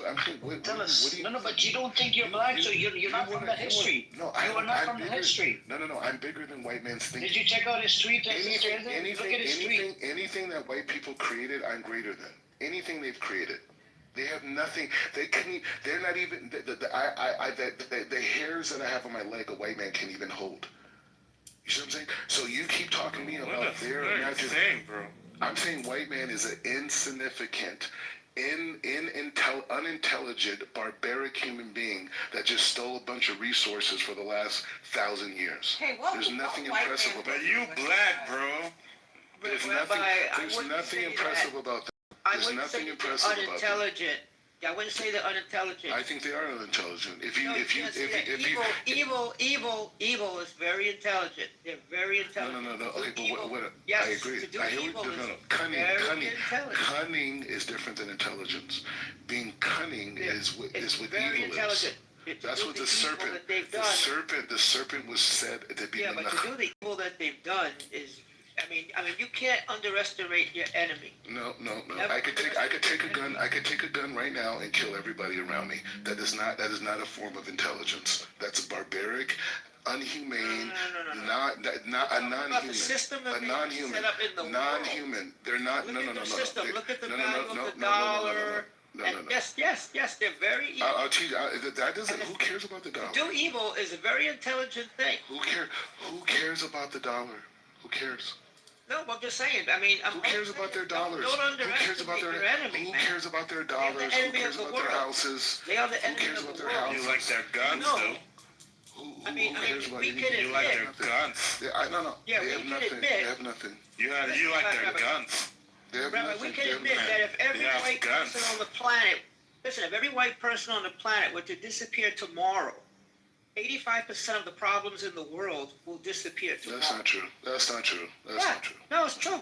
If every white That's not person on the true. planet were to disappear tomorrow, 85% of the problems in the world will disappear tomorrow. That's why I'm the leader of the generation and not you. Okay? The issue is people who are evil. There's black people who are evil. There's yellow people that are evil. There's red people that are evil. There's white people that are evil. It's evil people. Bro, you shut the fuck up, you freaking nobody ass person. You are not at a level to talk to me. Take your little, go to your little Crown Heights. Go to your little Crown Heights and talk about how you're abused by your little white Jews. How you're abused by your white Jews. I don't connect to you. I don't know you. I don't connect to you. I don't know you. I don't connect to you. I don't connect to your little black Jewish narrative. Your little black Jewish narrative and your little tiny existence. I don't care about it. You have nothing. You have nothing. You think white people are Jewish. You think the white people, your parents were converted by are Jewish. I don't. Rabbi, do you take any pills? Right, you take any pills? He takes pills and he just lost his prescription ran out. Alcohol with medication. Well, maybe whatever. You guys are drunk. You guys have been Jewish for what? How many generations? And you guys don't mean shit in the Jewish community. All of you. None of you mean shit in the Jewish community. None of you. Compared to you. Yeah, but I mean, shit. They've been Jewish for how many generations? They ain't got no. They got little kids. They ain't got nothing. Nothing. No rabbis. What's the difference between her and you? No Torah. No kids. Nothing. What's the difference between her and you? What kids do you have? Waste of Jewish education. I don't have a kid to have kids. I'm getting married next month. The point I'm How many saying times? The third time? Here's the third time? You told us that last. We've never seen one by you. Told us Or your brother, or your sister, none of y'all. Y'all grew up Jews. We've never seen none of. We have seen. Yeah, sure. You know Great, cool. Great, but what about your brother though? What about your brother? What about your sisters? What about you? You guys have no kids. Because you guys are cursed. You guys are cursed. Your family's cursed. Your whole family's cursed. Nah, that's not nice. That's not nice to say, but They ain't got no kids, nothing. They're cursed.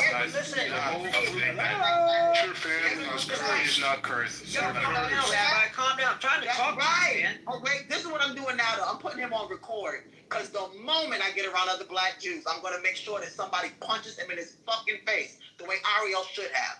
Now, I'm saying it in front of all the witnesses. The first time I'm going to play this for any black Jewish man who's lived underneath my mother, who's lived underneath my father, they're going to punch you in your fat, nasty fucking face. And I hope it's on replays. Yeah, Make sure everybody heard me. Amir, you heard me? Everybody else heard me? That wasn't nice. He's a clubhouse warrior. But I'm and if I'm blessed to be there, I'm personally going to do it. You will never talk about my mother. You will never talk about my father or my family and get away with it. Watch and see what happens, you fat fuck. You done got yourself into something you can't get yourself out of now. Watch and see. Hey, Rabbi. Watch and see. I wouldn't care if Rosh Hashanah, Rosh Hashanah and Yom Kippur came. Your sorry bipolar ass is going to pay for what you just said. My family's cursed. Watch and see. Nah, don't mind it. Don't mind it. I just want to say, but Rabbi, if you're going to be like a president or something, you can't wait till like the last. He ran away. Oh, he left. Oh, he knows how strong my family is. He knows very well that he's surrounded by my family a little too much to be talking shit like that. I was going to say, because like, if he's going to be like the president or something, that he needs to come back to America and start setting himself up. You can't wait till like, what year did he say he wants to be president again? But 2032? You have to understand something. You can't wait till like that year to show up and say, oh, I'm going to be president. You need to start establishing yourself like 10 years in advance. At all. He has a mental health condition. He does. Yeah. We know that though, Easy. I mean, why are you freaking on this guy? I mean, just No, I'm not freaking on this guy, but what happens is even crazy people get a little too crazy. At the end of the day, he has a mental health condition. He's bipolar. He suffers from narcissistic personality syndrome. He has a serious issue. He's the president. He's the king. Come on, man. Really? Poor thing. I feel sorry for him. But what he won't do is come for me and mine. That he won't do. Sister Ezzy? Yes. Are you, Shavua told to you, are you able to look at your screen? What you mean, look at my screen? Like, look at your screen, like you can look at my PTR?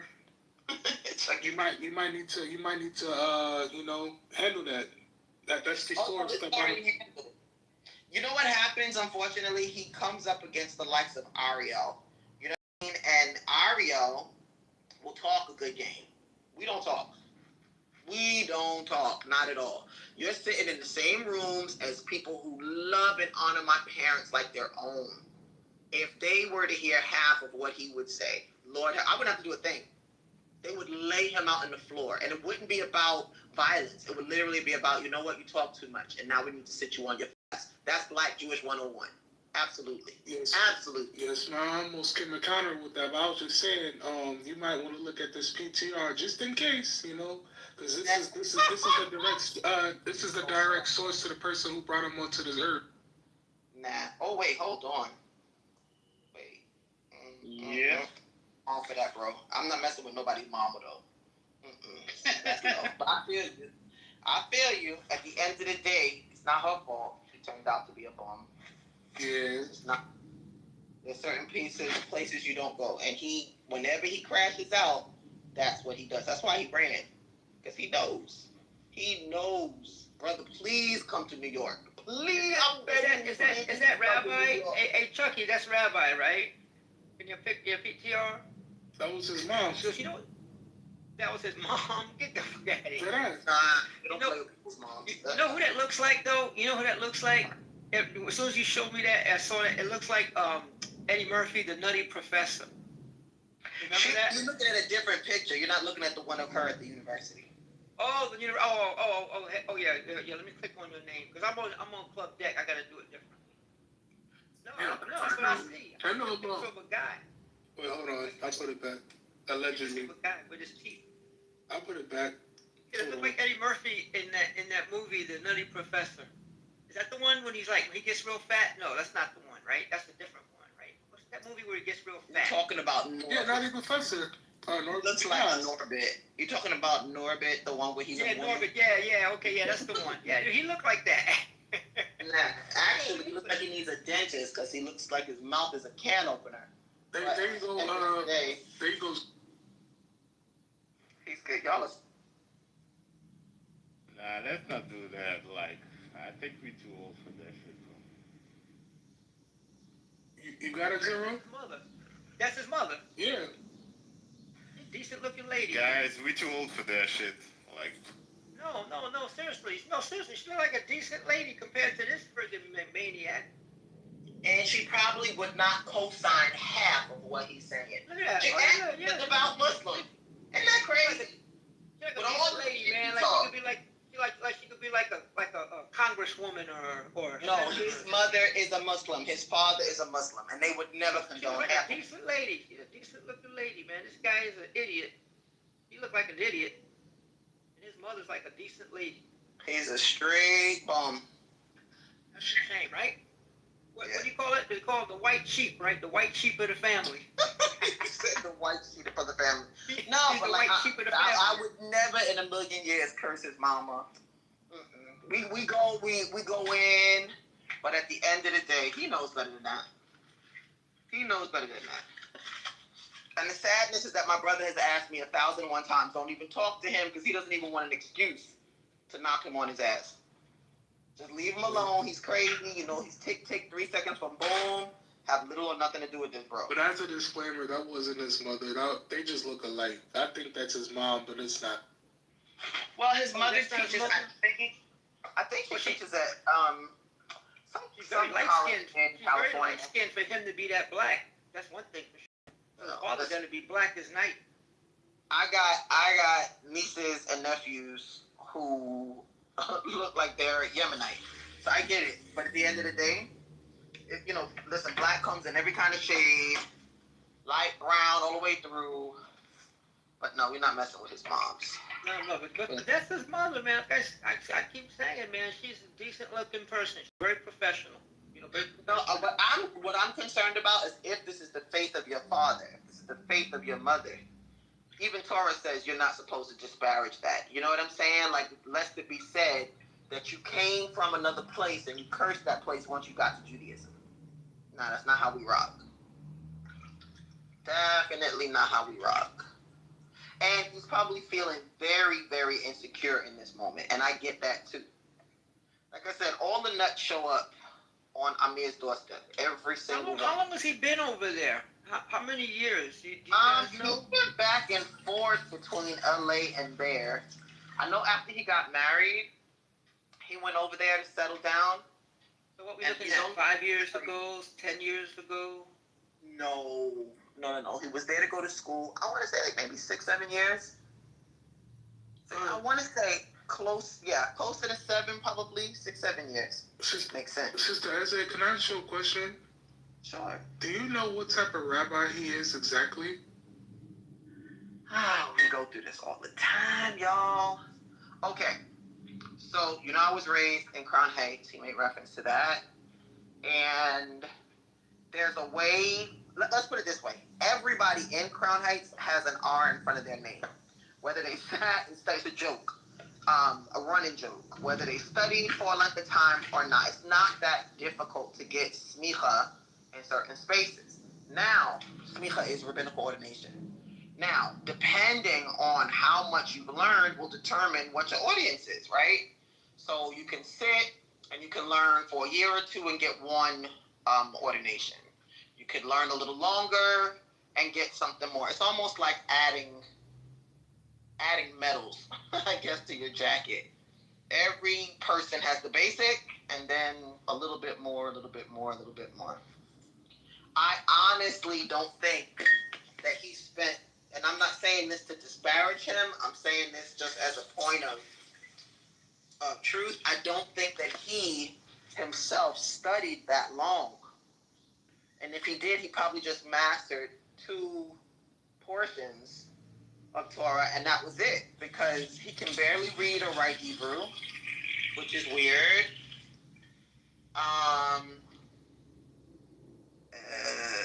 Wait, now that was funny. He has smicha and basar v'chalav. Because the reason why I'm asking you, Sister Isaiah, is because you're a little more tapped into the Jewish world, And I said the reason why I'm asking you is because you're a little bit more tapped into the Jewish world than I am. I hang out with my Chabadniks, and that's why I choose to stay until the day I die. But it was brought to our attention on this app that the school that he claims that he teaches at, they can't find it. It's not registered in the state of Israel, and they're saying that they can't find anything on it. No, it's not like that. What happens is, okay, he went. You know how you go onto an online pastoral, like you can get CPE, you can get pastoral. What do you call that? It's like a CPE license. I know what you're talking about. Like you can go online and get that, and it doesn't take much. You know what I'm saying? If you have a bachelor's, you have a degree, you take another couple of courses, some insight, you know what I mean, world religions or whatever else, and you're done. And you still have the certification. Now, how much do you know? Really depends on your continued study, right? Yes, ma'am. I'm almost positive that he went to Pirchei Shoshanim. And that's it. I don't think he did much more than that. Okay, because I kind of broke it down to them. I was like, I'm not really exactly sure what type of rabbi he is, and when I ask in the Black Jewish spaces, nobody knows. No, but because you can listen to him and know that there are things that he's missing. He didn't get smicha from Orsa Man. Okay. At all. He got smicha from Pirkei Shani, which is an online. I'll put it in the back chat. Which is an online ordination. That's what he got. No more,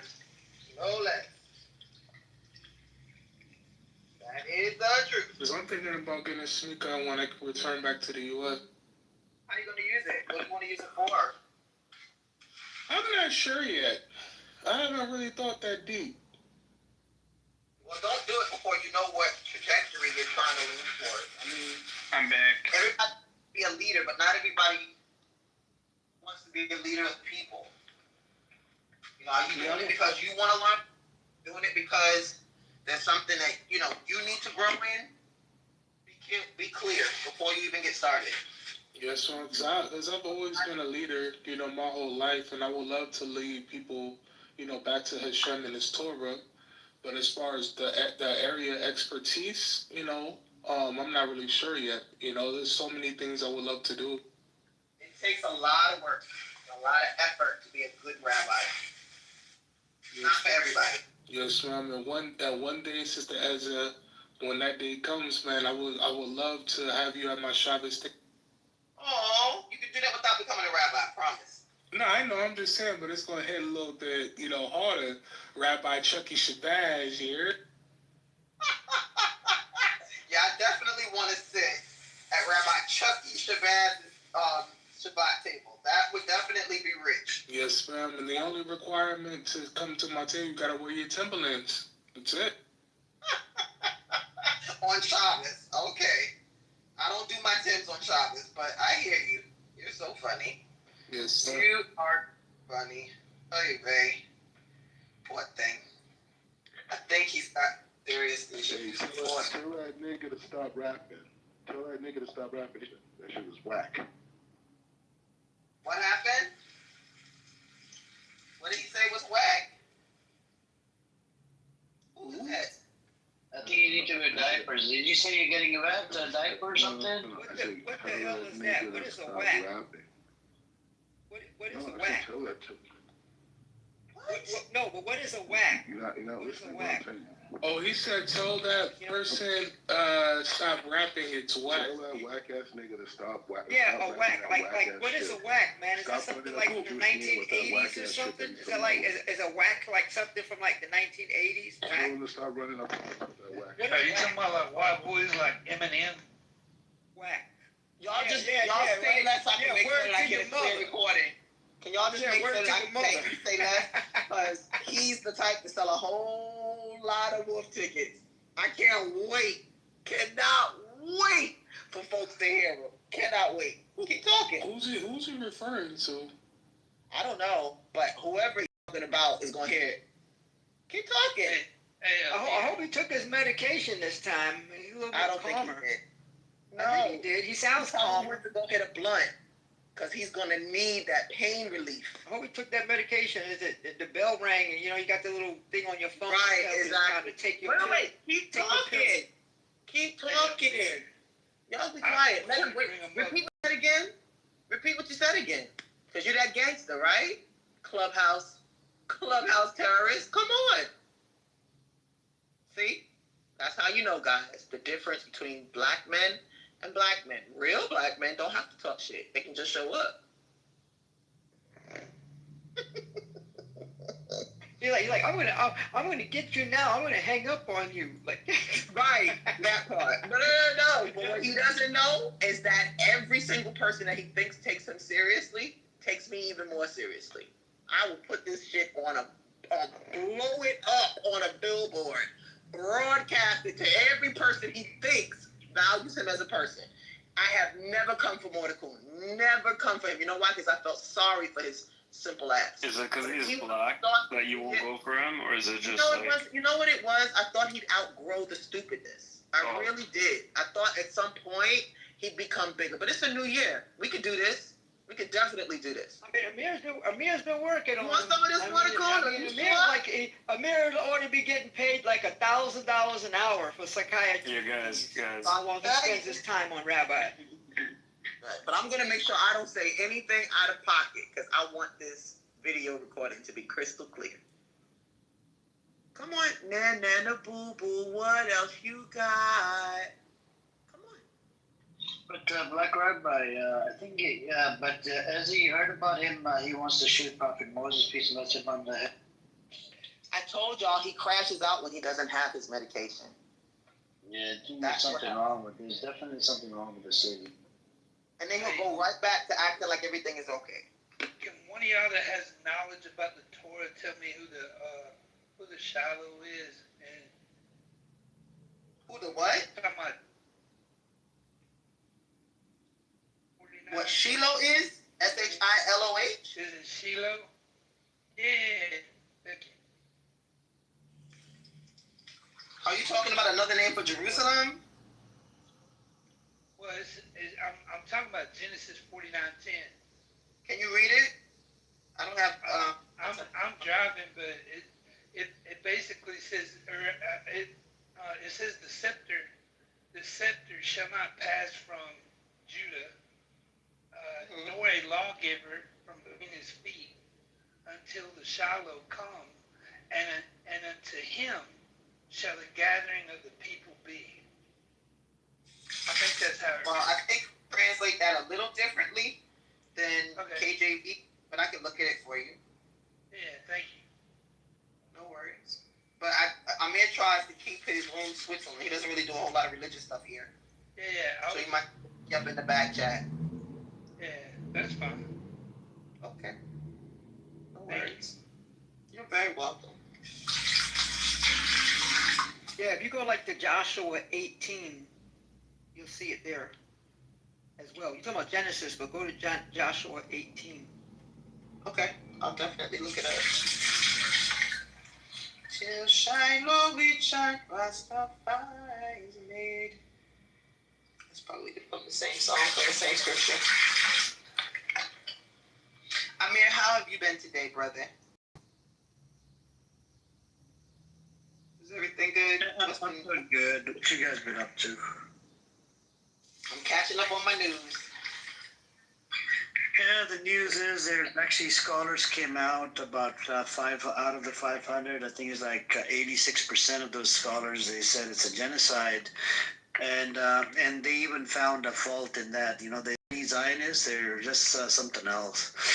They say that one of the scholars came out of there, I think from San Diego or some shit. That's what Sam posted in the chat. Oh, they didn't discuss about it. Like, what's there to discuss, motherfucker? There's evidence. World War II is a generalization term. It's like once historians decide that's a genocide, there's no going back. Hey, Brother Amir, can you bring up my friend, please? No, I want to keep it real. No, I'm back. Adults are talking. Nah, the king is back. The king is back, man. The only thing you're king of is your ego. So this is the thing, bro. You sound like you're like No. Adults are talking. Take it. The thing is like this. No, I'm talking to Ezzy. I'm talking to Ezzy. You're not talking to me at all. You just Yeah. Respectful. The point is saying. Amir, Rabbi, other people were talking. We were just getting into a good conversation. Can we talk about current events? Because he's already. No, black people can be Jewish. That's not what we're arguing. No. Arguing there's a genocide. The Torah that they have is weak. They have weak Torah. Bro, there's no weak still Torah. liberals. They're still liberals. It's just a fucking book, brother. All these religions you think today in the 21st century would be connected by more than... Rabbi, we're gonna pivot. Thank you. Stop with the bullshit, right? So this was latest news about the scholars, and Hamas accepted the deal, but Netanyahu was not doing anything about the deal. He's not willing to accept the deal, and there's a lot that's going on, and I think there's a lot of protests that are going on inside Israel as well, and protests aren't going anywhere either, right? Because at the end of the day, you got these people running the show, Ben Gvir, Smotrich, and Netanyahu, and they're going to keep on denying the ceasefire deal. Even if they were to have a ceasefire deal, they're still going to be killing people. That's a normal thing for Israel. So that's where we're at right now. But anyways, what's up with you, AK? Honestly, I'm having a good time, except the fact that the shit that's happening around the world. Hey, Amir, can you bring up my... No, he's not in the room anymore. Dang. Yeah, but Chucky, you know what will happen, right? He'll come up and he'll start using the N-word, and then that's it. He's not gonna do that. He's been redeemed. He's done it multiple times. Every time he comes in, he disappoints me. He got baptized. He's a new man. He even gets kicked out of the Zionist spaces because they don't like him. And very intelligent, dishonest piece of shit as well. Doesn't want to concede to it.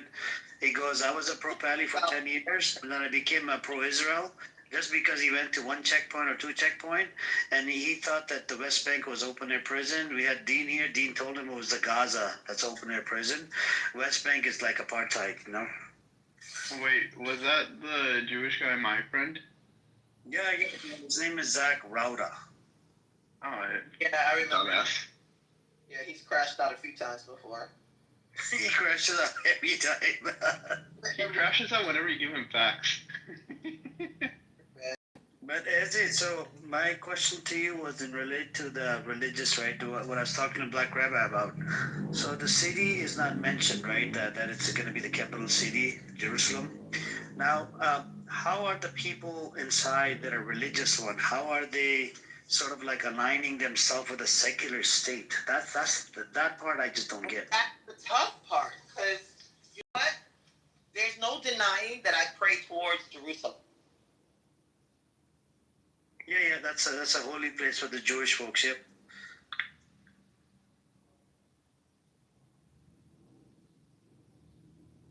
Yeah, you're on mute, Eze. Okay, I'm sorry. I said the difficult part comes when you say not that it's not a holy place, because yeah, it is a holy place, but why is it a holy place exclusively for you? That's when it gets kind of grimy. You're like, whoa, where does it say that in Torah? That you're the only individuals who can pray in Jerusalem, or the only individuals who can quote unquote be there, occupy that space.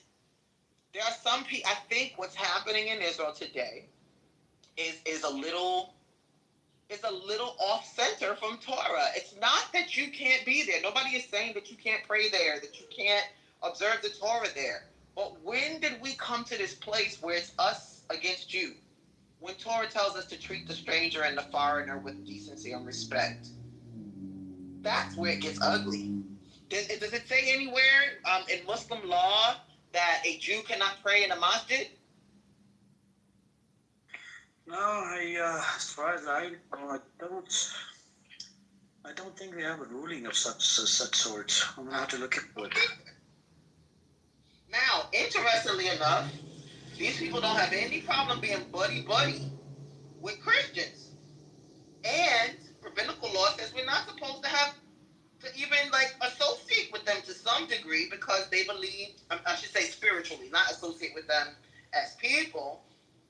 But, you know, there's some who even hold that might not be a good thing to do because they're idolaters. They don't observe like a Muslim. A Muslim identifies God as sovereign, as one. You know, there are many who don't believe that about Christians. If they see, you know, the triune God, like with 3 parts and all the rest of this stuff, that's antithetical to Torah. But why would you be standing in unison with Christians against Muslims? And Muslims are your cousins. Muslims probably have the closest faith that's similar to Jews. So how does that work? A little bit of crazy work if you ask me. Some Jews today have a stronger relationship, get that, with evangelicals than they do with Muslims. You don't hear them saying, kill the Christians. You don't hear them saying, you don't hear any of that. But you'll hear that about Arabs and Muslims, which tells you that something is upside down. Something is really off. Not who we're supposed to be.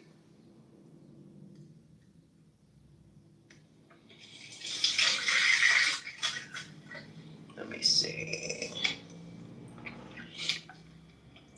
I would love for you to find out for me whether or not Jews are allowed to pray together with Muslims, because that would answer a lot. It would answer. They can't if it well I know a lot of them don't do like you. They don't pray in a particular direction. but they can't pray with a Muslim because if a Muslim is facing the Qibla, you know, which is going to be toward Mecca, how are you going to do that?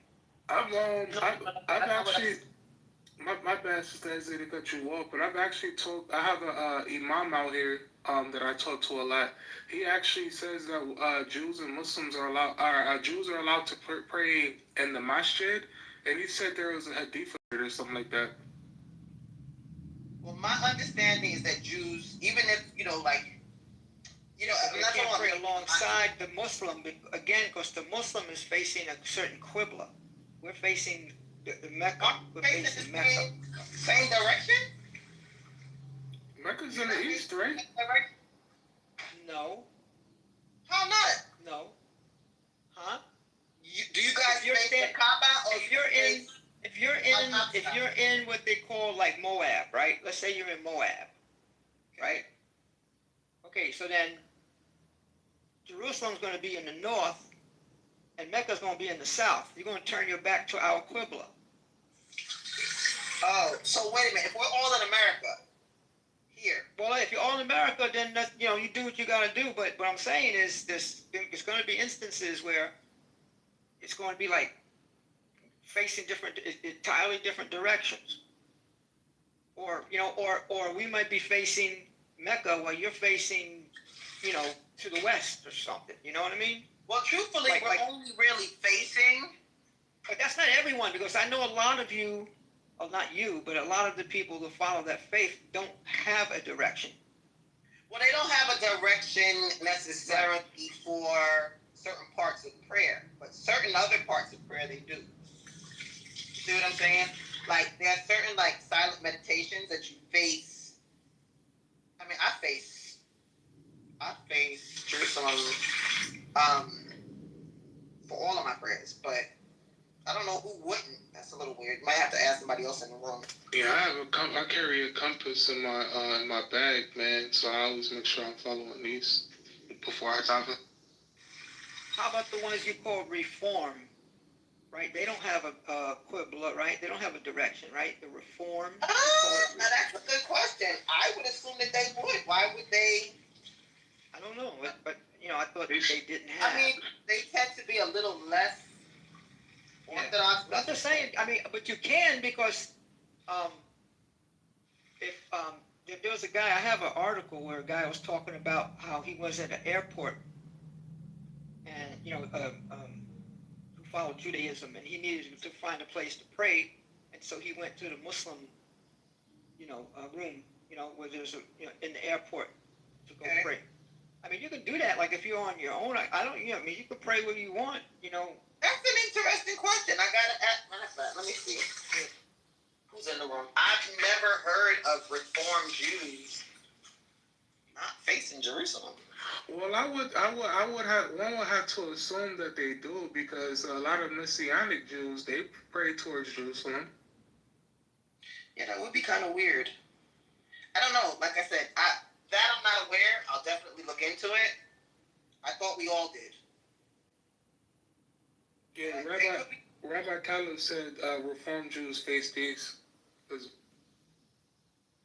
I mean, it would be weird for them not to, even like where you put, like the way the synagogue is situated, the place where the Torah is kept, or the Torah scrolls are kept, are usually in the east part of the synagogue.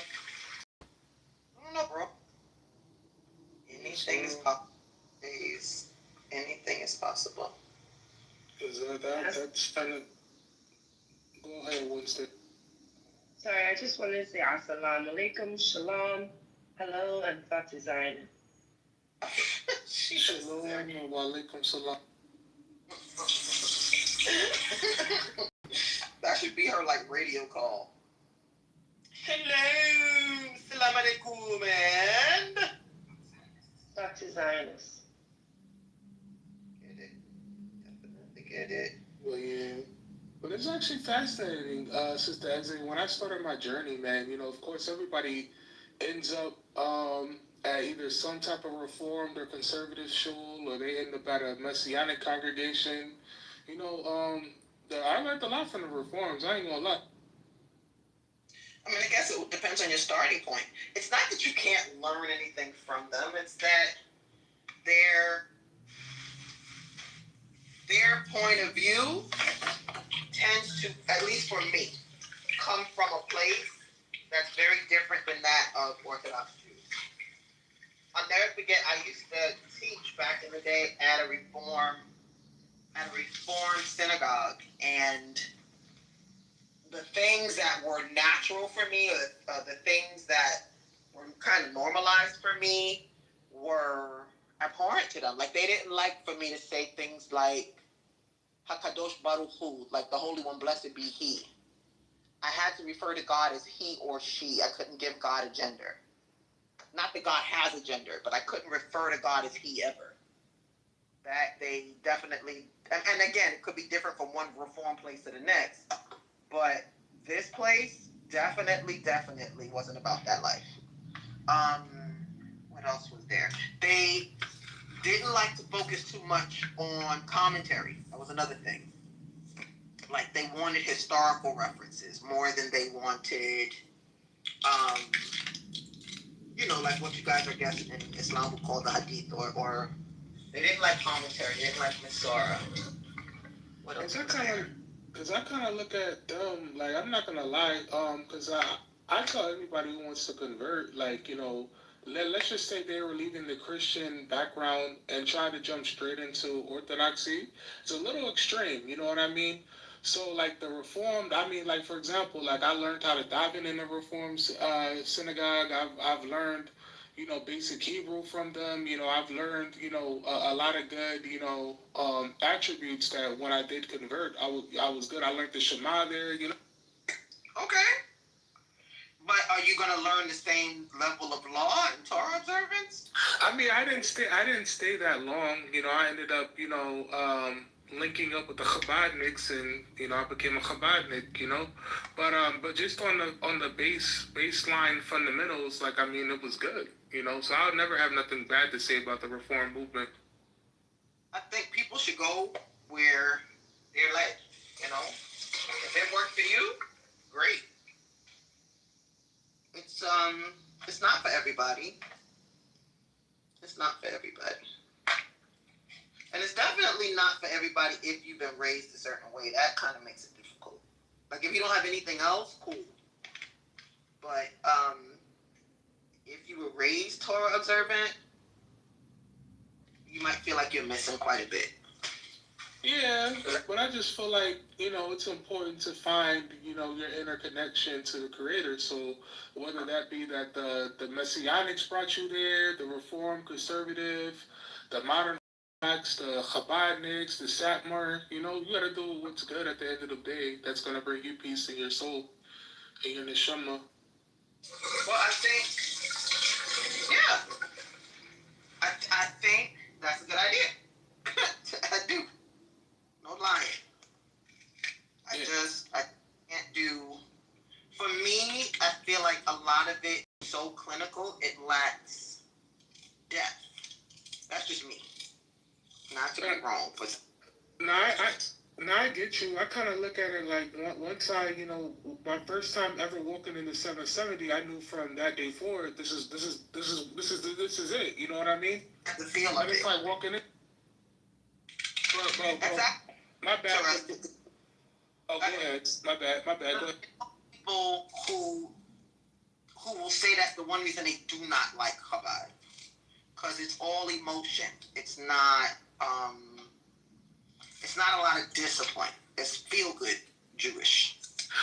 But I kind of feel like I'm just gonna say, because I wasn't really religious, my being Hispanic, of course Christianity played a huge part in my upbringing. You know what I mean? So learning that, and no offense to any of the Christians in here, but being taught by the Jews, like, I mean, you read the book, it talks about the Jewish people and how much Hashem loves the Jewish people.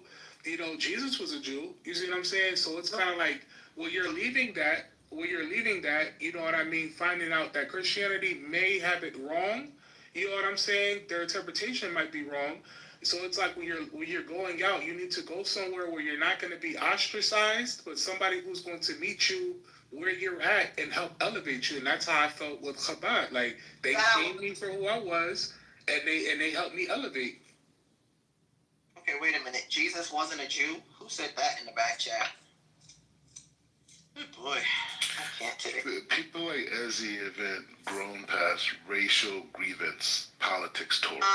Nobody's listening. So she can't get past that stage because the Torah she received is weak. And all those little black Jews that are sitting up there in their little liberal high horses with their little weak Torah, their little weak American racial politics, racial grievance politics. The white people, they harmed me when I was a child. They said mean things to us in Crown Heights. They were mean to us. They cursed us when we were kids. Oh my God, I hate everybody. Ashken normative. Oh my God. The Ashkenazis really were mean to me in schools. Finished? And you guys still talking about it? I was called a cushy. They call me a cushy. I know. It was bad. The Schwarzer. They call me Schwarzer. They call me Schwarzer. Ah! Do y'all hear that this person actually is wasting his time on Clubhouse in the wee hours of the night in Israel, trying to get attention from individuals on Clubhouse? How pathetic. It's not attention. I'm checking you. I'm checking you. I'm checking you. You don't come close. Go find a bucket. And all that little weak shit you come from. All that little weak shit you come from. I'm checking all of it. Okay. Make sure you do. Make sure you do it to our face. We don't need to talk right now. We need to talk face to face. Do me like you did Ariel. Please. As a woman, I would flatten your fat ass like a weak Torah. The Kiddush This next time you're in the United States. When's the next time right now? When's the next time you're in the United States? When? We don't have to do this on Clubhouse. Come on, stop being a Clubhouse. Right now. Show and prove. Wait, nah. Show and prove. Nah. That's part of your ghetto-ness. That's your ghetto-ness. That's your ghetto. Right. It'll be ghetto. It'll be ghetto for about 5 minutes. I'm from Calabasas. I'm from Calabasas. You call them out. That'll be all it would take. All it takes. You can go find a fucking dentist. That's what you need to do. Massage will deal with find you. a dentist, deal with you. And you need to go and find a shaver because you look like somebody who got thrown out of a old age home and thrown into a gravel pit. Yeah, whatever. I'm getting more. I got more girls to get brother though. I got more girls trying to get married though. I'm getting married again. Your brother ain't got nobody. Well, guess what? We were having an intellectual conversation before you decided to enter. So do you? But at the end of the day, you might want to go get your green Jello and your medication and sit somewhere down. I don't take medication. You do take medication. No, I do not. No, I do not. Bipolar, and you take medication to get yourself on. Yes, you do. Stop. Yes, you do. Matter of fact, I need to get her on Clubhouse. Stop. You ain't got no connection to her, though. She would never talk to you. Yes, we do. You're just mad that it took 3 years to realize that you couldn't give her kids. Yeah, that part. Oh my God, she'll never talk. That part. Or she's upset about that, and that's why she divorced you. You did not divorce her. Okay, fine. That's right. Imagine a woman telling the great black rabbi, "I don't want your sorry ass." Imagine a white woman telling a black woman that you're not equipped. That speaks volumes. Whatever that you need to speaks say. volumes. It's okay, not true. Little boo-boo. It's okay. Not true. We understand. It's not true. You could not satisfy her, and she kicked your sorry ass to the curb, and now you're making the rest of us suffer. When's the last time you had sex? Making them. Hey, Rabbi, you are making us suffer because you could not. The only thing black about you is your skin. Everything else, white boy, is some little European man from Poland, which is why you think you're white. Like, look at my dick. It has to be white. I have to be white. My skin You is don't bronze. My skin is bronze. And you My skin is smell bronze. like fish. That's another No, thing. I smell great. Smell I wear like expensive cologne. great I wear fish. expensive Right. Bring up I love. wear expensive cologne. When you put cologne on a French whore, it's still a French whore. And there you are. There you are.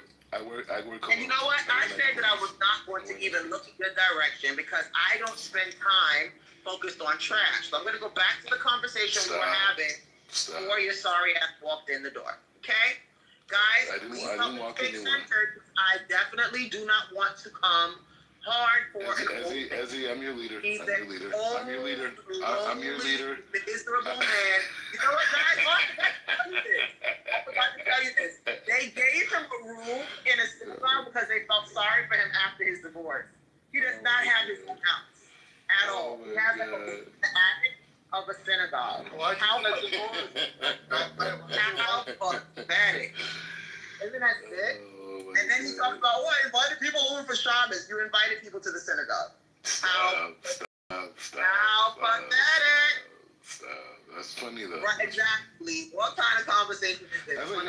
That's like an American concept. People like more to fool,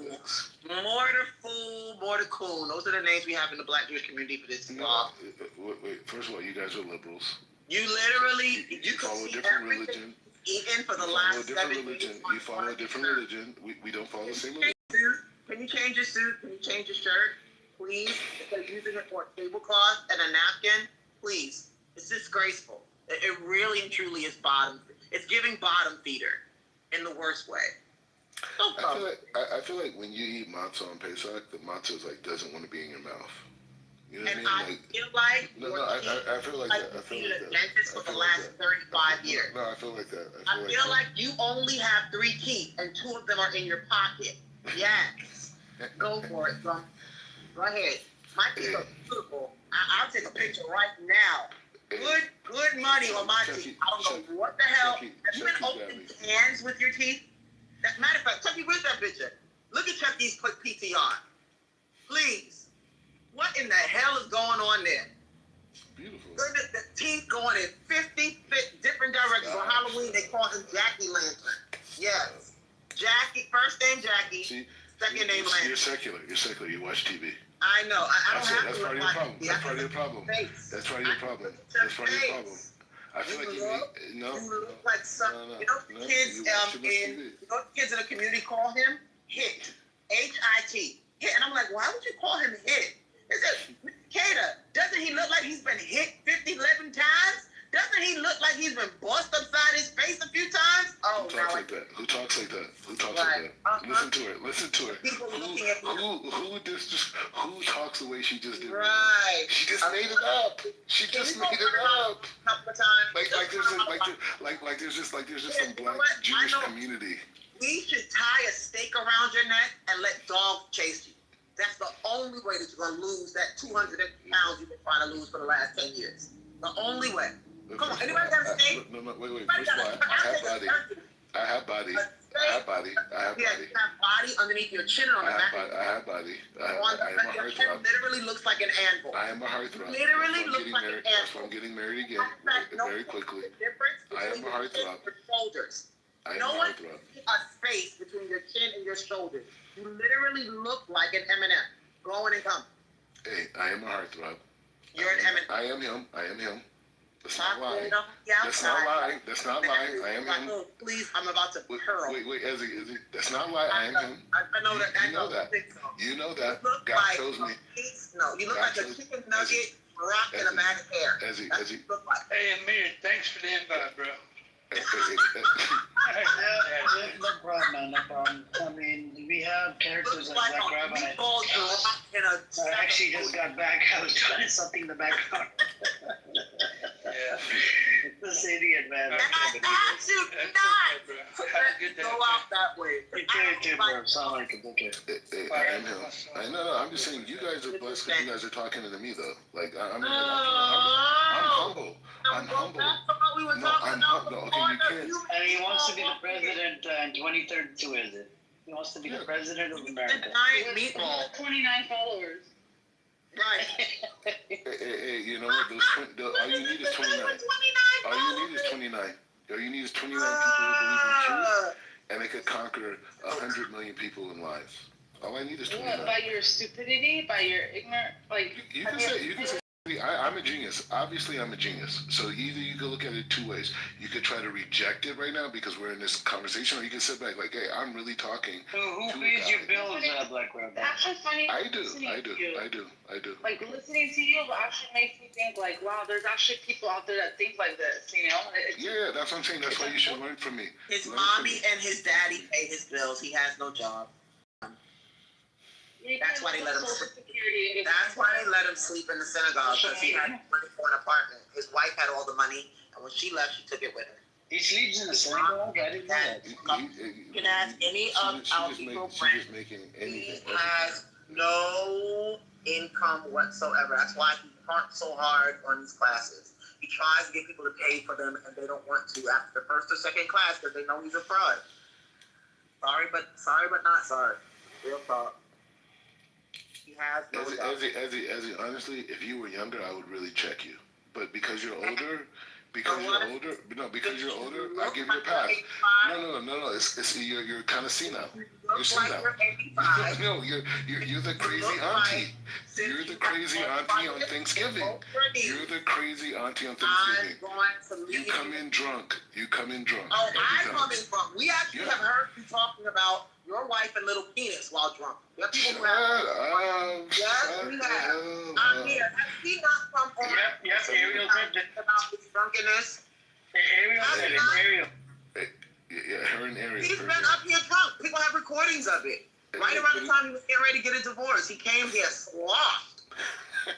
Sloshed. Amir, have you ever been to a Thanksgiving with black people? I'm just asking questions. This is a sidebar. Have you ever been to a Thanksgiving with like African Americans? Why? What a dumb question. Anyways, so at every black Thanksgiving, everybody has an over-the-top auntie, right? She didn't really fit in. She was different. Is Thanksgiving the Jewish event? Amir. But Amir, is it a Muslim thing or is it a Jewish thing? Amir, you know what you can relate to? Every single person has a crackhead uncle with bigger than big dreams and ideas about what you should have done and could have done and would have done. I am doing it.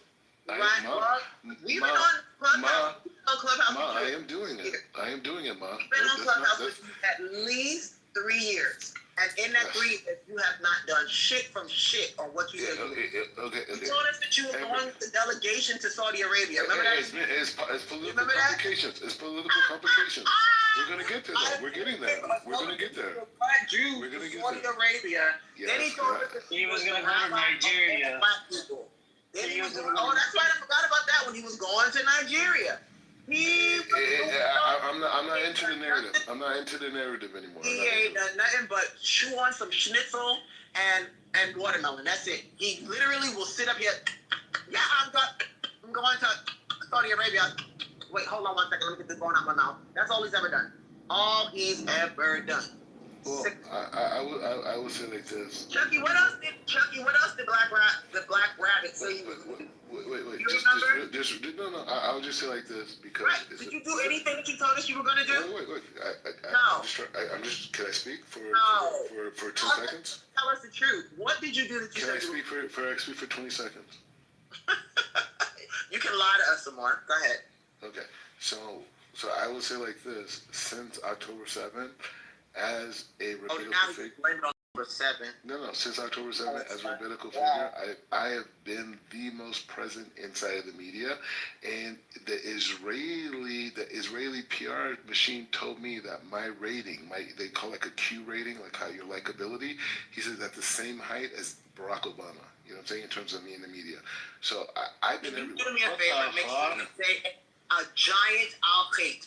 Big ass lie you just told on this public stage. 29 that was such a Trumpian lie. It's not even funny.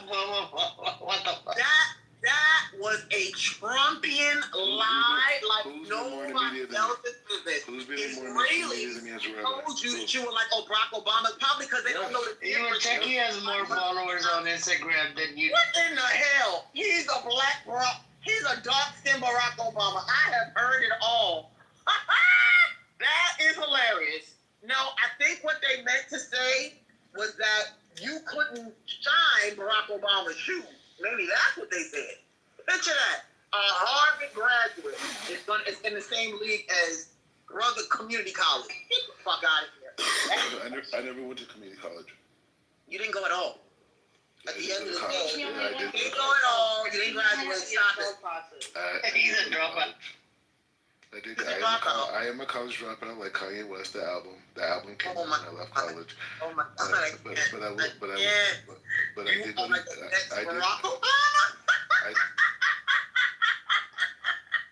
In one lifetime.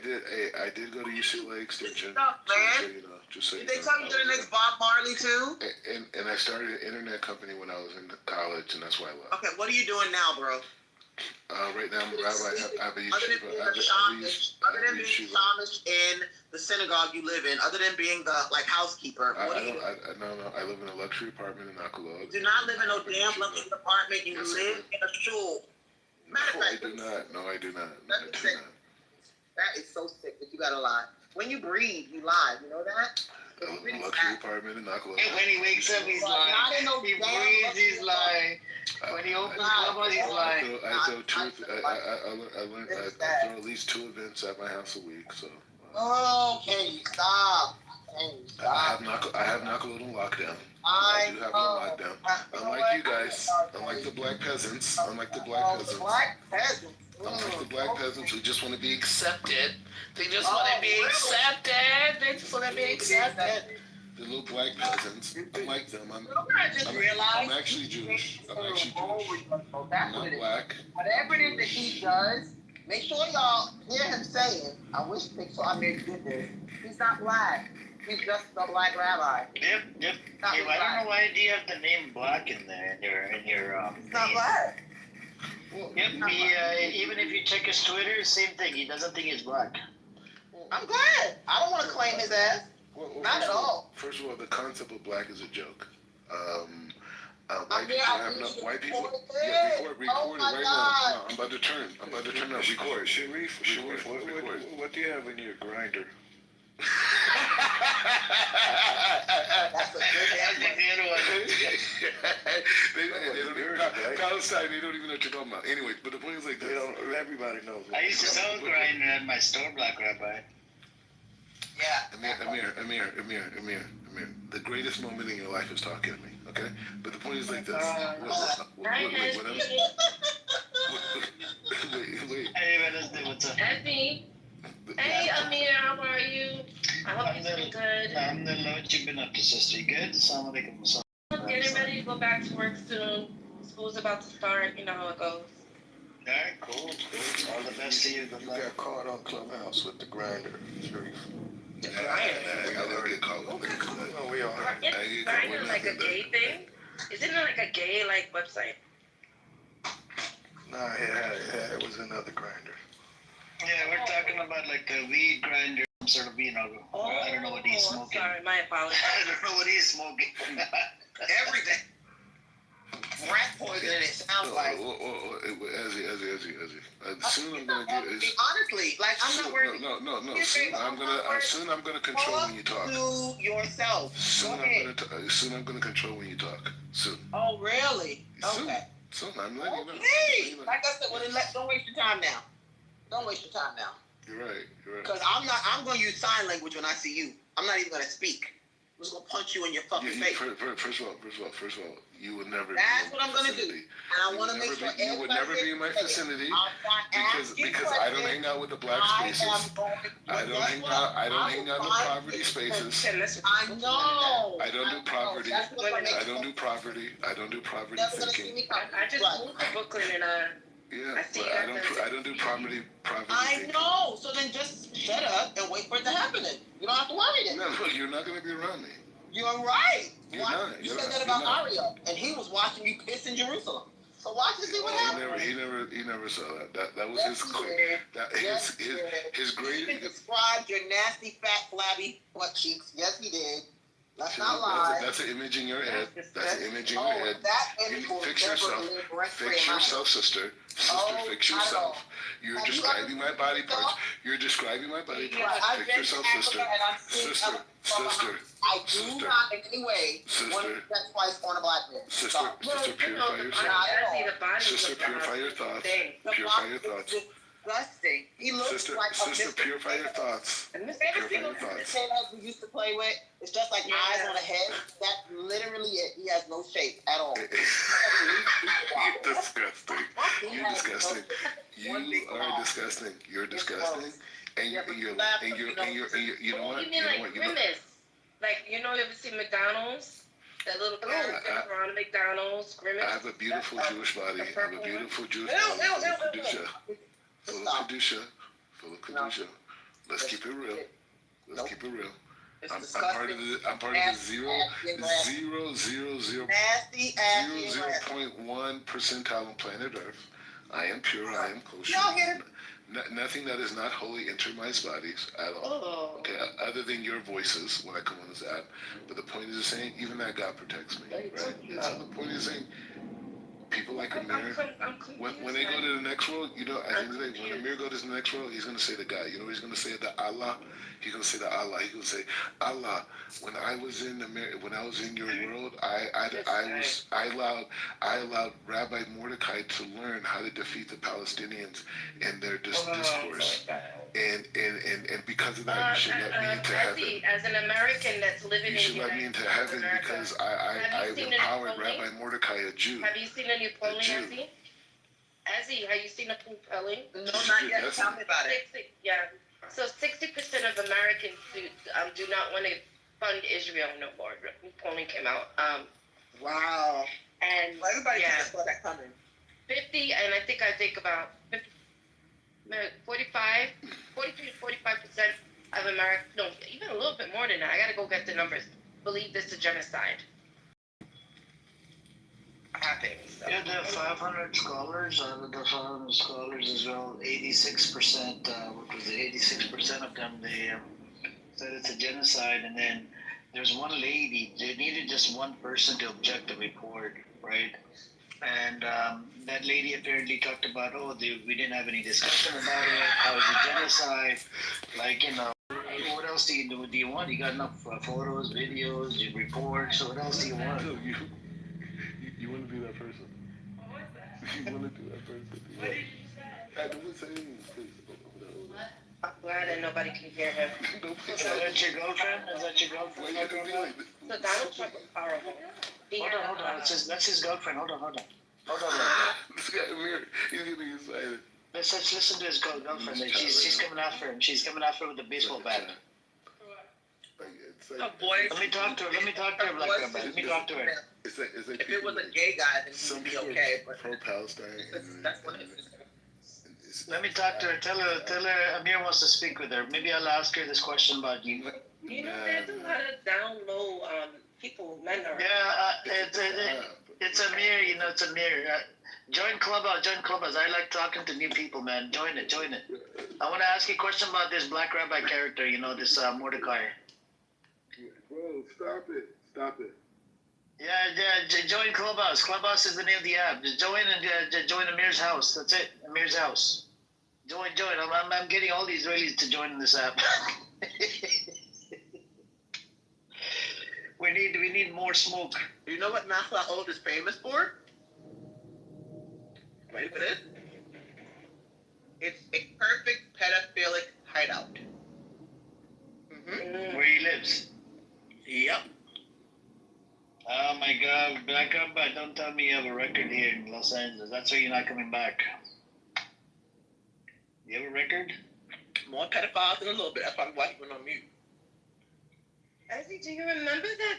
I think it was a couple of years back. I think maybe it was like early 2000s. Or 2000, early 2000s. Hold on one second. If you Google Nachlaot ring, there was a ring of them in that part of Jerusalem. Yep. Goodness. All in that area. Go ahead, Mama. I'm sorry, I didn't hear you. So it was in the early 2000s. It was in Brooklyn, and a Jewish boy who went from home to synagogue was missing. And at first, Lady Clark Corky. I was on the job then. Yep. I remember it like this. It was the time. Mm-hmm. Yeah, so yeah, it was the summertime. It really was. The guy, the predator, was Aaron Levy. Yes. Yep, I remember it like yesterday. Kidnapped him and butchered him and put him in a freezer. Yep. Very sad. Very sad. You know, what's that? That those people ran around going to Harlem and Bed-Stuy thinking that some black or Puerto Rican person. I was about to They thought that a black or Puerto Rican person had done this to him, kidnapped him, and come to find out, the kid was only a couple doors down from his parents. They really were going in Harlem, and they really were. I was like, what is going on here? It was like about 3 cars in them.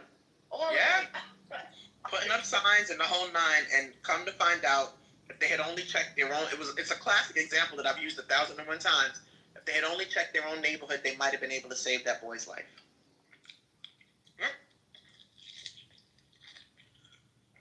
Sorry, guys. I ate all day. It's okay. And I'm crunching on my salad. I'm sorry. Apparently, I think there's some sort of war that's about to happen in Venezuela in America. Is it true? I think so. I think in the Caribbean right now, supposedly a ship that was supposedly carrying drugs in the Caribbean Sea, Navy ships is bombing it right now. But I don't know. In this administration, I really don't know what to believe, to be honest. I honestly think they just want Venezuelan oil. Hey, Amir, calm down, all right? Calm down. Let me talk to that girl, man. Let me talk to your girl. From what I remember, this is a religious Jewish when woman. Saudi Arabia and hiked up the barrels of oil, Biden took some of it. Can we talk for real? Who gives a fuck about your fucking things? I ain't gonna let the Venezuela speak and just hang on for a second, Becca. Right, yeah. So when I remember when Saudi Arabia raised up the how much barrel of oil the United States was gonna pay, Biden did something. He took some of the sanctions off of Venezuela because Venezuela has their oil is pure. It's pure oil. But I think this administration just wants it all, to be honest with you. And they're using the scapegoat as the cartel. Well, I'm not saying there isn't a drug cartel there. I'm just saying that a lot of the drugs that are in the United States are not from outside sources. It's easy to make fentanyl. Okay? Like, what are we talking about? And a lot of the people, it's an opium crisis. A lot of people are on these painkillers. So, like, I just think it's the United States trying to get Venezuelan oil. 100%. There's always a mission behind it. It's never about the actual thing that's going on. But anyways, Black Rabbi, let me talk to your religious woman. Maybe I'll ask you some questions. She's very religious. Okay. Let me talk to her. Tell her this is Amir. Tell her, bring her on this app. I gotta ask her this question to see what her position is in relate to this state called Israel. She's very religious. Why is she with you and you guys are unmarried and you're together? Not something a religious woman does. She's a seminary girl. She's from. Okay, put her on the phone. Oh, so you do a seminar and then you do a little grind with them after. All right. She said she doesn't fit it. Is he here? All right, Let me talk to her. She's not a seminary girl. She said she's not in the Okay, let me talk to her. Let me ask her some questions.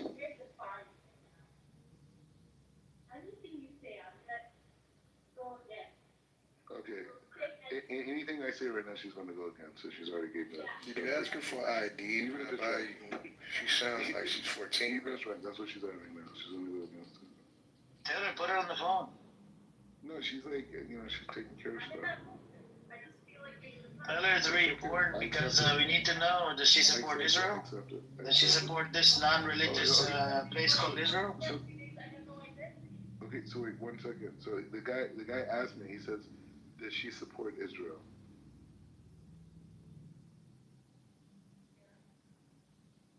She said, yeah, she supports Israel.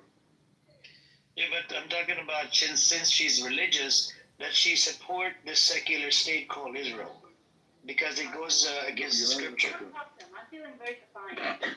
Calm down, okay? I'm gonna defy. No, it's okay. No, I mean, let me talk to you. You don't talk to me? Come on, man. Come up on the phone instead of, just hiding behind Black Rabbi. Yeah, stop hiding behind Black Rabbi. This is a character. Yeah. So the question is, the secular state called Israel, do you support this secular state that goes against your scripture? Do you support this state called Israel? I was supposed to buy it today. Fucking woman who lets her man go on Clubhouse. I don't even know if that's her man or whatever. She's single, I think. She's probably single. You should always say run, Hannah. He asked a question. He says, do you support the secular state of Israel? Hi, Jinder. Assalamu alaikum. What does that mean? Yeah, one second, Wednesday, because I need to get to the bottom of this. Yes. Does she support it? Does she understand English? Does she understand English? Yeah, she understands English.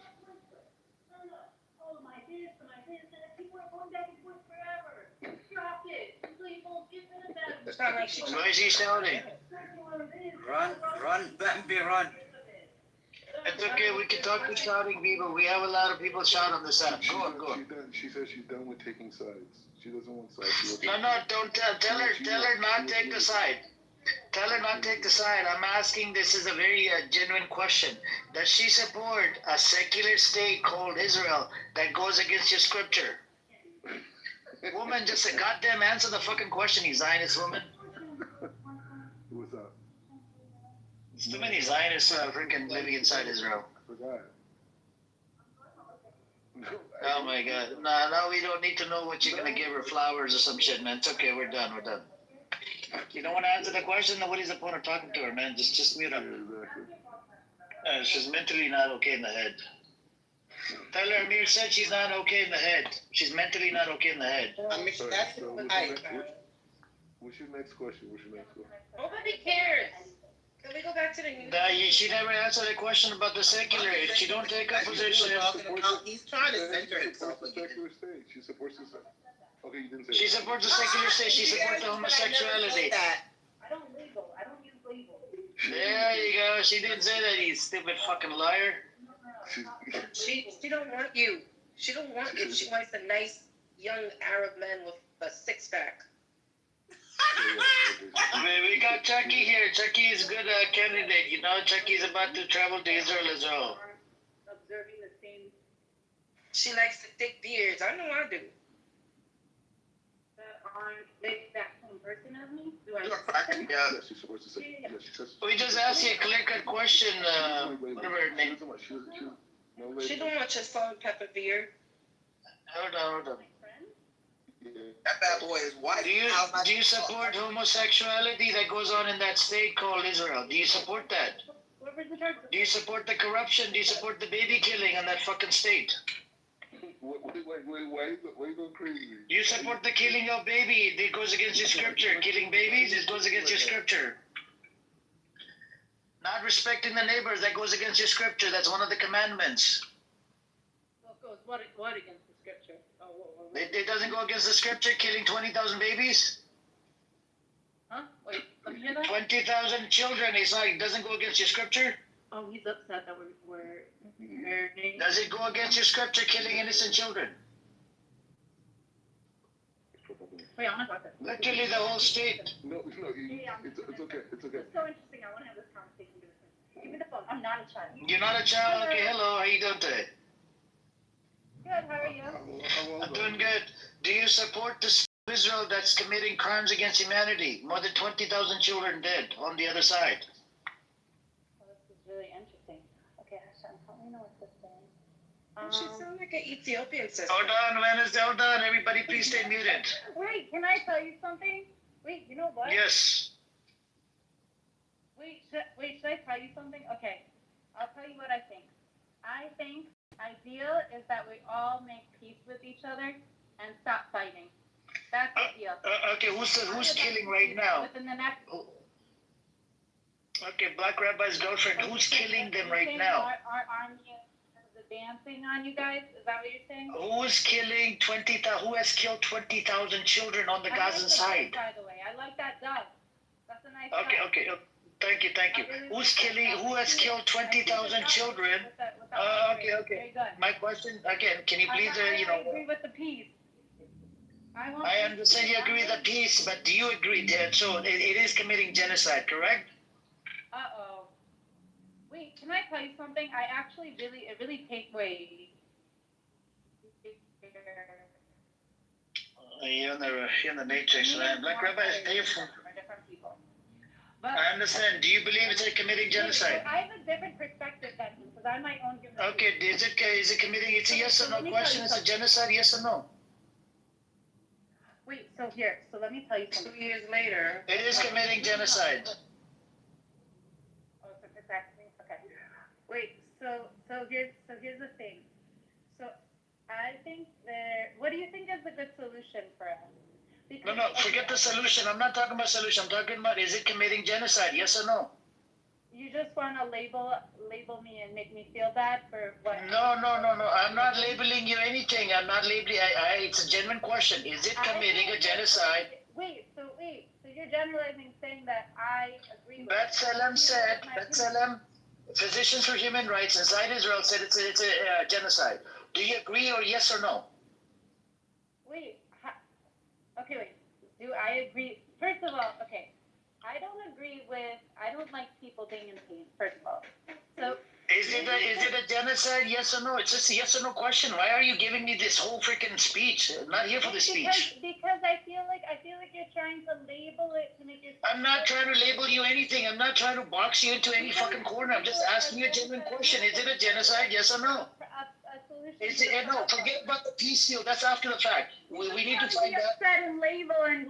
Oh my God, label what? I'm labeling you a baby killer? No, I didn't call you a baby killer. Amir, you're a sweet guy. Wait, listen, you're a sweet guy. Did I call you a baby killer?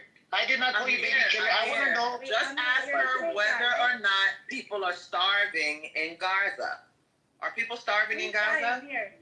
I'm not mad at you. Wait, listen, hold on. Amir. He didn't ask you for all this psychology. Oh my God.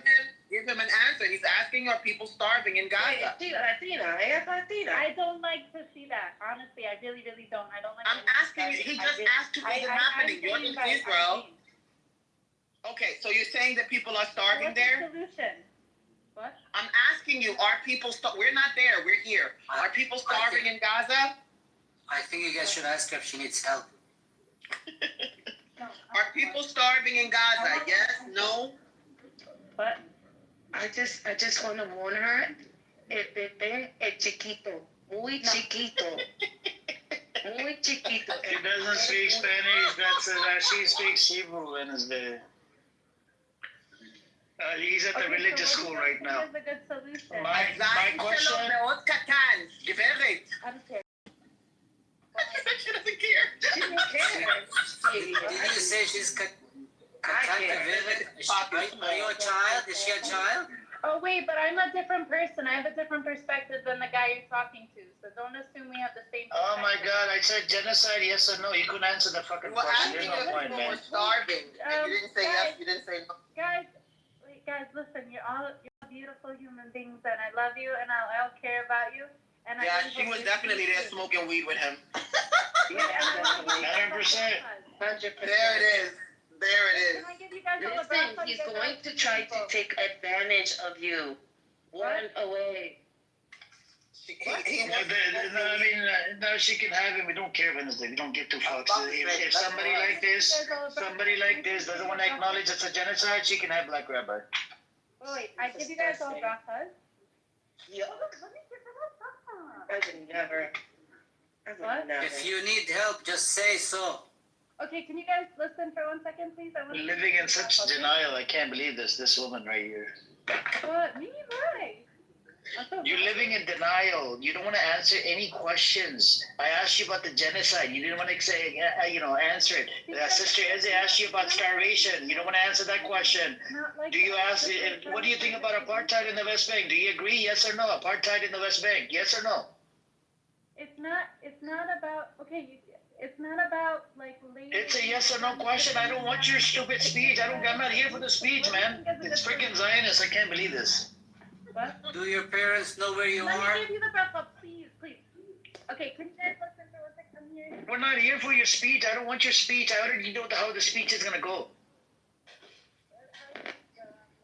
I've heard it multiple times on Twitter space, on here, in real life. I almost got into a fist fight with the fucking Zionists. Wait, no, I'm very good. You don't know me. I'm very good. Listen, I'll tell you something. I actually do a tour actually last year. I mean, we can't hear you, Black Rabbi. Get her a phone and tell her to come on this app, and let's see if she knows what the hell she's talking about. She sounds American. I've been through a lot, so I actually empathize with you guys. And you guys are probably going through a lot. I just asked you about the genocide. You don't accept. You don't say yes. Okay, Amir, hold on. Do your parents know where you are? You don't have to suffer anymore. You're right. I don't I'm want serious. to see you guys suffer. Do your parents know where you are? Do you need help? Do you need help? What? Do you need help? I like this. It's fun. I always wanted to do this. Do your parents know where you are? What? Are you over the age of 18? Are you over the age of 18? I'm gonna let it go. Okay, I Are give you you- the bracelet that has Shem. Are you over 18? Black Rabbis. Do you guys know what the bracelet is? It's a blessing. Okay. Are you okay? Can you pray for us that let's pray on that land. Whoever's the oppressor, may Hashem curse them. Whoever's oppressing one group of people. Can you make that? Can you make that prayer? Let me get blessing. I don't do that. I only cherry pick which prayer I'm gonna do today. Oh my God. I'm gonna cherry pick today. I'm gonna cherry pick what I'm gonna curse and who I'm not gonna curse. What? Wait, hold on, Amir. Can I tell you something? Can I please give you a blessing? Can I give you? Are you over 18? Are you over 18? What? Are you over the age of 18?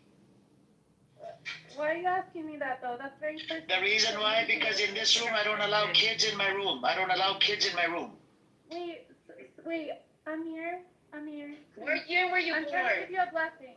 What year were you born? Thank you. I don't want your blessing from a baby killer. I don't want a baby. I don't want blessing from a baby killer. Thank you. I don't know. She sounds kind of young. Wait, Amir. No, he's entertaining little girls. Fucking pervert. Are you over 18 or under 18? Like, what's your age? Are you over 18? I'm so sad. I really wanted to give you a blessing. Are you over the age of 18? Yes or no? Wait, I don't feel comfortable. I feel like you're. I am worried about your safety. That's why I'm asking you. Are you over the age of 18? Yes or no?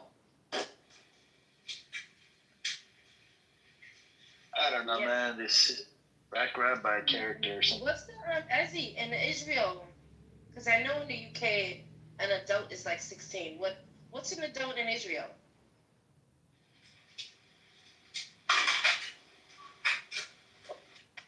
Wait, I'm sorry, I was cooking. What happened? Say again. What age is an adult in Israel? Because in the UK an adult is 16. This should be the same as in America. Ew, if you talking to a little kid, that's weird, bro. Nah, but she shouldn't be in that space with him by herself anyway. She's Orthodox. She doesn't sound like she's Orthodox at all. It doesn't sound like she's Orthodox. And what time is it over there?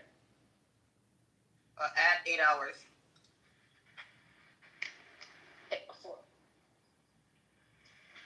Yeah. No. She should be in her room, sleeping. Yeah, but you know, like I know. He nasty. No, I mean, she reached 18. That's fine. He's out of school. When is he out of school?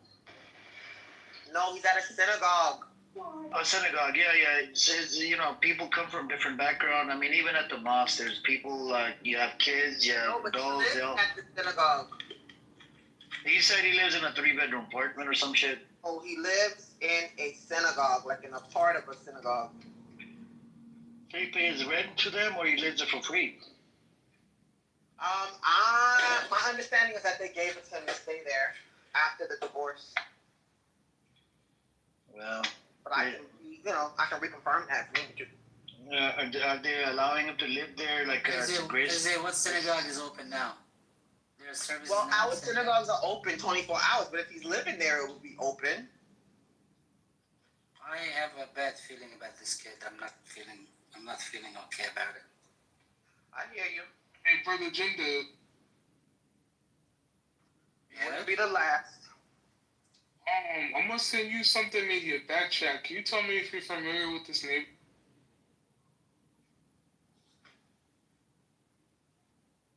Hello? Send it to me or somebody else? Nah, to brother Jinder. That's what there was this guy called Freddie on this app, right? He used to do this. He used to open up drama rooms, and they would get big, like 500 people, 400 people. Every 2 seconds, he'd be like, "Hello." That was funny. Every 2 seconds. Yeah, I don't know if you've been in his space, has it? His name was Freddie. He used to be on here. Chucky, no, I did not receive anything from you, Chucky. I think he's Black American. He used to open up like those content rooms, where he's calling out people. He's opening up rooms with people's name, and his house name is Freddy Cougar or some shit. And now he's on Twitter. Not on anymore? No, because this is a dying app, so after the stupid update, a lot of people left, and he went on Twitter now. He's on Twitter. Oh, okay, that makes sense. Thanks to his room, some people even got shot. Like there was a fire, there were some guns were fired or whatever in Texas. Because of his room, people fought. That's kind of crazy. Yeah, but sometimes you don't have any room to go to, and you just jump in there to listen to the content. I get you. Yeah. And they'll be like, "Hello." He'll make a statement. He'll be like, "Hello." every 2 minutes. That's hilarious. Yeah. Hilarious. Yeah, I can't believe we spoke to somebody new on Black Rabbi's phone. Yeah, but why would you put a dumb girl this time of night in a synagogue? Not cool. Yep, we don't know. We're gonna have to find out. Do you have anybody over there that can find out? Does anybody? Maybe Caleb knows. Nachlaot, that area, just so you know, if you look it up, Nachlaot, they are famous for being a pedophile hideout. Yep, famous for it. We got Leib comes in. Oh my God, he's disgusting. Another special character. Yeah, he the one that's went to the Chinese one. Yep. He's disgusting. Funny enough, he has an appreciation for Torah, but I don't know what his deal is with the self-hate. That part we're gonna have to work on him with. I actually thought him and Black Rabbi would have got along. Well, the difference between him and Black Rabbi is that he appreciates scholarship. So because he appreciates scholarship, Are you talking the about two of them Sam? would not get along. Huh? Are you talking about Sam? No, Leib. Oh, Lee. Yeah. Have you met Sam? He's another Black American in Israel. Sam is Black and Jewish? No. Yeah, that guy. His own name used to be Black Stem, and him. I know him well. Yeah. He's definitely a self-hater. Yeah, he's an idiot. He booty claps for the the Zionists. He'll go in there, talk smack about this room, the other room, and he'll just he's just an idiot, man. And when we give him, I debunk his claims. Even Chucky tried to debunk his claims last time he was here. He wouldn't freaking concede to anything. I'm like, and the question I asked him. This one question he couldn't answer it. I said, if Anthony Blinken, which was the Secretary of State, right, in America, under Biden administration. He lied in front of the Congress about the aid, because we have a law called Leahy law in America. We cannot provide weapons to an entity that that's stopping the humanitarian aid. And that violates laws or whatever, right? That's against our law. I said, is it justified? Just a yes or no question. Is it okay in your opinion? Just in your opinion. He said, oh, they need to investigate. I said, that's after the fact. They can investigate all. I'm talking about your opinion. Is it okay? Is it a yes or no? Is it okay to keep giving them weapons in spite of having enough evidence that they're stopping the aid? Because it violates American laws. The guy wouldn't even give me the answer. He kept on deflecting and derailing the topic. Wow. I said, just a yes or no. Which guy? The Sam guy that comes in the audience is his old name was Black Stem, and I think the other name is like Michael or something. I thought he was using Sam as a name. Yeah. I had no idea.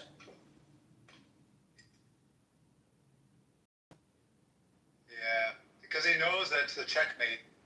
He knows if he answers yes, Yeah, the reason why I asked him that, I said the loyalty part. I said, if America, Israel was to go, to war, which side would you be taking, right? He couldn't answer the question. Black Rabbi, is this girl under the age of 18 or over 18, Black Rabbi? Why do you think she was under 18? Why? Because she sounded pretty young. She sounded pretty young. Was she under 18 or over 18?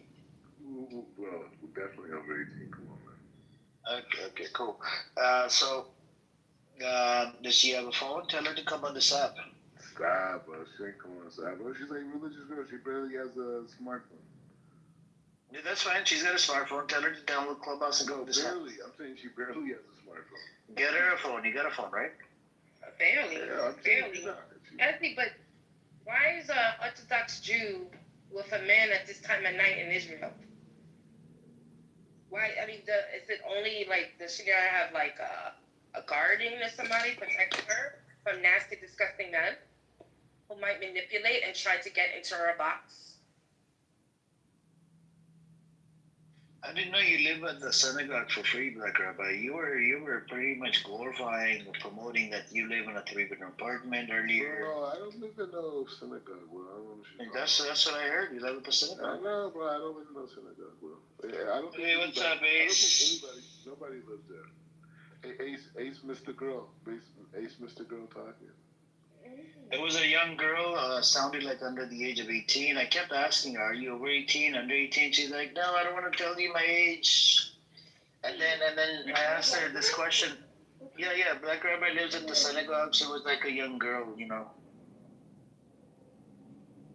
I asked her about the genocide, if she agrees on the genocide. She's like, I got different perspective. She kept on giving me this stupid speech. I'm like, no, I'm talking about genocide, yes or no? What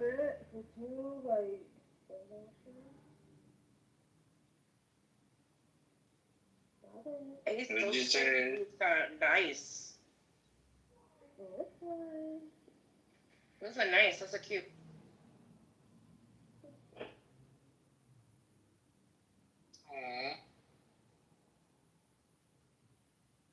Chuck, are you jealous? Yeah, of course I'm jealous.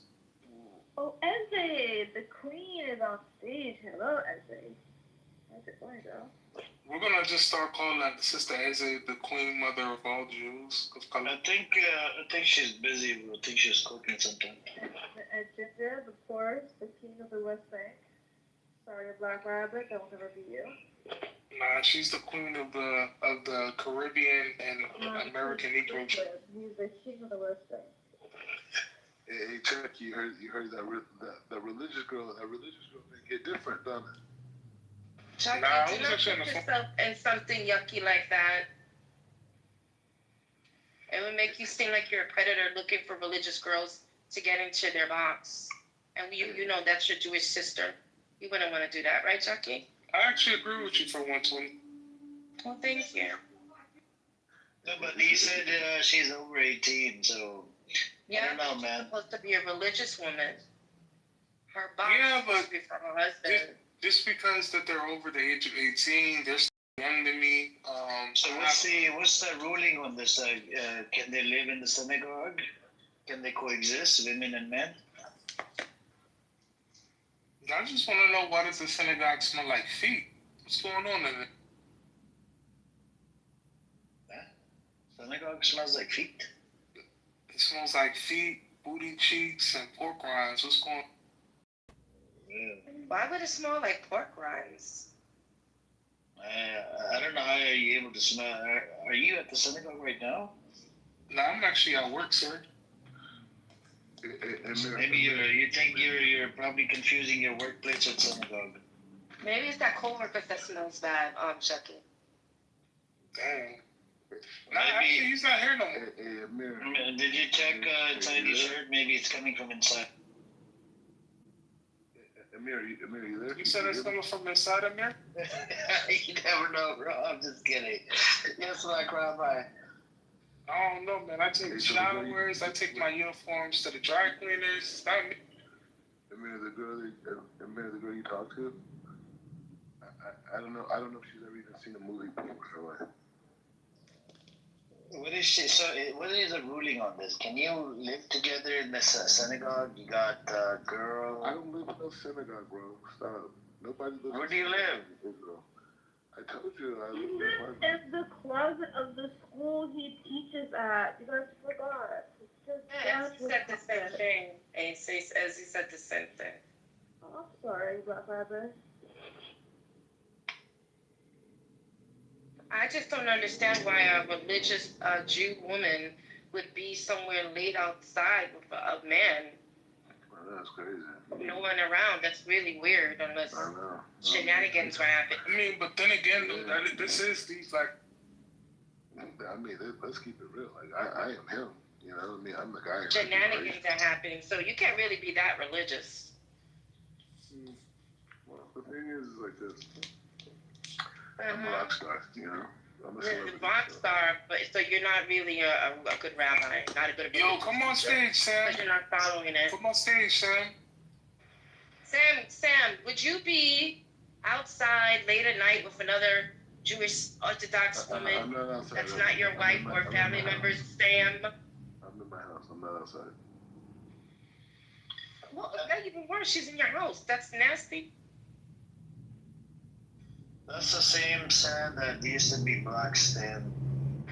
Well, no, why would you change your name? Why do they take advantage of religious girls?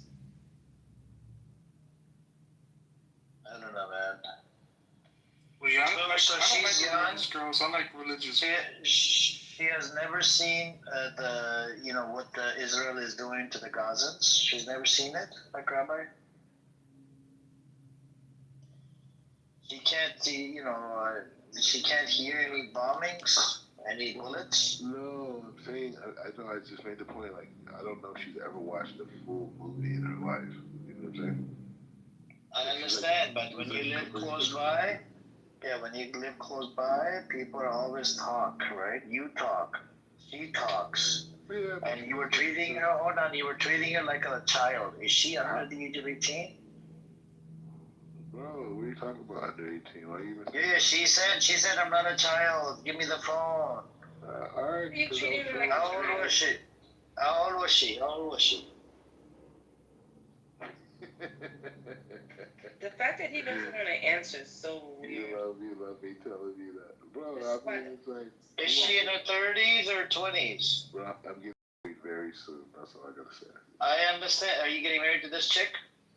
Probably. No, you're not. Oh my God. Is she Indian? I thought you were into Indian chicks. I know I was. I tried. I really did. Unfortunately, she's going to have the worst wedding. Wait, Amir, he tried, he got rejected. No, I didn't get rejected. It's just hard. It was very hard. You can't eat chicken tikka masala every day, Black Rabbi. No, you can't take it. But I'm with the Indians though. She works for me now. She works for my school. But are you allowed to have sex? Chucky, are you guys allowed to have sex out of marriage? No, ma'am. Oh, okay. Men and women are separate. So this is why I like the Muslim way. There's always like, if you guys decide to go on a date, there's someone chaperoning, you know? no temptation. Amir, you there? I mean, so how old is she? Because do you see the purity of a Jew? She just wanted to give you a blessing. Like, I don't know how she looked like. How she looked like? Nobody cares. It's like Is she short? This young girl. Is she short? Is she taller than you are, or what? I don't know, but they're asking questions about you. What are they asking? They're asking how tall you are. Well, listen, it's 1 o'clock in the morning. Where's your parents?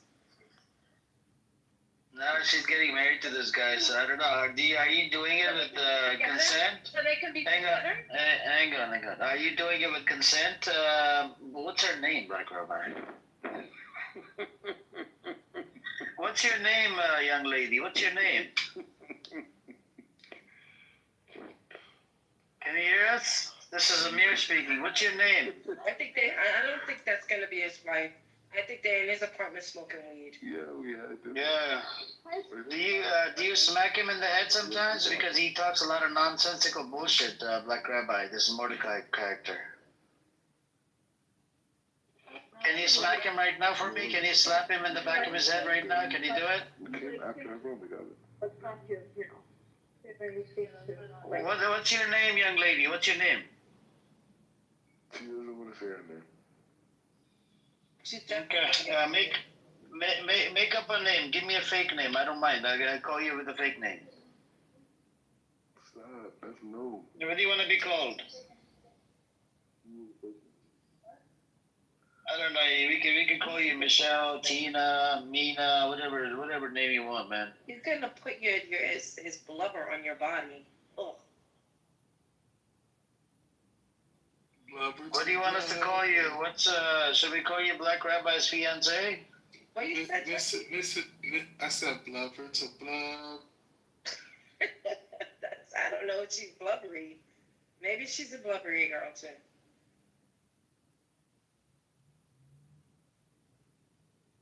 Why is it on you? Don't be shy. You gotta call her Mr. and Mrs. Mordecai Ben Up. They're on Mr. and Mrs. Rogers. So what should we call you? Black Rabbi's fiance or girlfriend or whatever you want to be called, man.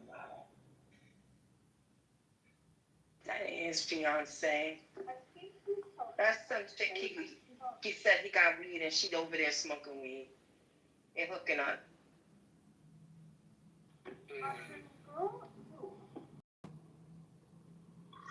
Your voice is pretty low. Your voice is still low. We gotta get you at that time. new pods or something, man. I want something in the morning. Fuck out of here. You gotta bring the phone close, man. And if that was my husband or my fiance, he would not be in Clubhouse while I'm there. I'm gonna let somebody know. Amir, can you hear me or no? Yes, I can hear you. Yes. All right. So she wants to give you a blessing, but she's gonna say it from a distance.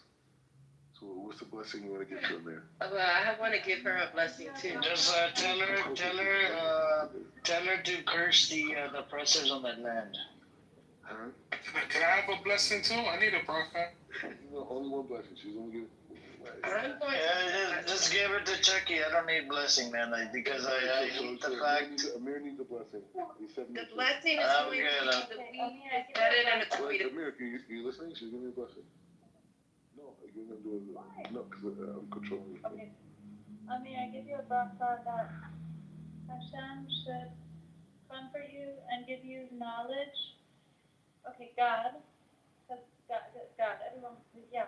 Okay, so God should comfort you and give you knowledge and give you understanding of everything that's going on in the world, like true knowledge. And God should be able to give you so much knowledge that this whole conversation no longer bothers you, and you just have clarity and peace of mind, and you no longer struggle with the whole concept of Hold on, Black Rabbit said a second ago that I'm controlling you. Hold on. Sweetheart, did Black Rabbit say a second ago that he controls you? She sounds Asian. And then you're gonna see that it's like Doesn't she sound resolution and Southeast it Asian? Yeah, she sounds Southeast Asian. Yeah, let her finish and then let her finish. happy and peaceful, and I give you another blessing that you should have really good night's sleep, and this conversation should help bring salvation towards your life and our lives and everyone in Israel's life. How many languages do you speak, Black Rabbi's future fiance? How many languages do you speak? So you guys just got a blessing. Is she from the Okay, thank you. Hang on. How many languages do you speak? Amir said thank you. We gotta give him that. Is she from Yeah, how many? Hang on, Chucky. How many languages do you speak, Black Rabbi's fiance? How many languages do you speak? She said Hebrew and English. What is her ethnicity? Is she from India? No, she's not from India. Is she white? Ashkenazi? Are you Ashkenazi? Are you Ashkenazi? That part you can answer. That's not a big deal. You can answer that. Ew, why you let him control you? No, he said that. Wednesday. He said that to her. I'm controlling. Hang on, guys. Hang on. Is she Ashkenazi? Black Rabbi, is she Ashkenazi? I understand, but is she Ashkenazi? Is she white or is she black? Is she white? Brown? Is she white, brown, orange, yellow, I just want to say one thing. To the young lady in Black Rabbi's phone, I just want to say God bless you. May you continue to grow in Torah, and always remember that the Abishter is watching you. The Abishter is watching you. Yeah, what Chucky said. Watching, no fornication, no coitus without marriage. No coitus without marriage. Wait, hold on, Wednesday. I just wanted to say to the young lady, may Hashem bless you. May you learn more and grow in Torah. And always remember that the Abishter is watching you, so be very careful with the things that you do. Oh, that scared me. I think I'm going to give blessing to both of you as well. May Hashem curse the oppressors on that land and, bring peace to the Palestinians. And destruct the fucking Zionist entity. May God curse the Zionist entity and spit them out of the land, because they're not from that land. Amen. Yeah. All right, so I would like to also bless the young lady. She doesn't understand that he's a scammer. The weed is better than a coitus, young lady. The weed is better than a coitus. You will not be satisfied. You will not be satisfied. You will not be satisfied. You will be sad the next morning and regret it. You'll be sad when it happens. She went to the walk of shame home with her head held low, I'll be back. knowing that she has defiled her body. Wednesday, she really knows it happened or not. She really did happen. Wednesday. She really did happen. Did it? Is it in? It's okay. Let him go. Yeah, it's okay. Right, go on, Sharif. Bro, we don't have him. We're not holding on to him. We can go. We can go. Let him go.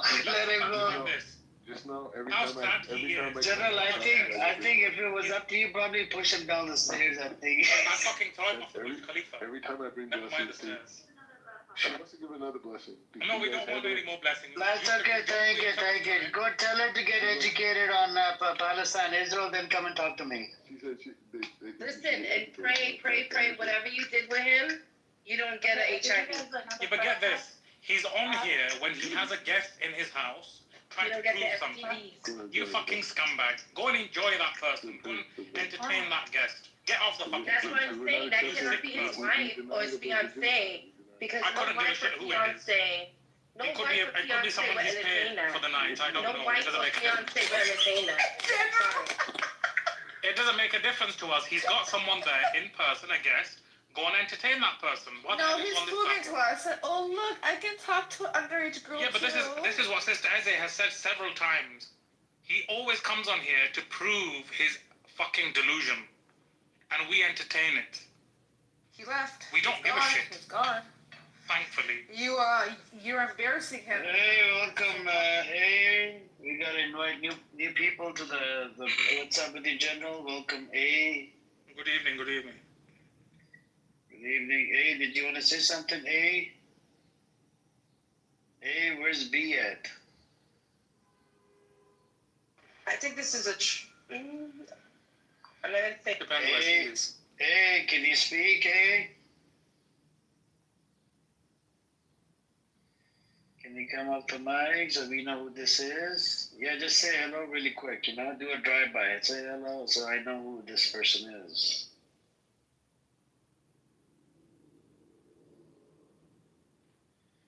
Come on, A.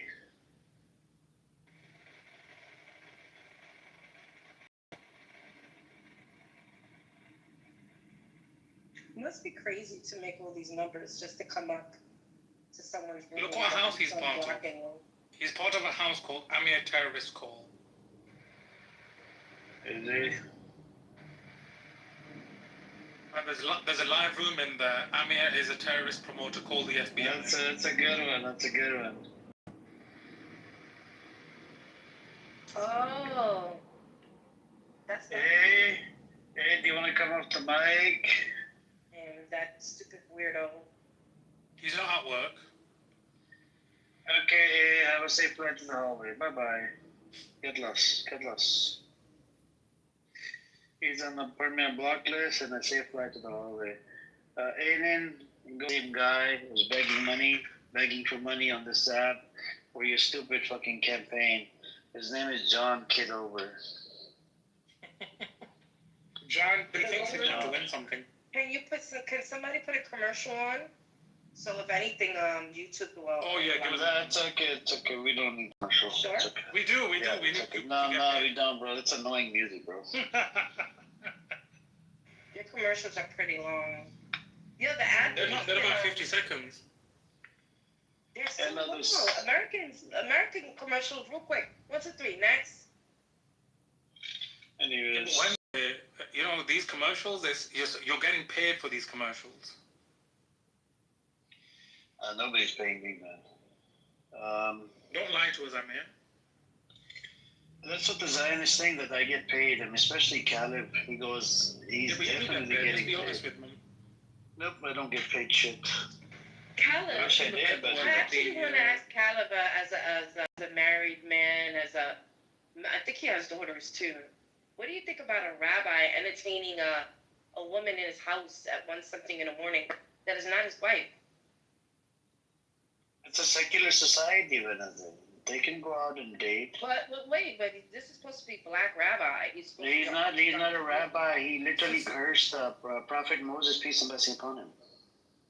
Sister Edna, I love your PTR. Why is it?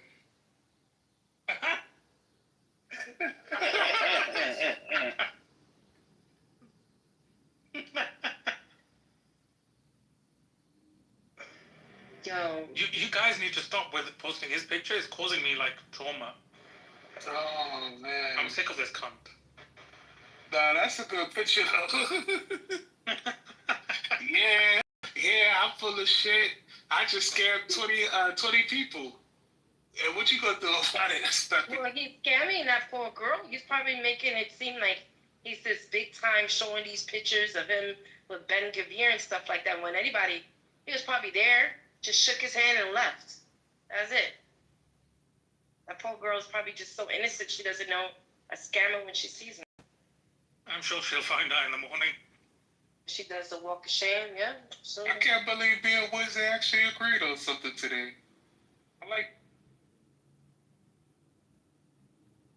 Okay. Don't get used to it. I like this feeling. I feel something tingling on the. Oh, I don't even want to ask. Anyway.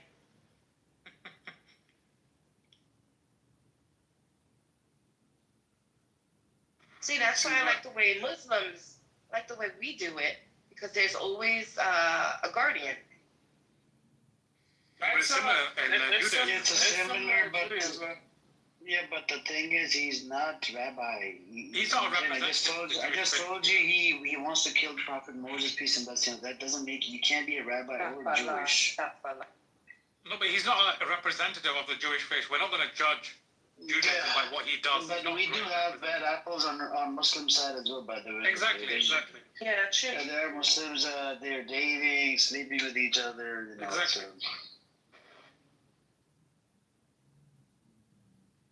Well, we do have chaperones, you know, they'll set up dates, you know, we do. Oh, you do? Yeah, that's what I understood as well. Fair enough. Yeah, we do.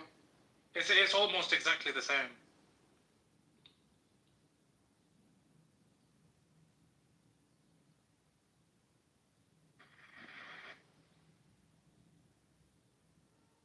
I remember the first time I saw, I forgot where I was. I think I was in Manhattan. And it was a couple sitting down just talking, you know, drinking, I don't know, tea or latte. And right next to them, there was just one person. And they were talking, getting to know each other. I think they were Southeast Asian. And, you know, I didn't think the person sitting next to them was with them because that person just seemed not to fit with them. But once, you know, the woman got up, that person next to them got up. And he was like, oh, it was so nice to meet you. You know, it's such a lovely conversation. I had a lovely time. You know, it was, and I was like, oh, okay. Then years later, I found out, oh, I guess maybe that was the chaperone and stuff like that. I was like, Yeah, maybe.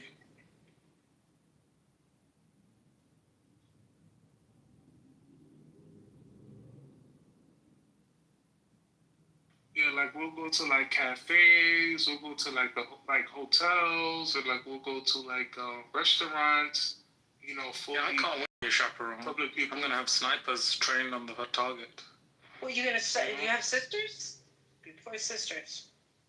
But they're already married. Oh. They're older. Thank goodness. Yeah. Thank goodness. So Wednesday, can I ask you a question?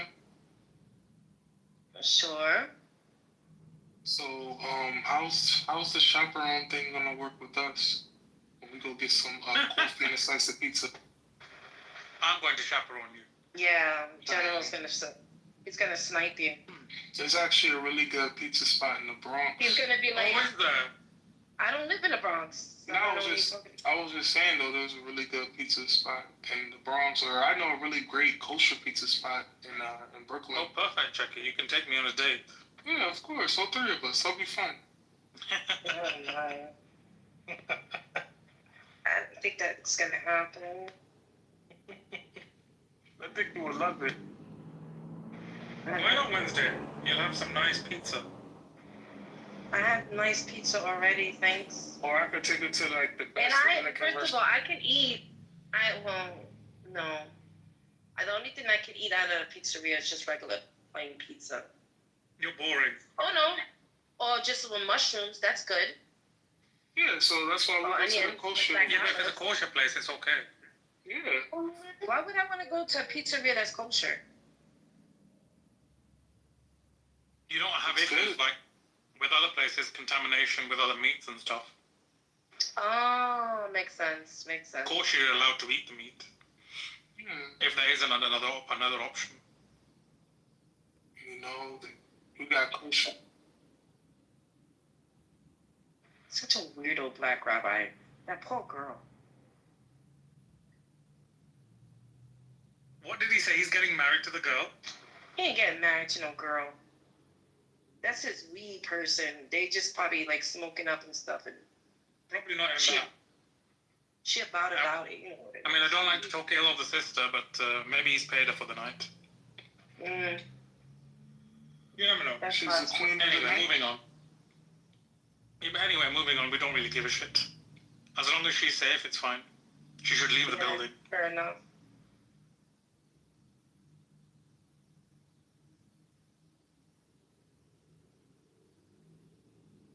There's this woman.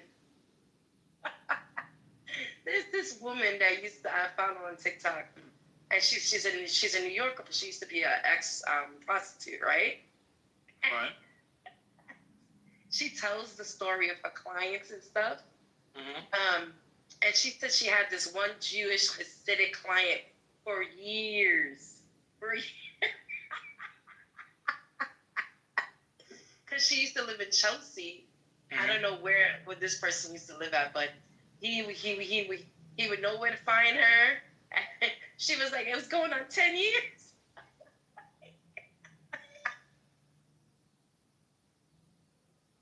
But it's funny. Her stories that she tells is very funny. She probably has some disastrous stories as well. She does. With She creeps. does. Yeah, definitely.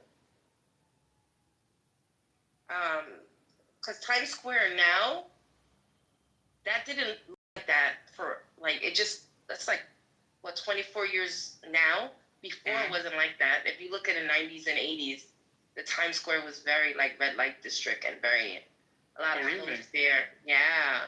Oh, wow. A lot of nastiness there going on.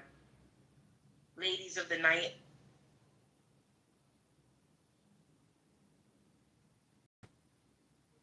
I think it was Bloomberg that cleaned up that area and bring businesses in. No, Bloomberg is quite a recent mayor, isn't he? Has he been the mayor before? He was mayor 3 times. Oh, okay, I didn't know that. He was only supposed to be 2, but I don't know how he got to be 3. You know, he found a loophole or something. Maybe.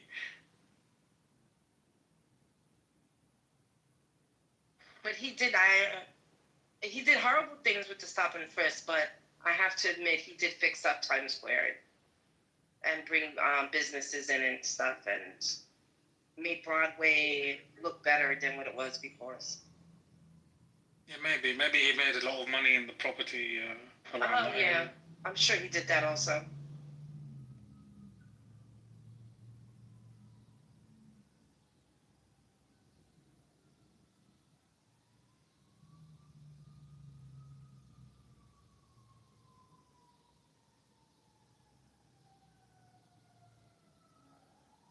Boy, there's Stafala. Is it a Stafala or Stufala? Stafala. Stafala. Josh. You have to say it twice. Josh. Josh.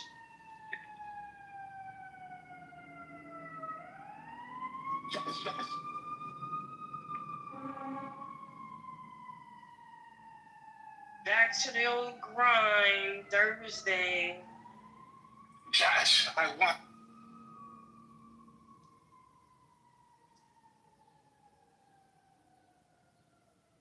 I said that right Wednesday? Trump is sending the National Guard into Chicago now? Listen. Everything but the Epstein list. Yet, if you look at the statistics, Chicago's crime rate has went down for the last, I said it's a 30-year low, so this is all bullshit. And he looks horrible. He looks really bad. He looks bad. I saw his press conference, and he looks bad. That's a lot of makeup. I'm sure he hired the most prestigious makeup artist in the world, but you can't hide death. It's knocking by your door. You can't hide it. He's not going to last 3 years. Another 3 years. He's not. I disagree. I think he's in a much better state. I told you yesterday, I think. He's in a much better state than Biden was. Yeah. But then again, we don't know when I'm going to drop, so it could be. Yeah, mentally, Biden was probably like wandering around, and yet just good people watching him, especially his wife, Jill. Biden. Yeah, Biden was literally like a robot that they were remote controlling. Right. I'd rather have somebody control the president than a lunatic, narcissistic piece of shit going on with that can like touch the red button. Once he got to no. I don't honestly think he's gonna last another 3 years.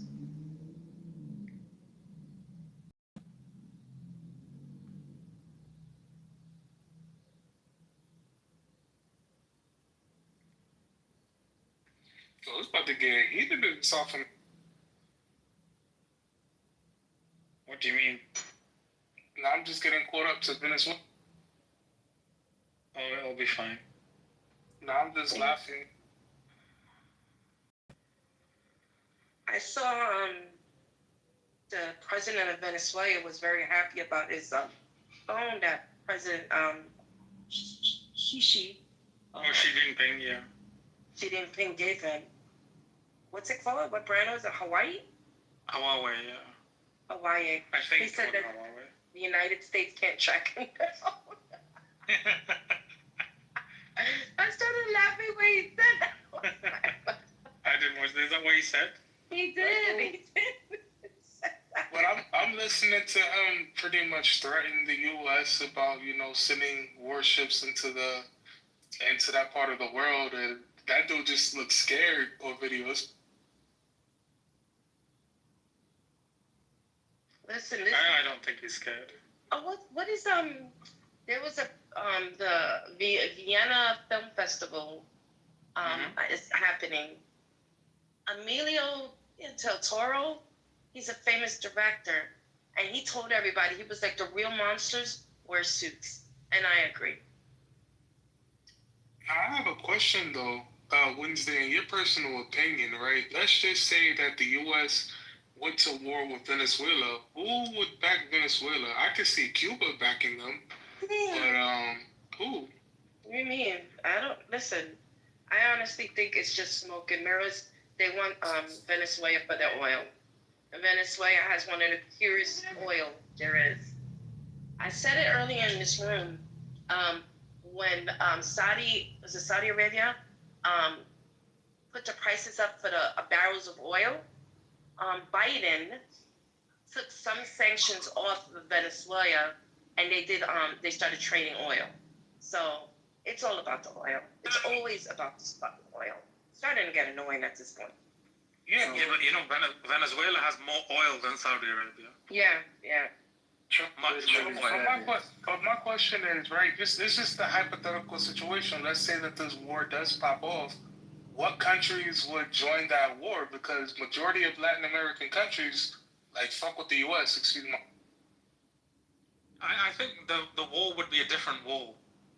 I think there's the world has come far from where the U.S. can start invading countries at will, and the world will simply stand by because it can't do anything.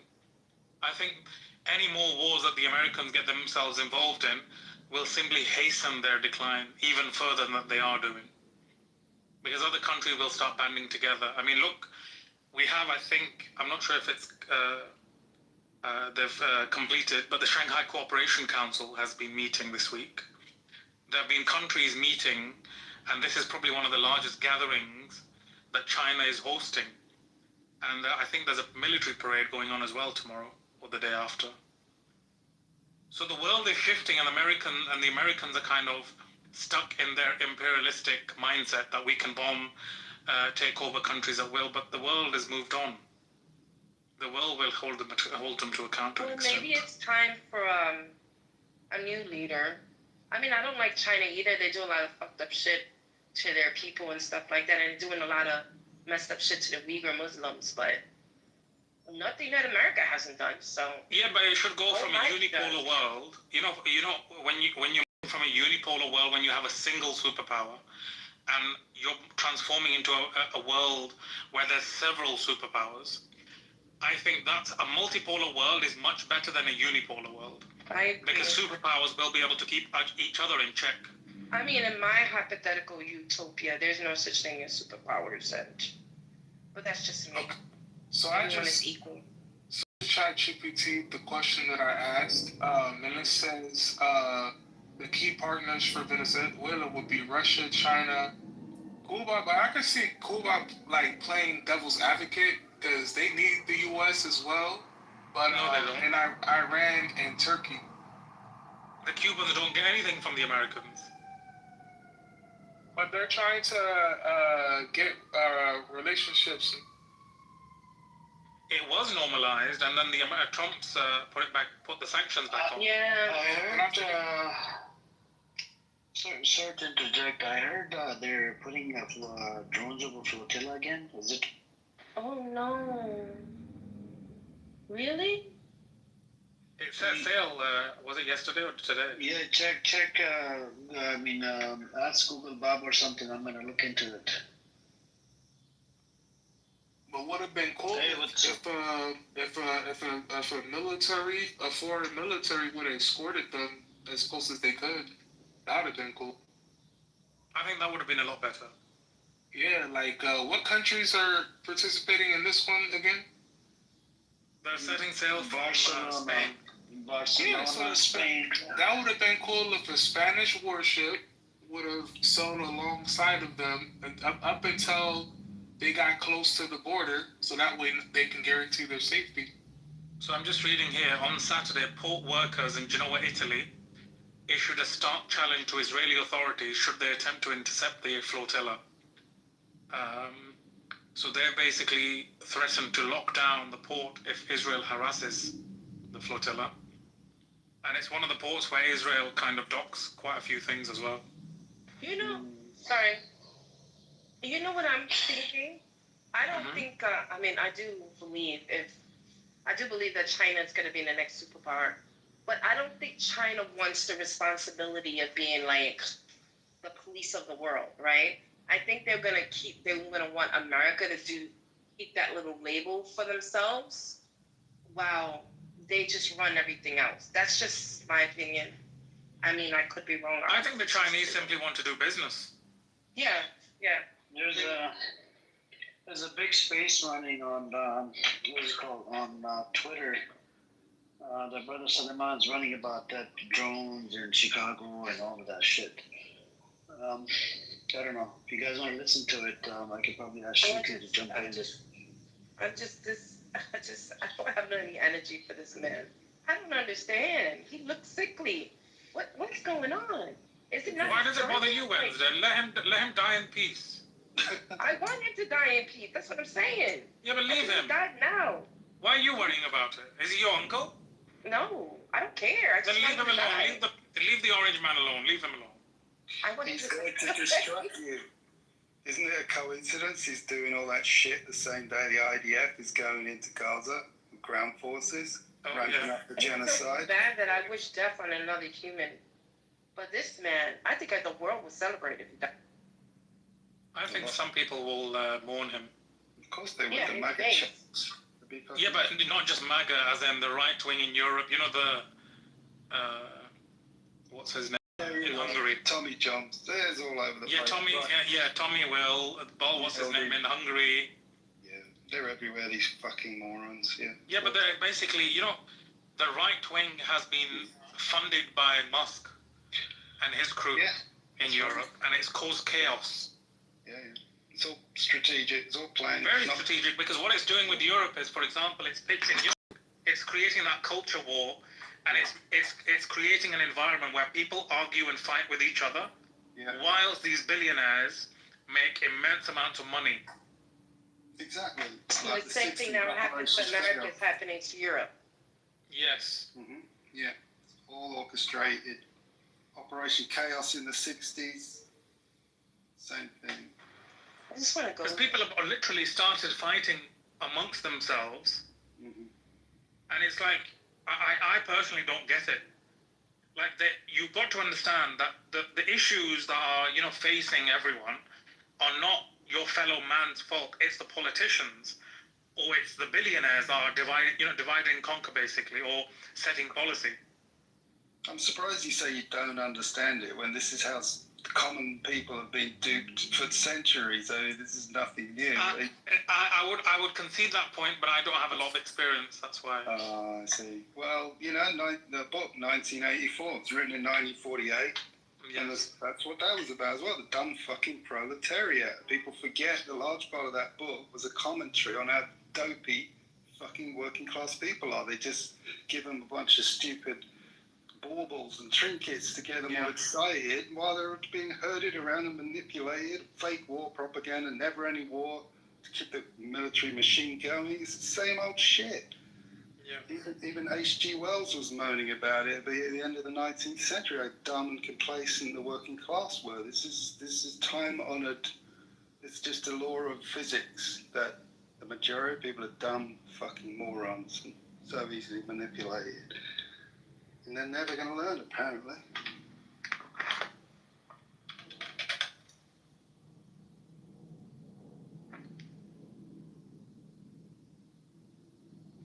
There's a really good book called The Iron Heel, written by Jack London. Sorry, the what heel? The Iron Heel. Iron heel. Yeah, about 1908. And that's how early people had figured out how the whole world works.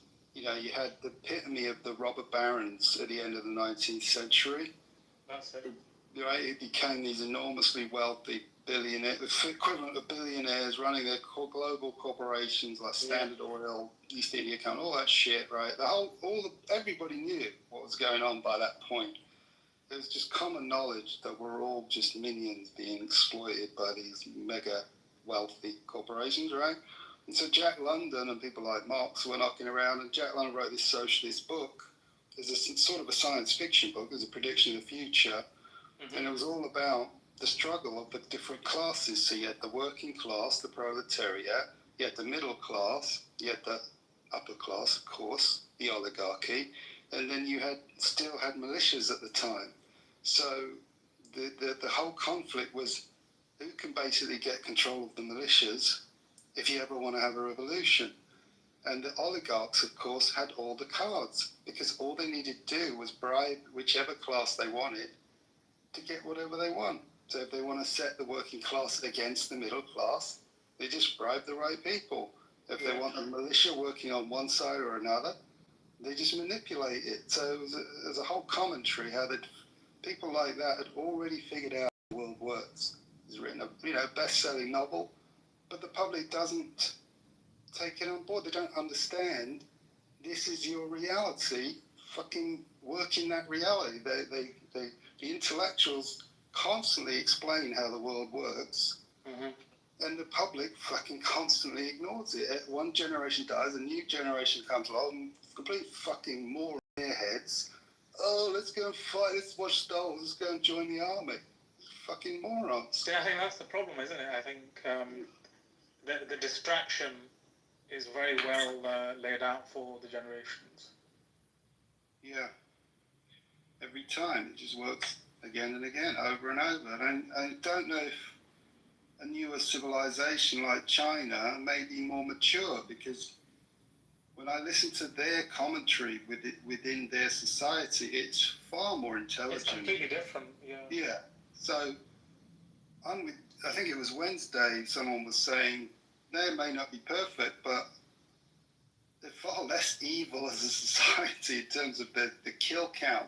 You know, the body count of the West is millions and millions, and that is not the case with China. The right-wingers will always say, well, Mao and the starvation and millions of Chinese dead, but that wasn't an intentional military warfare on human beings. That was a disaster that was not intentional.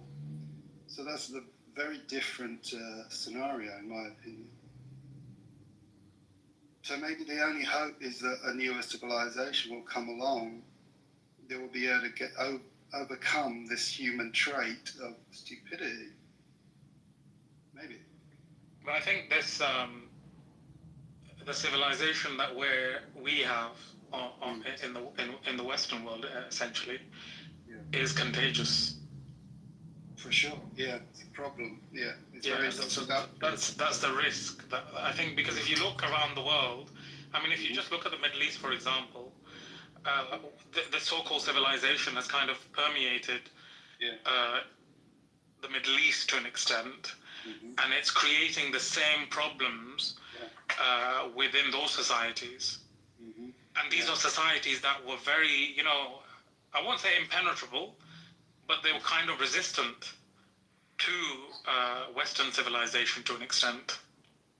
But now it's either having to, or it is opening up to that civilization. And we could give it 30, 40, 50 years, and it will have the same problems, if not worse, than what we have, because the generations are a lot younger. Well, personally, I kind of group the Middle East, those countries, in more of the Western sphere, partly because I'm only just saying that now. Nobody should just make that assumption, but the reason I'm saying that is largely because of the religious dimension. And I had a big rant about this on here the other day, that fundamentally the Bible is the most corrupting influence in our world, and China is also influenced by the Bible, but I believe less so. I think their Confucius philosophy changes their perspective of the way the world works and the way humans interact. And so the West is encumbered with this idea of righteousness, where it's all about judging one group against another, and that always leads to conflict and animosity.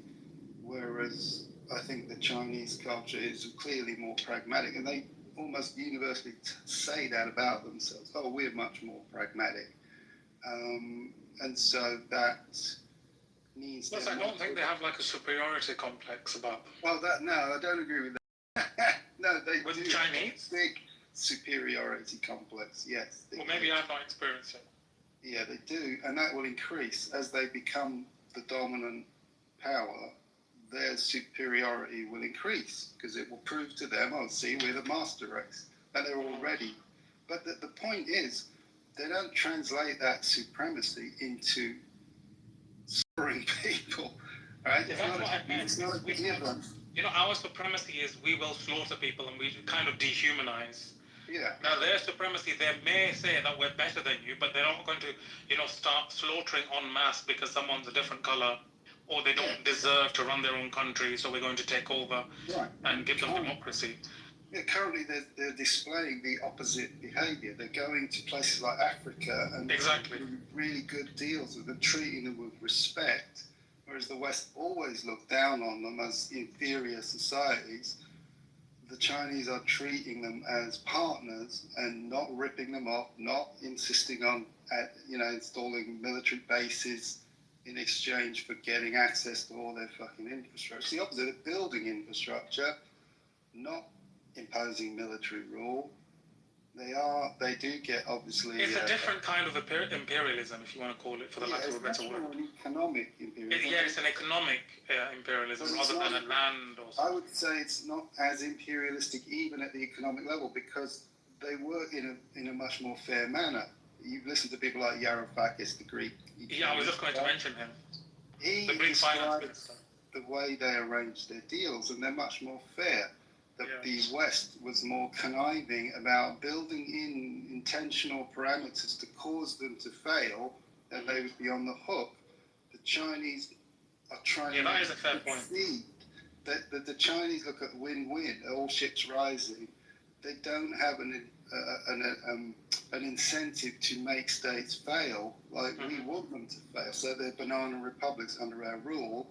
Yeah. China wants them to be, yes, compliant and cooperative, but not in the sense of lackeys that just do whatever China wants, But currently, that may change as they get more powerful, which is a tendency to superpowers. It's quite possible, yeah. Yeah, but for now, they're behaving much better than the West towards these nations. At the moment, yes, because I think Yanis has mentioned, in a few articles, and I think interviews, that it's a completely different kind of China that you're looking at. You can't judge the Chinese with a lens that you're judging the Western world because it's completely different. Yeah. So I agree with him on that part, to be fair. But he's quite a smart guy, even though he was finance minister of Greece when they went through some... Well, he is super smart, but if you listen to how he explained that went down, there was nothing Greece could do. They were screwed by Europe. Yes.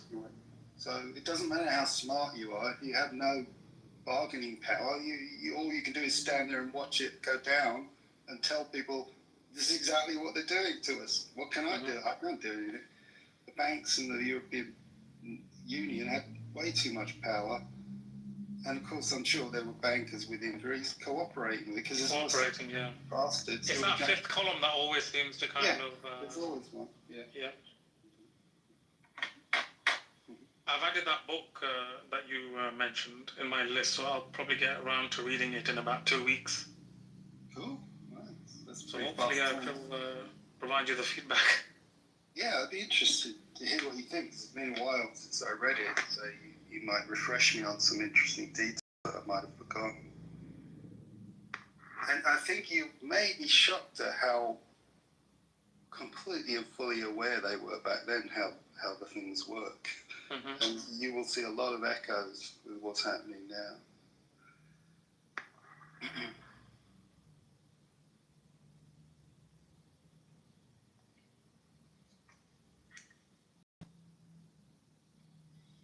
Yep. Anyways, if anybody else want to come up, you guys are welcome to come on up. Let me see if the hand raising is off. Skinny, come on up. What are you doing in the audience? Yep. You're in bed anyway, doing nothing.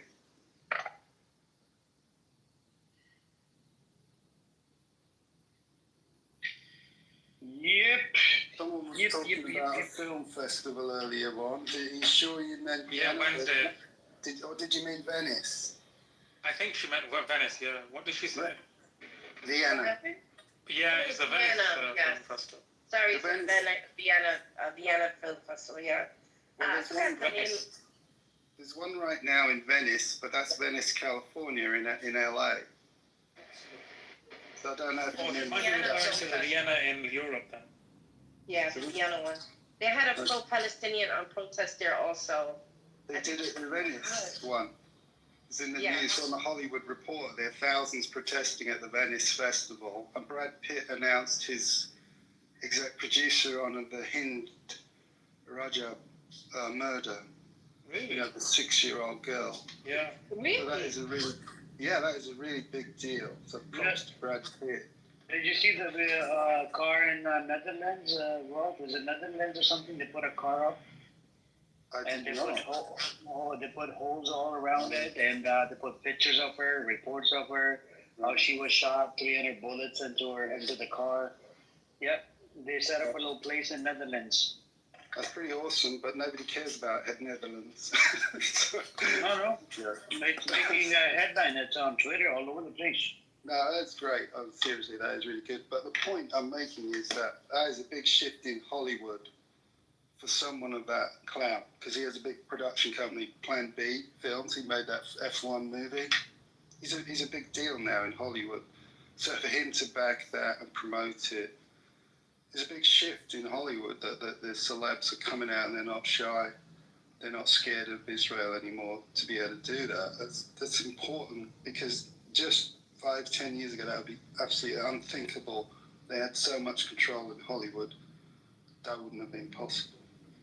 Yeah, but Rolf, what's the reason for that shift? Because, I mean, correct me if I'm wrong, but there is still significant Zionist control of Hollywood. Of course. But, hold on. Depends what you mean by Zionist, because Hollywood classically, in reality, is about 60% run by Jewish Americans, right?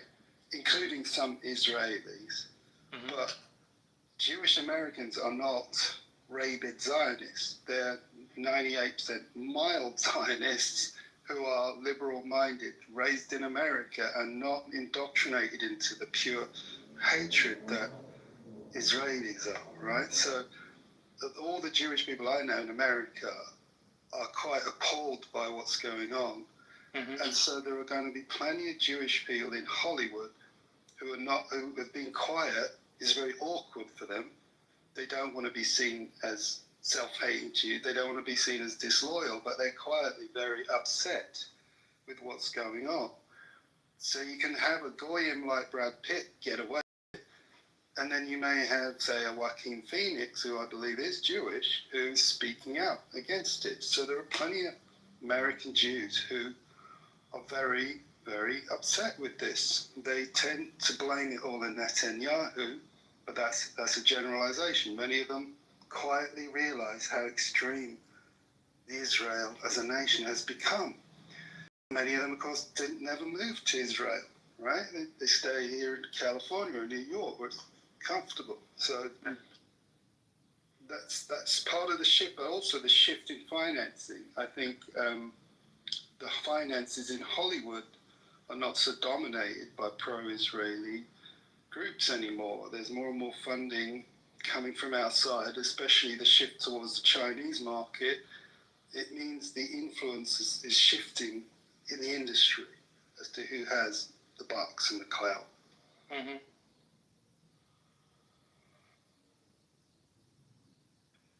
But Rolf, you said the American Zionists are not as Wild. I believe they are. Well, I've talked intimately with the moderate Zionists, and I'm telling you, they're not. They actually want peace. They're still completely brainwashed, and they're very pro-Israel, and they see Israel as vital to themselves as a group, but they do not state we should slaughter the Palestinians. They want peace, and they want a solution. So let's not paint too broad a brush, right? I don't know. I've spoken to them in person. I lost friends because of this. There's quite a few of them because I used to do business with some of them, and yeah, regardless of I don't know, Rolf. Even on this app and Twitter, when you talk to them, they kind of deflect all the time, and they don't want to concede to the points. And even in relate to the genocide, they don't want to concede to it. You see what I'm saying? That makes you want to believe that these people are and Amos, you know the guy Amos that's on this app? Yeah. You know what he said? He said that. I don't really care, but yeah, you can say. Go ahead. No. What I'm saying is that he said he's an Israeli Jew. Yeah. Right? He's an atheist, Israeli Jew. You know what he said? He said people on this app, this fucking app, right? The Al-Normo and a bunch of these New York Jews, they're very wild creatures. They support Netanyahu. Yeah, for sure. I mean, what I'm saying? We know that. I know. So if you do support Netanyahu, then you know that makes you one of them. Of course, I'm not saying they don't exist. There's a huge number in the US who are fully backing Israel and will never back down. They're rabid, fully Zionist. I'm talking about there is an increasing number of moderates who consider themselves Zionists, and that by that definition I mean they believe in the state of Israel, that it should exist. That's all I mean by Zionist, right? But they're not saying we should murder and slaughter people in order to keep Israel alive. They say we have to try and find a solution. That's all they're saying.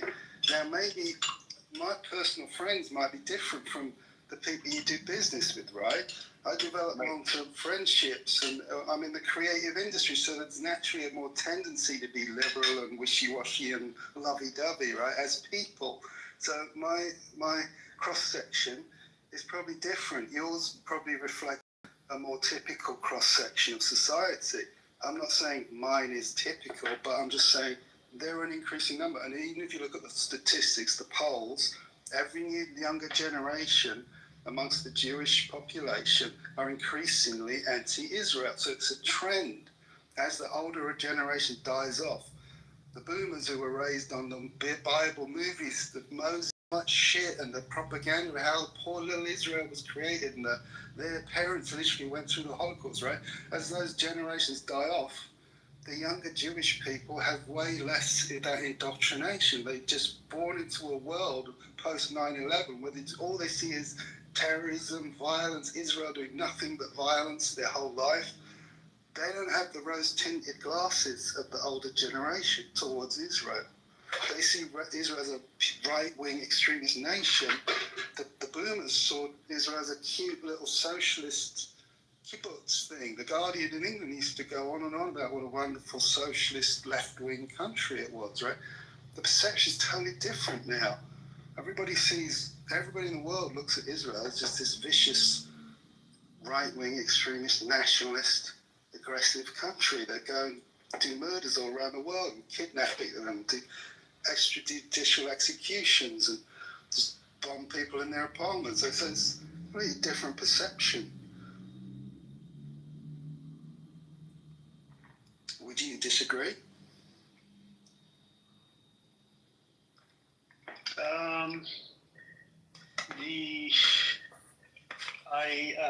I don't know what to tell you. I mean, It sounds like you're everybody's not. experience. Yeah, I'm not. I'm sorry to say, I'm not satisfied. Well, I'm not satisfied either, but there is a trend. The kids the kids are changing, but the older generation, they're not changing at all. Yeah, but they have less influence financially as well. They're losing their grip on Hollywood, which was the question General was asking. So it's also just a practical thing.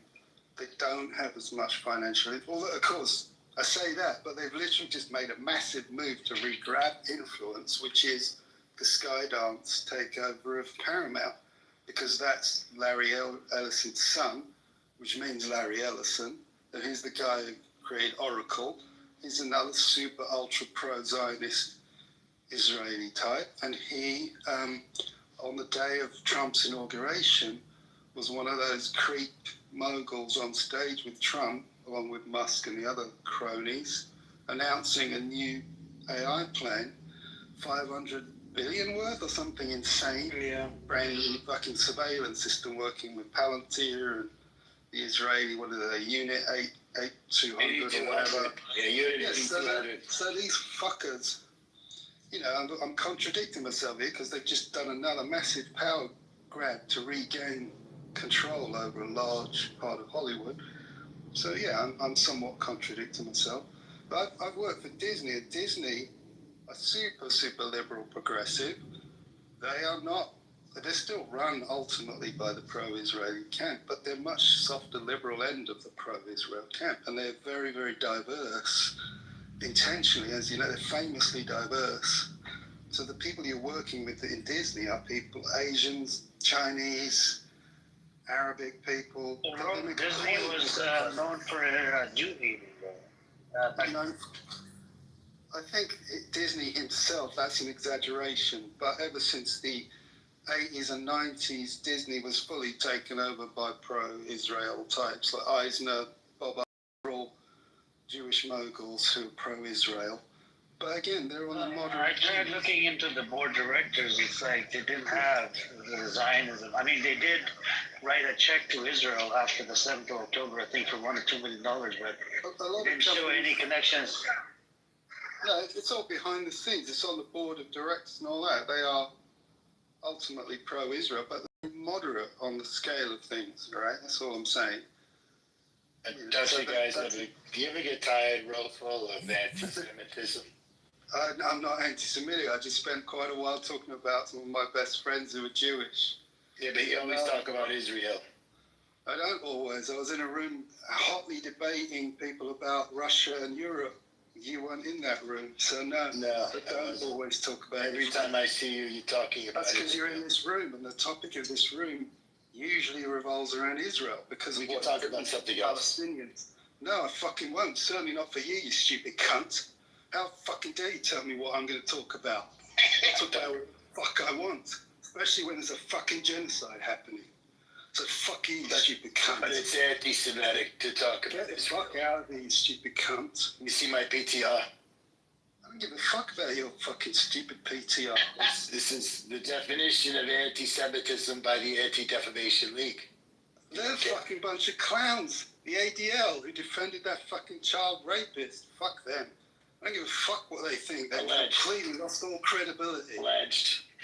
They've lost all credibility. I don't give a fuck what they say or write in print. Irrelevant. The world knows what Israel is doing, and the IDF are doing another push into a ground invasion into Gaza, slaughtering civilians in tents. What the fuck justification have you got for that, you fucking arsehole? Hamas operating. Hamas. They're fucking starving civilians in tents. Children. But Hamas is underneath that. Stupid cunt. It's nothing to do with fucking Hamas. Why do you think the world's fucking outraged by you fuckers? You keep fucking murdering children every fucking day. 20 to 100 kids murdered every fucking day. That's why even normal people are fucking in tears about this shit. People who never gave a fuck about Israel before, they don't give a shit. But they're seeing the fucking slaughter and torture with their own fucking eyes. Why do you think they're fucking outraged like I am? Because they're normal human beings with a conscience.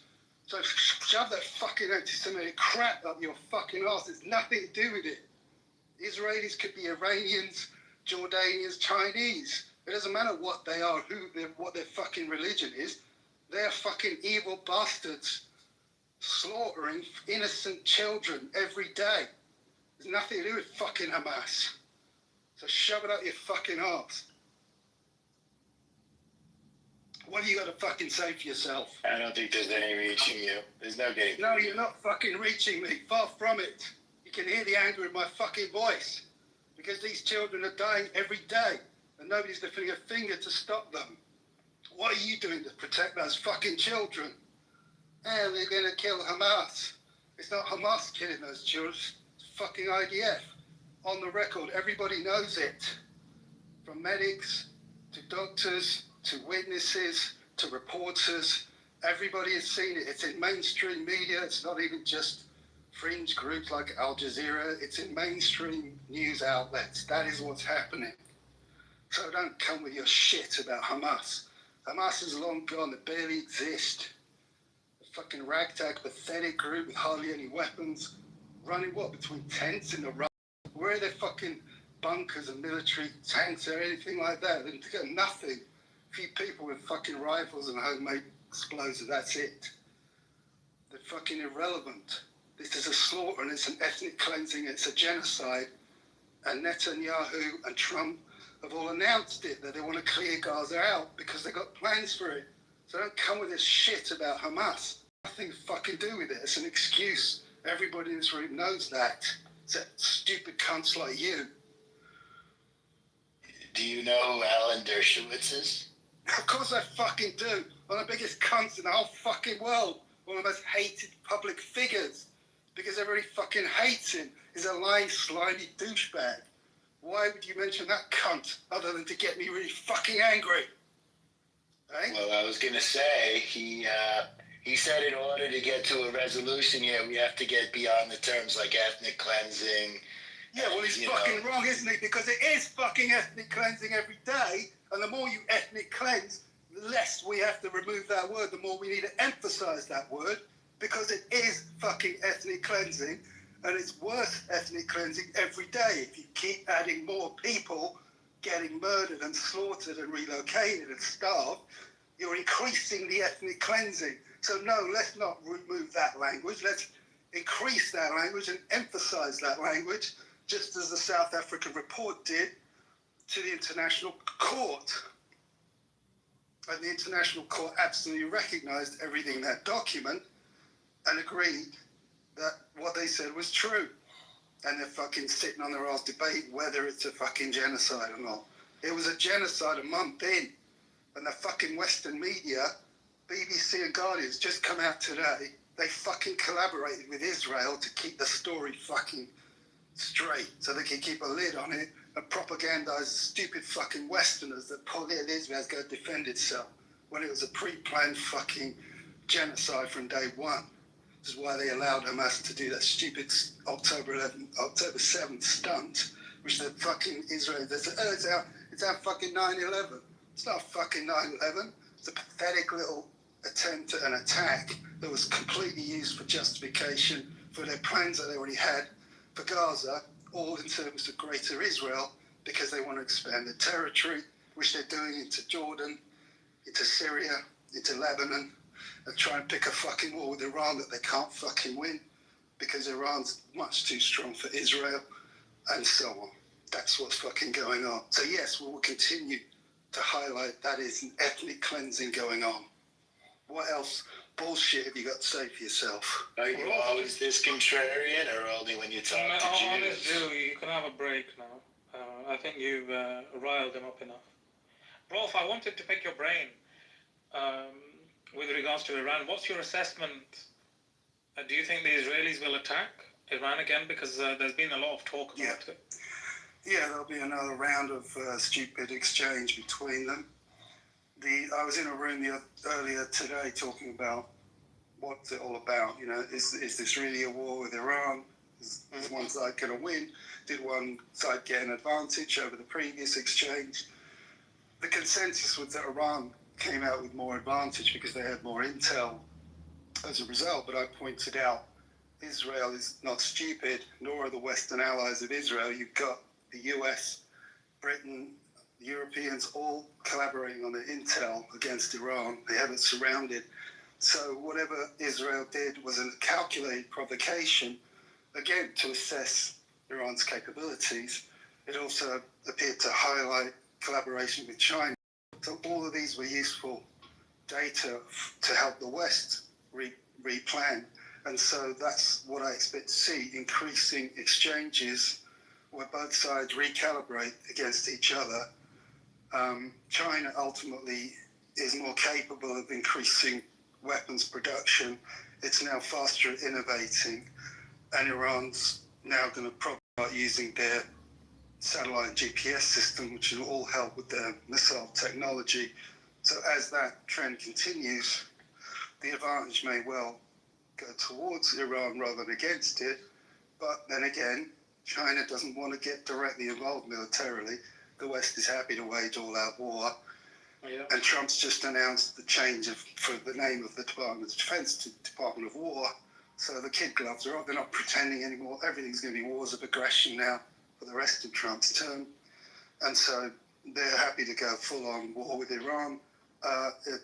Trump announced that way back in 2023, November 23. He put out an ad campaign saying he wants war with Iran. So this has been long in the planning.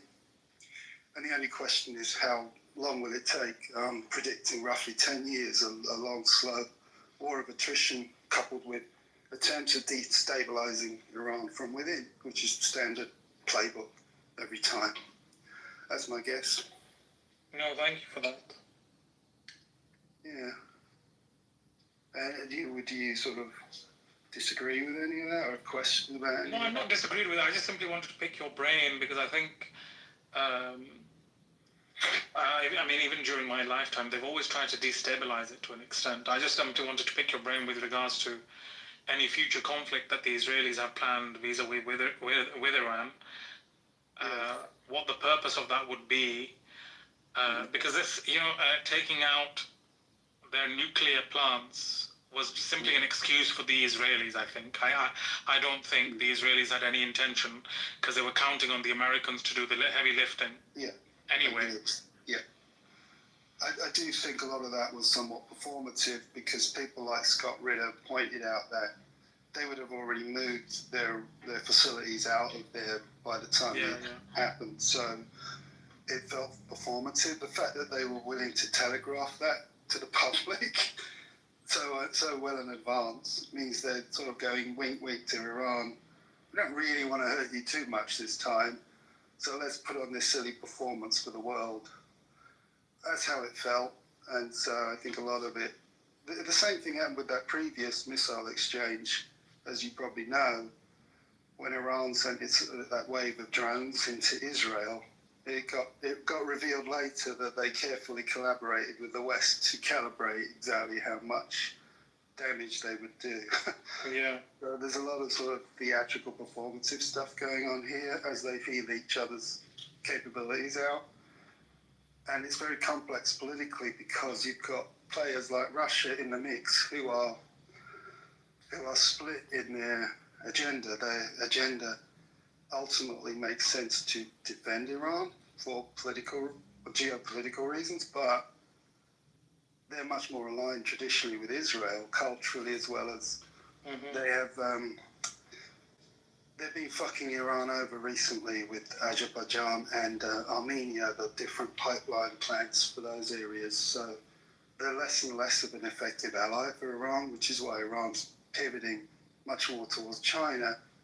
To be fair, I'm not sure if you agree, but I always find that even, for example, with the Iraqis and the Syrians, to an extent, the Russians have always been an unreliable partner. I mean, for example, when, I'm not sure if this was the Iraqi campaign or the Syrian one, when the Israelis went in and took out the nuclear plant, one of the books I read on it was that the Russians had given the Israelis the codes for the S-300 systems that I think it was either Syria or Iraq was using at the time to defend the plant.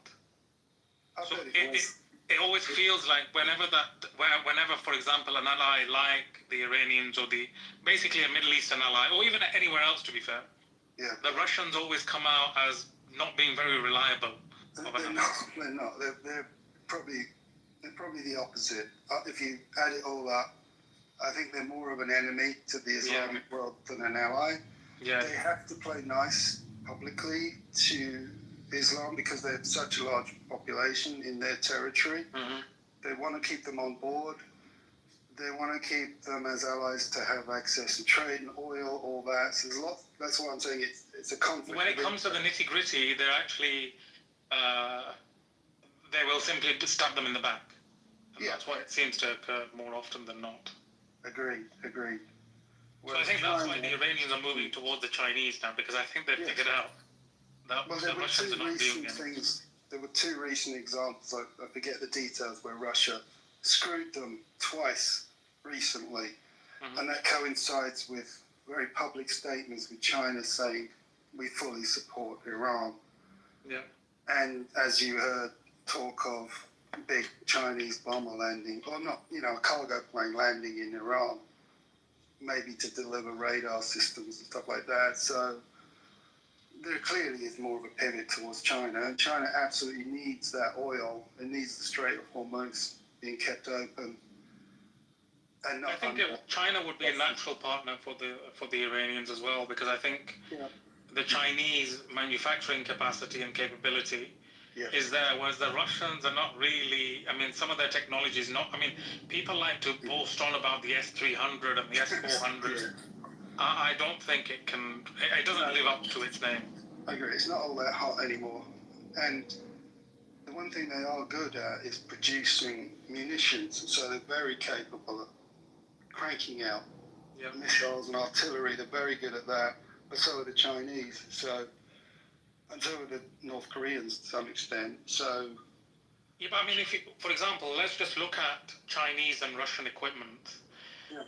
The Chinese can afford to crank it out. The Russians are still struggling with their Su-57 or whatever it is. They're one of their stealth fighters, whereas the Chinese have 2 operational stealth fighters. Yeah. So it's a completely different ball game.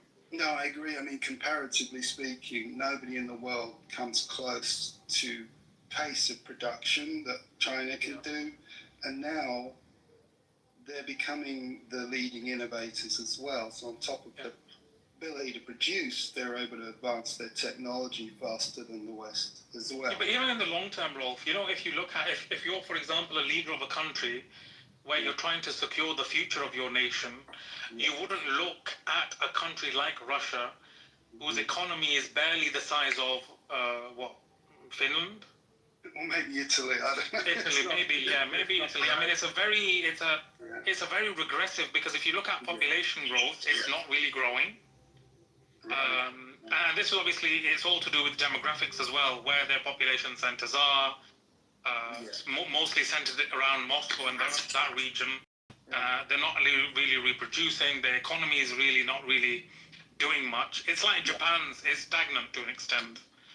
And then manufacturing, it can't really do much. And then it's bogged down in Ukraine at the moment. Whereas the Chinese can afford everything they kind of throw out. I totally agree. I mean, I think we're arguing the same point here, but I take on board your point, emphasizing more how much Russia is kind of the weak partner if you were going to go for an option.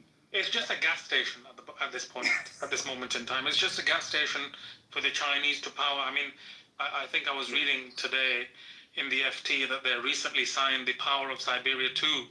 So they had one, which they did a few years back, which was worth, I think, $500 billion over 30 years, which is transporting like 34 to 40 cubic feet or whatever it is, million cubic meters, sorry. And the Power of Siberia 2, which they signed, I believe, recently in the last few days, is another 300 billion. So essentially, Russia is a gas station for the powerhouse of tomorrow. Yeah. It's nothing else, I don't think. Yeah, maybe obviously the Russians have kind of helped. I still stand by my statement that Russia is very good at producing munitions. I think they. No, I won't contest that. To be fair, I won't contest that. But if you look politically, I think politically the Russians, because of their legacy influence in international organizations, Security Council, and so on, it's good to have them on your side. What I'm talking about for the Chinese, but for the Iranians, I think naturally they should really pivot. I'm not saying shut the door on the Russians, but they need to pivot more towards the Chinese because that's where they will actually get something done. Clearly, they are pivoting to them. Yeah, they are. I've heard they've really started looking into a lot of Chinese equipment. Yeah, the other scary thing for them is that if the signs are all real right now, Europe and America are really amping up the brainwashing, the propaganda against Russia. Have you heard about all the... You're in the UK, so people are getting supposedly alerts on their phone saying, duck and cover, Russia's... Yeah, it's a scaremongering tactics. Yeah, they're scaring the population. I was in a room just earlier, and this dumb bitch, who was born and raised in England, now says she lives in Ukraine, was completely buying into all of it, completely swallowed all the propaganda, ragingly arguing with me, like a bit of my sister back in England, like supposedly progressive, liberal, intelligent people, but completely fucking brainwashed. And they're buying into it. So if this is going to play out, then it means it's a clear indicator that the West is going to do a massive military push against Russia. And their plan is to balkanize Russia. Yeah, definitely. If Iran knows this is about to happen, that's another reason Iran would be giving up on Russia and again going to... That's been the aim for decades of balkanizing the Russians. Exactly. Because it's still very resource rich. Right. And same way they want to get their hands on Ukraine's resources. Exactly. Eastern Ukraine is full of gold. Yeah, and heavy metals and all that. I mean, what I meant by gold was the resources. Oh, right. Not as in gold. Yeah, but yeah, you're right. All the heavy metals that we need, they're all in Eastern Ukraine. Yeah. Sister Ezra, you nearly gave me a heart attack. I looked at that picture, I thought it was Black Rabbi again. I nearly blocked him. And then I read the name. I'm sorry. I almost scared myself. I had to literally what happened there? Put my regular picture back up. So annoying. So annoying. Did he come back in? Not to my knowledge, no. Thank you, Lord. By the way, I think did I fall for honest you again for a second time? Yeah, you did, Roll. Sorry, I completely thought it was El Normo with another name. I keep doing did? That. My God. I thought it was El Normo. Sorry. I thought you knew me when we were going through the whole thing. I'm surprised you were getting so revved up. I'm fine using it as a stimulus to sharpen my fucking bullshit, but apology. I can't believe I fell for it again. I have another question. Just like El Normo. I do, yes. I copy his voice. Yeah, you do. And I had another question lined up for you. We were going to keep dancing, but General saved you. I had to intervene. I knew where he was. You could hear it in the voice, and I was like... I know, I was getting a bit... I was getting very emotional there. You know what the next question would have been, Rolf? I'm still scared to ask, but go on. It would have been, are you always this contrarian, or only when you talk to Jews? Oh, yeah, nice. Yeah, I am. Even my friends, I'm a natural contrarian, so that's the one area we would agree on that, yeah. I actually would have not thought you to be. I would have thought you to be a very sane and simple man, very deliberate and composed, except with this topic. I get it. I thought that question would really get under your nerves, regardless. Yeah, well, it would have, but at the same time, I like being called a contrarian because I am a contrarian on every subject. So I embraced it, and I don't mind that. Interesting. Yeah. So I'm flattered that you think I'm the real deal, by the way. Really, I know. I'm sorry, I fucking fell for it again. What an idiot. That's funny. I mean, does that chump still come in here, El Normo? No, he stopped coming in. Okay. He doesn't come in officially anymore. I think he does come in, but he probably comes in anonymously. Yeah, that's what I meant. He doesn't officially come in here. Yeah, I would not be surprised if, one of those little anons with glasses was him. A bunch of power to come in on his app. It is what it is. God save the queen. Who is that? She dies at the bottom. We get some weirdos in here, man, for real. We do. And, God save the queen. I bet they don't support Israel because Israel's the beacon of democracy, and that person sounds like a monarchist. Good point. The queen never set foot in Israel, did she? No, she didn't. So she must be a Arabian. Interesting. Have any of the royals been there?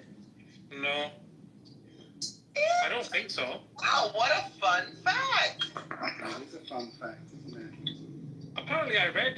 You just Correct blew me if my I'm wrong. mind. Why haven't the royals? It was to do with, you know, what the Zionist group, if you want to call them terrorist groups, militias, but according to the British, they were terrorist groups. The militias, you know, Haganah, Lehi, and all the other rest. Correct me if I'm wrong, it was to do with their attacks against British officers and soldiers and civilians. And I think the Queen kind of, it was during her lifetime, if I'm correct. Or when she was very young, if I'm correct. How interesting. I might be wrong, but I just simply read it on Instagram. Yeah, I heard that is the reasoning. That may be an oversimplistic reading, but it would make total sense. It would make sense. There may be deeper reasons than that. Yeah. But just to correct you, there have been a few visits. So the current... There have been a few between who and who? Yeah. Of British royals to Israel. There have been a few. But I don't believe any by the Queen. Has the Queen come here? Oh, I see many times. Many times, right? Yeah, I would assume. Well, you guys are all over the world. Their main job was visiting countries. That's what I'm saying. So why wouldn't she have gone to Israel? Well, that's the point. She was Christian, right? Yeah. Yeah, and they have rabbis at the big ceremonies. You know, the big the coronation of Charles. Yeah. I noticed they had rabbis right up front and everything. I know Jonathan Sachs was knighted or something like that. Rabbi Jonathan Sachs. Yeah, he used to be the chief rabbi of Islam. Why? Can somebody chat GPT or Google why didn't the Queen visit Israel? That's a good point. I'm too scared to do that. You know who owns ChatGPT, right? So I'm too scared. It's Sam Altman. He's Oh. Yeah. He's a good Jew. Yeah, he is. Very. Gosh. So all the AI listening in now, he's one of my favorite people. That is really nice guy. So, that is really deep. Why wouldn't she have gone to Israel? I use Grok AI. Grok AI is the one that keeps crashing out on anti-Semitism on Twitter. Right. I use Grok AI to make all my memes. Yes. Well, let me give you a quick quote. Go ahead. This is a pretty simple one, just from Quora online, not even AI. It just says 1948. So let's think about when 1948 was, right? That was establishment of the state of Israel. Yeah, and when were the terrorist actions? When was the King David? Before 1948. That would have been beforehand. Yeah, right. So as a result, I assume as a result, in 1948, the Foreign Office requested the royal family. So it's not the royals themselves, it's the Foreign Office asking them not to make official visits to Israel in case it was interpreted as British approval of Israel policies, such as occupying land allocated to Palestine by the UN. Since that policy continues, so does the ban. So it's actually official, apparently, according to it. Oh, crap! And you remember, Amir keeps going on and on about Britain's decision to reverse its approval of Israel. Remember that? Yeah. In the 30s or something. So, you know, most people always go on about it's the British fault, right? The Balfour Declaration.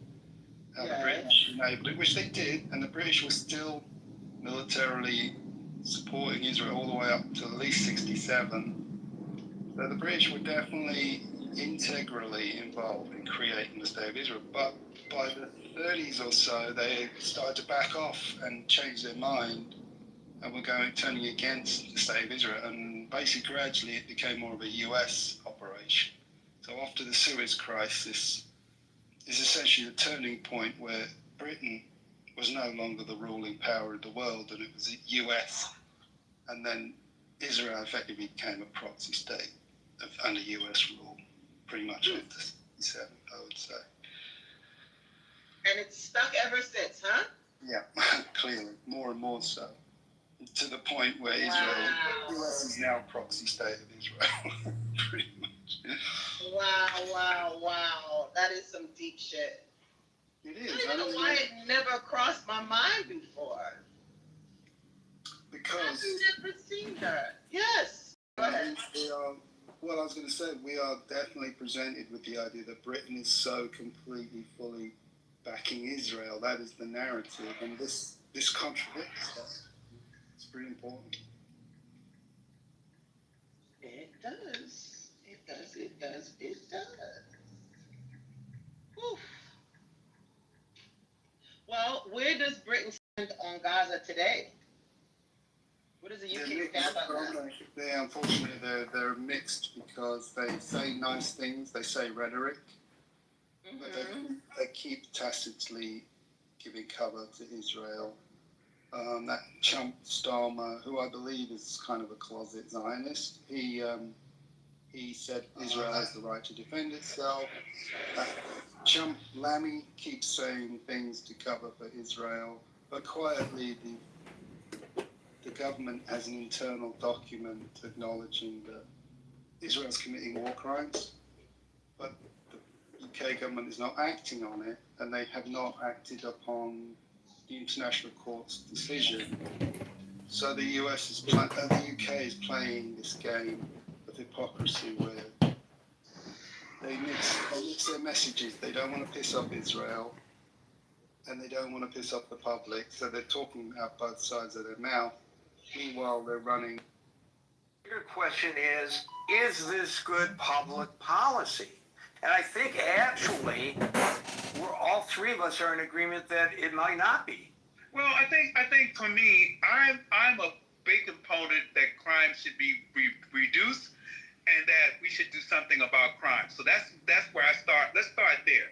So now we're gonna put that on the table. Then you got to look at all the options, all the solutions, and everything that goes into play, and being serious about reducing crime. If you can't eradicate it, just like you might not want to be able to eradicate poverty. But can you reduce it, and do you really want to? So if you really want to do something, right, you don't put one knee-jerk, overreaching measure and say, well, yeah, my family and my sisters and that ain't serious to me. If you really want to do this shit, we know that Boys and Girls Clubs helps. We know that summer jobs, and we know that tutorials, we know that housing, we know that these things reduces crime. Right. And Leroy, I'm going to cut you off because you've had it for a while, but I want to just say, that's the second time you mentioned the Boys and Girls Clubs. I will tell you, it's very anecdotal, but I can tell you from my personal experience being involved in a program with the boys clubs in Detroit, that we had tremendous success with some of the youngsters, not quite men, but no longer boys, kind of like mid-teens. So I say youngsters, which dates me a little bit. I don't think people use that terminology that often anymore. But anyways, who had it, were it not for the programs that I was involved in. I mean, I'm not saying that I had anything to do with organizing the programs, but I happened to be involved in one of the programs. I got suckered into participating, and I did. They would be ripping and running if it weren't for our program. So I don't want to get into the details of it, but I guarantee you that they would, a lot of them, maybe not all of them, a lot of them would have been ripping and running if it weren't for the program. And you know what? The most discontented individual among our group, the biggest miscreant among the group I was involved in, turned out to be a natural leader. He would have been lost to the streets, but if it weren't for that opportunity with the boys club to make him into a leader, because someone recognized that he had this potential and redirected his energy into something positive rather than into something negative. And I'll tell you on the back end of all that, I covered Southern Michigan Prison for a newspaper in Jackson, Michigan for many years. And I met people who were absolutely brilliant, but were wasting their brilliancy on trying to figure out how to, to get around the system and break laws. Whereas if they had taken, if they had been directed pointed in a better direction, they would have been leaders of the community. If they'd been given the opportunity, they may not have been given the opportunity. So, but anyway, so I one last thing, Gary, I promise. One last thing. And shout out to Detroit. Somebody should tell Donald Trump to visit Chicago and go to Michael Jordan's Boys and Girls Club. It's been there for years. Michael Jordan has a beautiful state-of-the-art tutorial. Matter of fact, I'm an artist. I went there to teach art after school, and I'm telling you, the Boys and Girls Club that he has is phenomenal. Yeah, amazing. He should go to Chicago and study that shit before he do some knee-jerk shit, and that's why I'm gonna land. I know a guy who was about my age who talked about his childhood and or youth, and said if it weren't for the Boys Club, he would have ended up being a perpetrator. That's from him. And he turned out to be a pillar of society. Thank you for that, Leroy. Ann, I don't know how you got onto the stage so late, and I apologize. I don't think I'm going to get to you. Oh, it's Brian, all good. I just wanted to give a shout out to whoever was from Detroit. Are you from Detroit? Yeah, born and raised there. Well, then, wait a minute. Maybe I ought to give you an opportunity. Where do you live in Detroit? I'm in Grosse Pointe. I'm in Troy right now, but I live in Grosse Pointe, born and raised, yeah.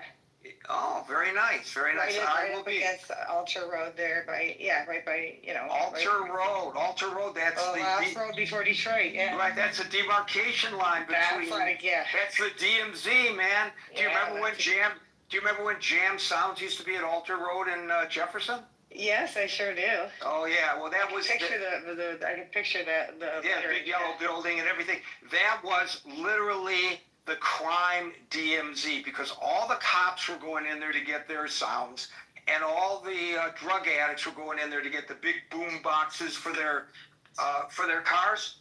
And so the rule was nobody gets arrested at Jam Sound. so they coexisted there. Yeah. That's awesome. That's amazing. That's amazing. Yes. Well, I will be in Grosse Pointe actually at the end of the month or the beginning of the next month, because my CPA lives right there. So okay.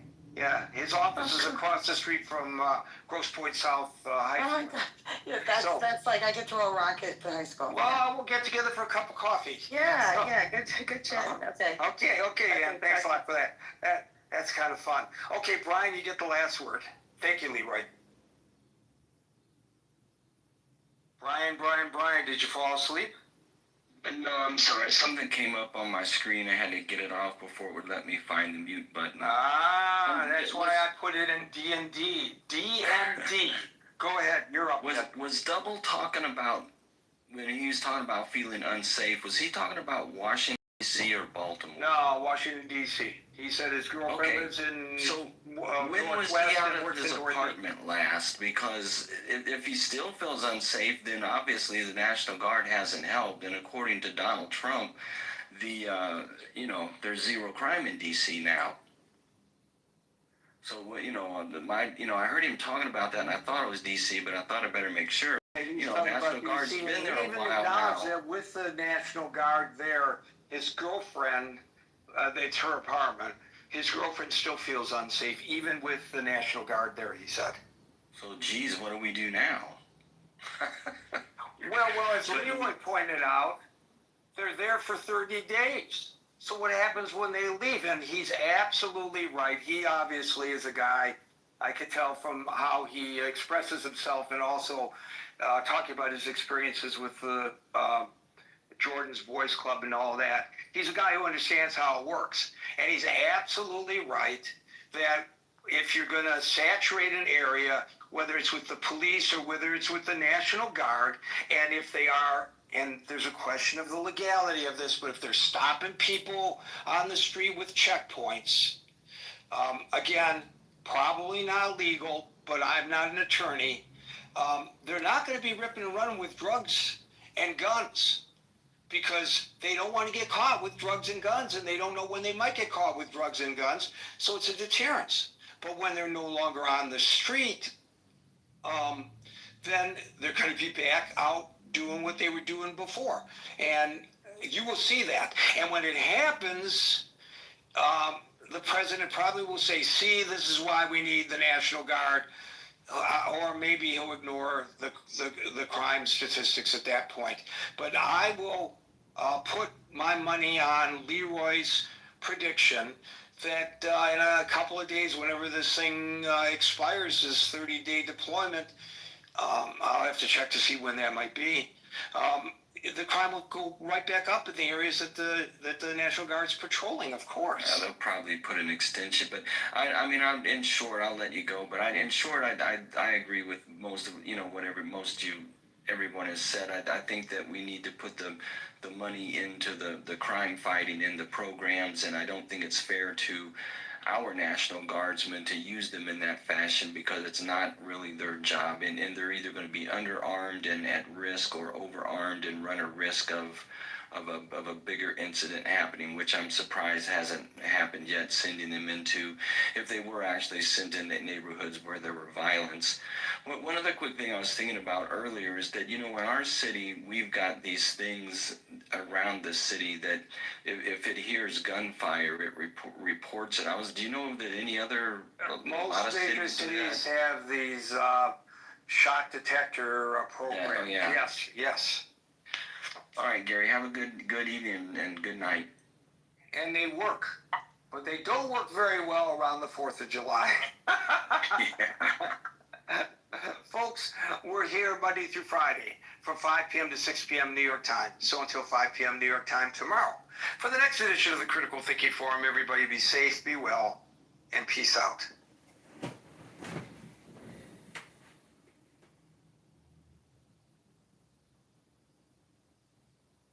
Because of people. There's Ain't people that nobody didn't hire. bringing no money to goddamn They going to set up there because they know ain't nobody really gonna fight that. That's why they wouldn't do no shit like that. Like in New York, they couldn't build no mega situation like that in New There ain't no York. fucking Definitely. room in New York. They gonna go. They gonna go take advantage of the rural people. That's what they doing. They taking advantage. Nah, of the they ain't rural. got them people out there. Most of the people that work out in Huntsville are coming from somewhere else. Right. Yeah, they gotta have. Yeah, there's a specialty in that area. So They about to mess up the environment. I want to know they didn't. Well, like we don't even have an environmental protection agency anymore to evaluate the impact of their build. Nobody's gonna be watching how they build that shit. They're gonna do it whatever way they want to do it. I thought that shit was in Texas and Florida all the time. I didn't know. what was in Texas and Florida? That NASA, somebody said NASA is in Alabama. I thought that shit was in Texas. So they got one in Texas, Florida. Yeah, they got one in Texas Virginia. too. They got one in Virginia and Hampton, Virginia. NASA isn't. That's what they're saying, that they're putting it in the red states. Yeah, but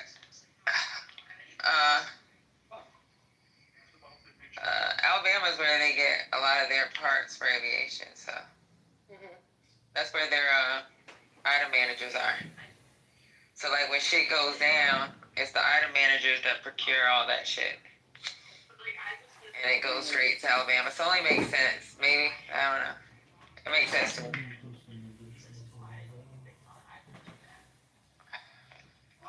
Let that man run his business. I'm about to say, would it actually cut the cost of transporting it around? If they build the parks and shit in Alabama, that means there gotta be some kind of jobs there, isn't it? I know. So most of those parts are built overseas. It's just that's where the items are stored. Right, and I'm wondering because the Trump administration, they're trying to get rid of all this fraud, waste, and abuse. Does technically them trying to build a facility down there at least cut the cost of transporting those items to different states? I don't know. I just know that they've been talking about it for a while. It's happened to work. They've been talking about it for a while.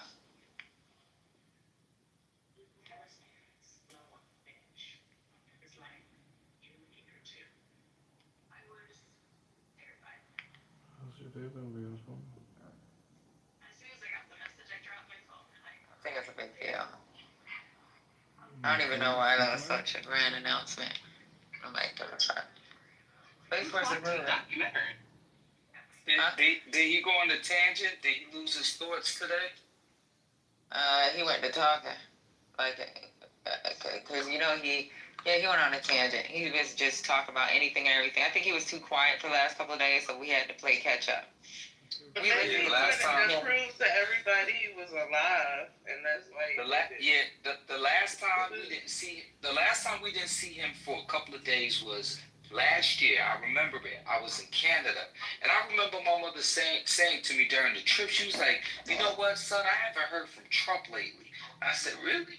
And then all I know is he was off the grid for about a week and a half. Y'all can check this out. And then when he did show up, that's when that fake assassination. It was like it's like that setup was like a movie lot when you look at it. That poor man probably thought that he had blanks in his gun.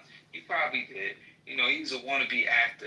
I think they gassed him up. He thought he was going to be part of an elaborate production, and they killed his ass. And then the president pulled out a little thing, swiped it. I got the replays. I got it. I'm telling y'all, I got it. I was in Canada.